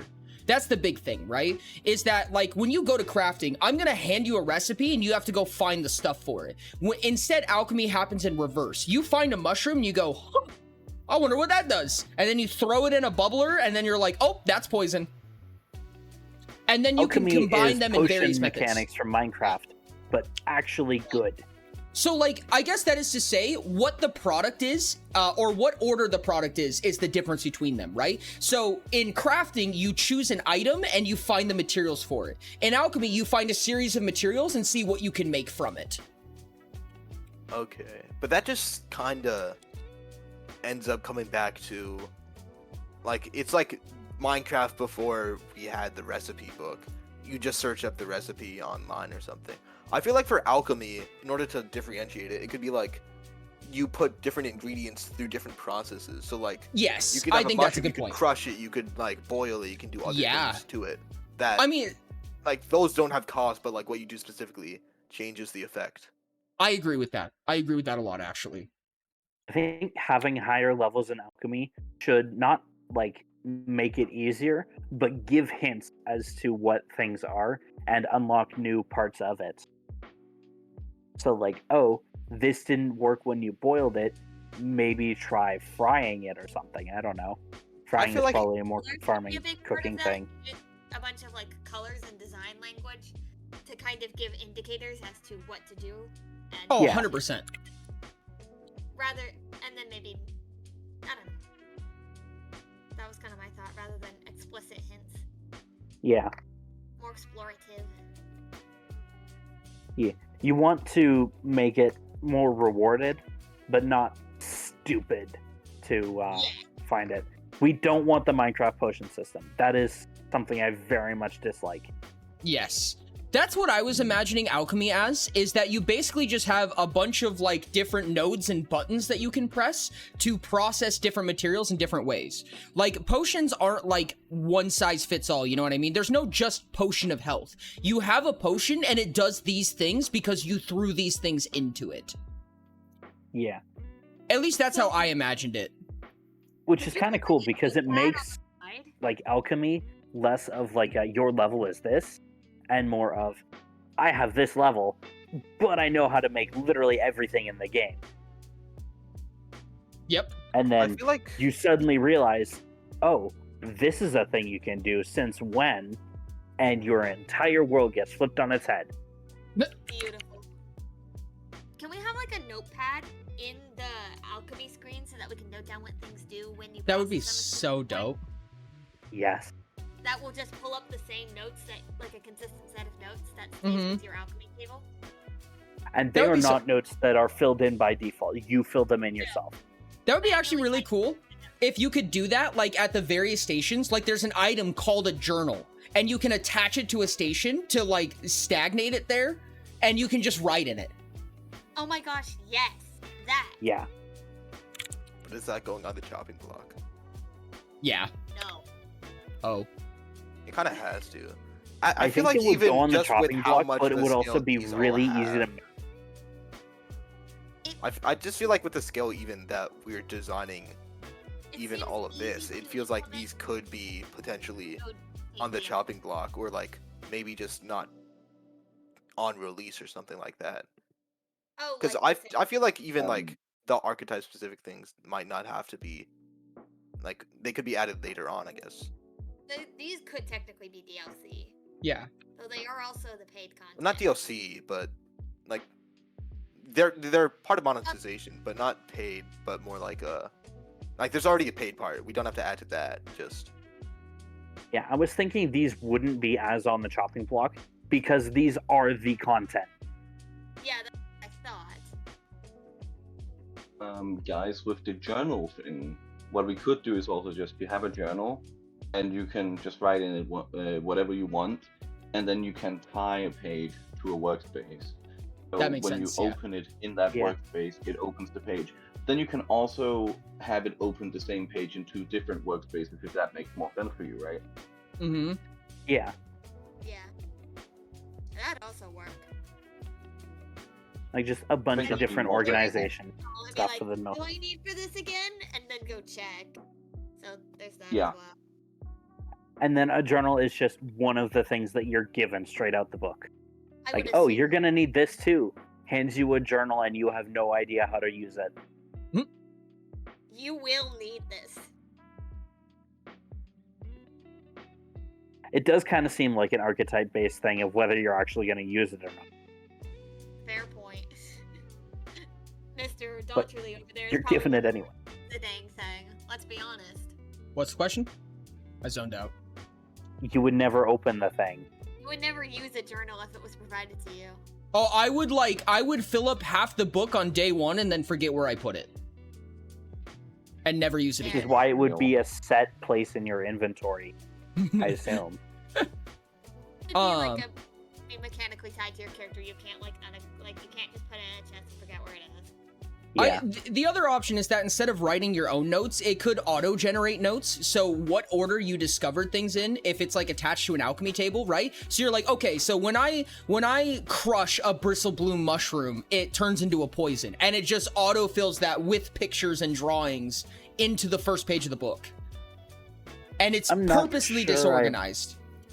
I'm not sure I like that as much because you get to organize it and disorganize it as you like. And having it, you write your own notes, means that you can have wrong ideas. That's actually fair, yeah. That's actually a good point. I like the idea of a more authentic experience with. We're at a write your own notes. We're at 87 hours section. But I also don't think it should be a, like you discussed it as if it's an item. I Mhm. feel like it's more like, you know, how with a map, you usually don't have it as an item, it's just something Yeah. there in the UI. I feel like that would be more appropriate. That makes Yeah. sense. No, you're fair. You're fair. Okay. Do we feel good I think there about could skills be- for right now? Yeah, I think there could be things that are automatic about the journal, and there are things that you put in automatically. Like alchemy stuff, you put in yourself, but like notes and things about like, oh, I found this thing, it did this, this, and this, that is filled in automatically. You I could feel like have it's stuff maybe like more of a presets, like part-time images that you paste onto your notes. So like a Yeah. recipe that you could just put in your notes or something. I think Yeah. that is a. You unlock the stamp, and then you could put the stamp in. I think that's a very developmentally heavy thing to do, but it sounds like a lot of Yeah. fun. It'd be really Yeah. cool to just have It's stickers. a chopping block item, but potentially in the future. You could use what are essentially emojis, which just turn into drawings. Yeah. Oh, wait, that's fun. I will c- draw for- I could I'm see a kinda couple of thinking ways of, that you like, could do that. How many artists do we even have like for the game though? 14 million. We have us. We have us. Okay. I can kind of see the journal of as like it's something that NPCs interact with too. Like just Oh. hand me that book you're carrying. Opens it to a random page and just scrolls in a bunch of random notes, and then hands it back to you. That would be kind of I wild. can see actually. that during the tutorial, but I don't really see that happening You know- that much other than for quests. This is gonna be weird, but one thing that is also possible, maybe not specifically for alchemy, but like, let's say you have a questing journal, right? Like, what if when you open the book, like you have this menu where you open the book in front of you, the left page is automatic text, the right page is your own notes. So you can Yeah. flip through them and see what you wrote in comparison to what was automatically generated. That feels a lot And- simpler. Yeah. Automatic mind that. generation Yeah. would probably be telling you like what a thing is. What you need notes to are do. how you get to that thing. Yeah. So, It would like, actually be really oh, cool right. because it incentivizes learning the quest rather than just going and busting through it using the wiki. You know what I mean? yeah, It Interesting. also allows you to like do Yeah, a quest over multiple days or like multiple playing sessions. Yeah. that's true. yeah. Instead of coming back to a quest and Would you going, be what able the to chat fuck was I basically? doing here? Also gives you a lot more heavy replayability to it because Mhm. like you come in the first time you've got no idea what's going on. Second time you've kind of got a little bit of notes, and then third time around you have this book fully filled in and you are fully aware of what's happening. Yeah. Should notebooks carry between players, between like characters? I don't I don't know, think so. honestly. I don't think so. No, I think each character should have their own. I think Because it could one be like character- a toggleable thing. One Sorry. character would have more quests unlocked. Oh yeah, that's fair. Okay. Should you be able to share pages with other players though? That's like your notes. I think it would be interesting if there was a mechanic where you can't like give them a UI, but you can literally hold your notebook out in front of you. Like to what page Oh, you're right. on. So like your character, your third person character is taking their book and they're turning it around and it proliferates with the image that you see in the UI. Gotta be careful about that. Yeah. That's fun. Yeah. I don't know. I mean, that's also very developmentally heavy because you have a procedural texture, but I still think it'd be cool. Yeah. I feel like we could Yeah. do that later on. It's a small thing, like Yeah. I mean, Yeah, that that's is just like detail stuff. that's just like one of those features that makes a game so fucking cool to me. It's just like your character's like, yeah, no, I'm on this step, and they actually like throw the book out in front of you. Right. Here. Anyways. Okay. Well, that's our agenda for today. I Did we mark down the notebook as an idea so we don't forget it? I'll note it. Because I know you, Ori. you don't know nothing. Let me start copy pasting stuff I put in the room where it happens up to the faction hall so everybody can see it. I'm actually gonna go to files, I think, and I'm just gonna create a random stuff to add later. Sounds good. We could do a Kanban board where we have, you know, items that we're thinking about and that we have decided on. Then we have a visual interface with it. I don't have to scroll through a document every time. Yeah. It may just be me who prefers that. I don't know. I'm gonna add a board onto this. Probably do something about those eyes. Eyes are not supposed to be itchy. Probably a good idea. You might want to fix that. Just get a new set of eyes. That simple. Yeah, just replace your eyes. Really? Silly goose.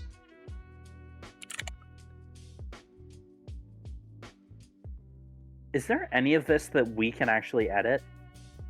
No, and there was a reason that you can't actually, and that's because, I mean, I'll get more into this later, but TLDR, it costs money per editable person. Oh. Yep. Mm-hmm. Right. So, just leave comments. Yeah, I think that leaving comments and leaving some number of designated editors is going to be a good idea. Also, if you have 10 people working on the same document and you go and delete something and change it or whatever, we're not going to have communicated what just happened, and I fear it's going to cause a lot of confusion. Can we interact with like the Kanban boards and such like that? You know, move the items around, or? I don't I feel like think this could so. just be used as more of an official thing. Probably, yeah. I don't think you can currently. Like I said, it wouldn't hurt to maybe have a second person who's on it, and if I were to give a second person, I'd probably say Mag, because Mag is going to be on the technical side of everything. Right. Plus, you can just kind of comment. Yeah, you can leave a little pin on it that says, hey, I want you to comment on this, and Forager just made me realize that you can actually put a pin on a board with a comment. Like anywhere on the board. I did that first, but okay. Did you? I did not see yours, Leonard. I'm sorry. Yeah, I was just messing around with the giant comment feature in the top corner and realized that I can put it down. Whereas?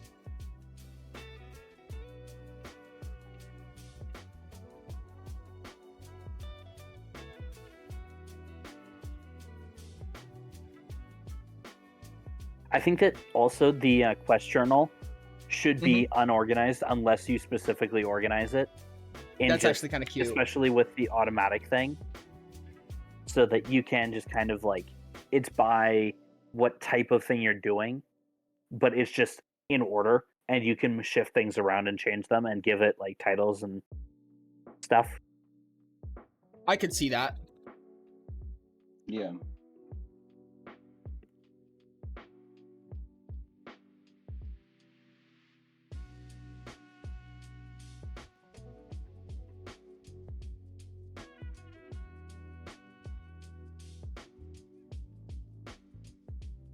So is that about it for the meeting? I want to show you guys one more thing, and it's kind of it's more of a practical thing, and just hey, look at this type thing. Give me just a second while I finish typing this. There we go.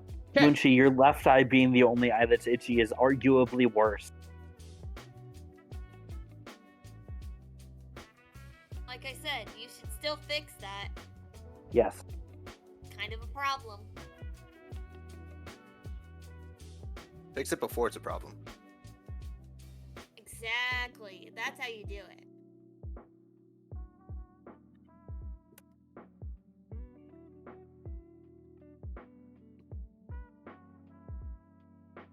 Let me do it like this. This is going to be better, I think. There. That way, so we can just pop another idea off the bottom of this, and it'll be easier to organize and stuff like that. Yep. Okay. Right. Okay. Cool. The other thing I want to show you, I'm going to show you on stream. One of the things that I've been considering a lot is the absolutely fucking ridiculous number of 3D models that are going to be required for a game like this. I hate this conversation, but it's an important one to have. So I just like threw something together in like 30 minutes in Blender. I'm not a 3D model. I'm not a 3D artist by any means. But this is something we're gonna have to consider. And realistically, for the amount of ways that we're customizing this game, we're not gonna be able to kit bash this game. Someone needs to know how to 3D model.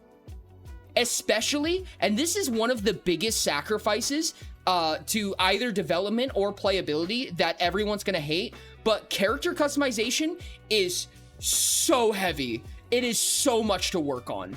It is very, very painful in my opinion, especially in the art and development side of things. And Mag, you can correct me if I'm wrong here, but God, is it a nightmare? Nah, I'm not touching that. Okay, so it's my problem, chat. Listen, you need a good understanding of 3D modeling, not just in the physical interface, but also, you know, with the numbers and stuff, because you have to modify it with programming. So Yep. I'm not even gonna try, man. I do have a kit bash in this Unreal engine, in this Unreal game right here. These characters are customizable, right? But this is a system that came like this. So you can actually take this dude's clothes off. I mean, it's not programmed to be able to do that, but you can strip him down, you can take his shirt off and shit like that. And they actually do function. Sometimes on the server side, their heads will begin to disconnect from their body, which is really funny, but none of the clients suffer that. But anyways, with character customization, which I feel like is going to be a borderline necessity for an MMO, we need to consider what kind of limitations we plan on suffering. Do we even have a 3D I think we model? just don't have really character customization. Then we just have cosmetics, which is much easier to implement. Which is just like Oh, items that you yeah. already have that are like you can just choose to be looking like you're wearing different items. That does I mean that think everyone probably will just, literally like- look exactly the same. I think probably just like bare minimum. This is not bare minimum literally, but like hair color, body type, and that's it. I think I'd Lots actually... of hairstyles and stuff like that. Yeah. So there's a really interesting thing you can do. If you want to do something like clothing mechanics, the armor mechanics will likely will use the same functionality that clothing would, right? Because if I'm able to swap your armor out, I personally prefer, there's two ways to do meshing for this, is I can have the model for the body and the model for the clothes, or you can have the model for the clothes replace the body. I choose to replace the body. And if we're gonna be doing that anyways, you can just tack on clothes. It's just cosmetically different. You know what I mean? But it uses the same functionality, hypothetically. Hairstyles is the same as true for helmets. One of my questions is, when it comes to texturing these guys, are we gonna have like actual facial features? Like, are they gonna have sunken in eyes and real noses and real mouths that open and close? Or are they gonna be drawn on features? Because that's a common, I mean, low poly anime style is to draw them on. It's not gonna look nearly as, you know, profound as like these characters do, for instance, but it'll be cheaper. Let's make it triple A. Every character is literally just two eyes. No mouth, no nose, nothing. We could have like silly characters, like not silly, but like non-human. I mean, okay, I mean, we could have a like basic human base, I guess. Like, I'm Yeah. not thinking of like feel doing like- repo, but like if we just have like a more exaggerated humanoid, I guess. Yeah. Might make sense for for the low budget. Also- Also do note that there are 9 different species in this game, so. Are we gonna make that visually? How visually Yeah. are we gonna make that? Oh, I was assuming we would. I think what I was think planning on... we need to have like a whole like call dedicated to the style, because it is a big thing. It is a big Mhm. decision also on how long this game is going to take to be developed and what we actually need, because we may need like a professional 3D artist if we do something more detailed. So that's a long conversation. Yeah. There's Yeah, somebody I've that worked making a game before. I remember I was so naive and I thought like you could just do whatever you wanted with the art, but no, it has to have a lot of Oh god. interconnected stuff. There's somebody I wanted to talk to. It's actually the person who made these models. And I wanted to potentially reach out to them, because this right here is my personal favorite style when it comes to games. This is the dream style right here, in my opinion. And I was considering asking them if they would be willing to take commissions when it comes to something like that. You know what I mean? It would make this project very expensive. I'm gonna be honest with you, but if it's worth it, it's worth it. Make Right. a Kickstarter goal. I mean, actually, genuinely, yes. Start this game? I mean, realistically, you could. You need an MVP. You can't do it without an MVP. I mean, you could, but I wouldn't. Yeah. Yeah. You need to prove don't that the do a game is Kickstarter functional. without an MVP. Yeah. That's fair. It's not Functional just for and the players, fun. It's also Okay, that it's makes also for yourself, because you will overpromise if you don't do an MVP and have an understanding of how the game is, and it's not fun to stand there and have promised things and then say, well, we couldn't deliver on it. Yep. It's also just bad for your reputation. Yeah, exactly. I no think one's gonna that... buy Utopia 2 if your video game didn't go out. I think that personally, what's written here and what we've written abstractly should be a taste of all of the mechanics that we should implement, which is a big ask for an MVP, but it's proof of concept for every mechanic and proof that they can play well with each other. Yeah. Correct me if I'm wrong, Mag, but that's how I would do that. I feel like even if No, we yeah, I have agree. to cut out dungeons, it could be like just one really basic dungeon, like how we had in the Minecraft server Mm-hmm. at the start for the MVP. Makes Just a proof lot of Yeah, one concept for like the dungeon, idea of the three- dungeons. the proof of concept. For Well, the I whole- mean, the MVP probably would be a single dungeon, a single city, the very baseline skills, etc., etc. Yeah, one The skill only- per the different options and one spell or whatever per the different ways you can branch your character to begin with. Yeah. You have three Yeah. species, which is the three that you start with. There's like a single node of every skill somewhere in Hanai. There's Hanai. There's like a couple NPCs you could trade with. You know, just some. There's items up to common and basic combat mechanics. Yeah. Would be my assumption. What's up, Brent? How's it going? Quest lines, But, I think. What's that? Oh, it's just that, like we talked about, we also need to think about, we have to dedicate at least 1 month to just make something that's trash. It's not even the MVP. It's gonna be us trying to figure out how we're gonna do this, work with the engine, try out how we will make the features, and then make a blank slate so we don't build on top of something we're not sure about, you know?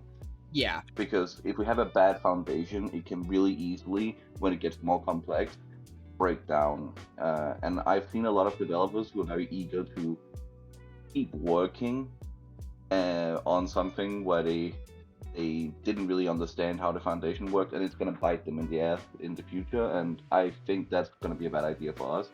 Oh yeah. So we're going to have at least 1 month where we don't make any actual progress, and I think we need to be content with that already now. Yeah. Like the I agree. progress will be an experience and understanding of our goals, right? I agree. This is cool. This feels I very already have invigorating, some very fun. ideas on how we can make the heartbeat work. If it's like coming to Right. that specific. Interesting. Do we think that races should be part of the minimum viable product? I think that you should have one race swap so that you can prove that you can play as different ones, but I think you should probably have the human and the elf, realistically. Because that is a feature that we need to prove plausible, especially because it hinges the monetization product. Yeah. Yeah. Just like, I'm asking because I don't think it's like absolutely necessary to have it base thing, but it should be possible to prove. Yeah, no, 100%. I agree. You also need to know already now, we're gonna have to develop a lot of this because of the heartbeat on the server side, right? And server Yeah. side development can be very hard to do because you have to sync up with players properly. So that's gonna take a lot of testing. It's gonna What I be w- tedious as fuck. Oh yeah, no, 100% I believe that. I've been thinking about that a lot, and my assumption behind it was that basically, the server's going to have an automatic check that happens every tick, right? So the server's going to send out a message that says, hey, another tick has happened, and it's going to have a check with each of the clients to confirm that the clients heard it, and then the clients will have a function on success, basically, so that we can kind of wrap it up into one function and just call on that function when we need to, instead of having to call upon the server every time something deals with a tick. Right. I mean, it's still going. I guess I don't understand it because it has a lot of potential for just misuse. Like, it's a security thing. Like, the server has to confirm that it actually got the information. You can't just have that go through. And also, I feel like when in the tick are you gonna do it? Because I feel like it makes sense after physics but before rendering. I think it happens before everything, really.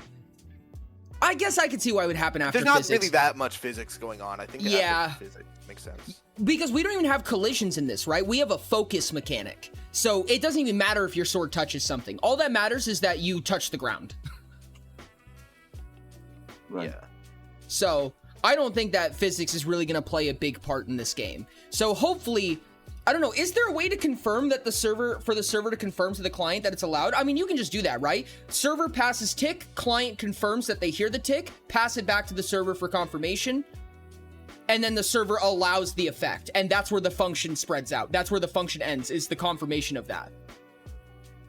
Yeah, Correct me the if hard I'm part wrong. is not that, it's optimizing server, because it can easily take a lot of energy from the server to do all those checks, right? We have to optimize a lot, especially because it's an MMO. Yeah, that makes So sense. that's the biggest issue. It's not that we can't make a very simple version of it, but I think it's not worth it to do the simple version that's not optimized, because at some point we're going to have to remake the whole thing, and if that's the foundation for the game, that's not a good thing. No. Right? Yeah. If we can't make it work with a heartbeat, I feel like we could still make the game. I don't want I'm to go sure there you No, the yet. heartbeat can work. It's just going to take a lot of work and optimization. Okay. Yeah. I think it's going to be a good idea to build a solid foundation to stand on before trying to interlope anything else into it. So making sure that it's as solid as optimized as it possibly can be before you even get started is a good idea. Because, like you said, it's starting over. This project that I've shown you guys a couple of times, this Unreal project, that's going to get scrapped. Because the heartbeat has to come first.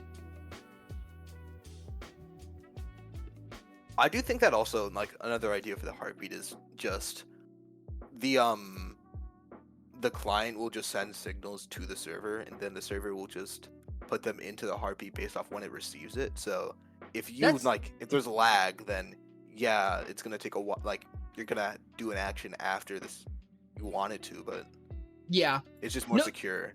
That is a good point. Instead of the server deciding when the tick happens, the client requests to tick. The client says, I think a tick should happen right now. And maybe the server can navigate it to its closest tick.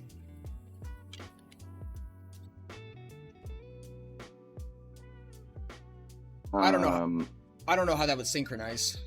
I mean, no, it's more like, okay, let's say, like, there's tick 1, 2, and 3, right? Yeah. And when the server gets the request, tick 2 has already happened. Then it'll just set it up to happen on tick 3. Yeah. Or how many ever ticks afterwards. And so it's not that the client doesn't know anything about the ticks until it actually gets confirmation from the server, because the server is the sole decider of which tick it happens on. Yeah, and so the server gets like a backlog of things to do on its next tick, and then it sends it out to the players. Yep. That's actually really smart. I'm trying to think if there would be a way to finesse that, because if the client's the one generating the tick, is there something you can do to your machine to basically get 100 ticks per tick? You know what I mean? So you can take 100 actions when the server creates its backlog. Well, no, because you can only take one action at a time. Yeah, it's not like it's gonna override its action, and the server knows, like, if it gets 1,000 requests, it's gonna be able to handle that. Yeah, it's gonna override. Probably the just gonna be request like to the get first It'll- one. full. It'll overwrite the old one. Yeah. I don't think there- overriding makes sense, or it might Well, just it be would, fair. Yeah, you're because- right. What?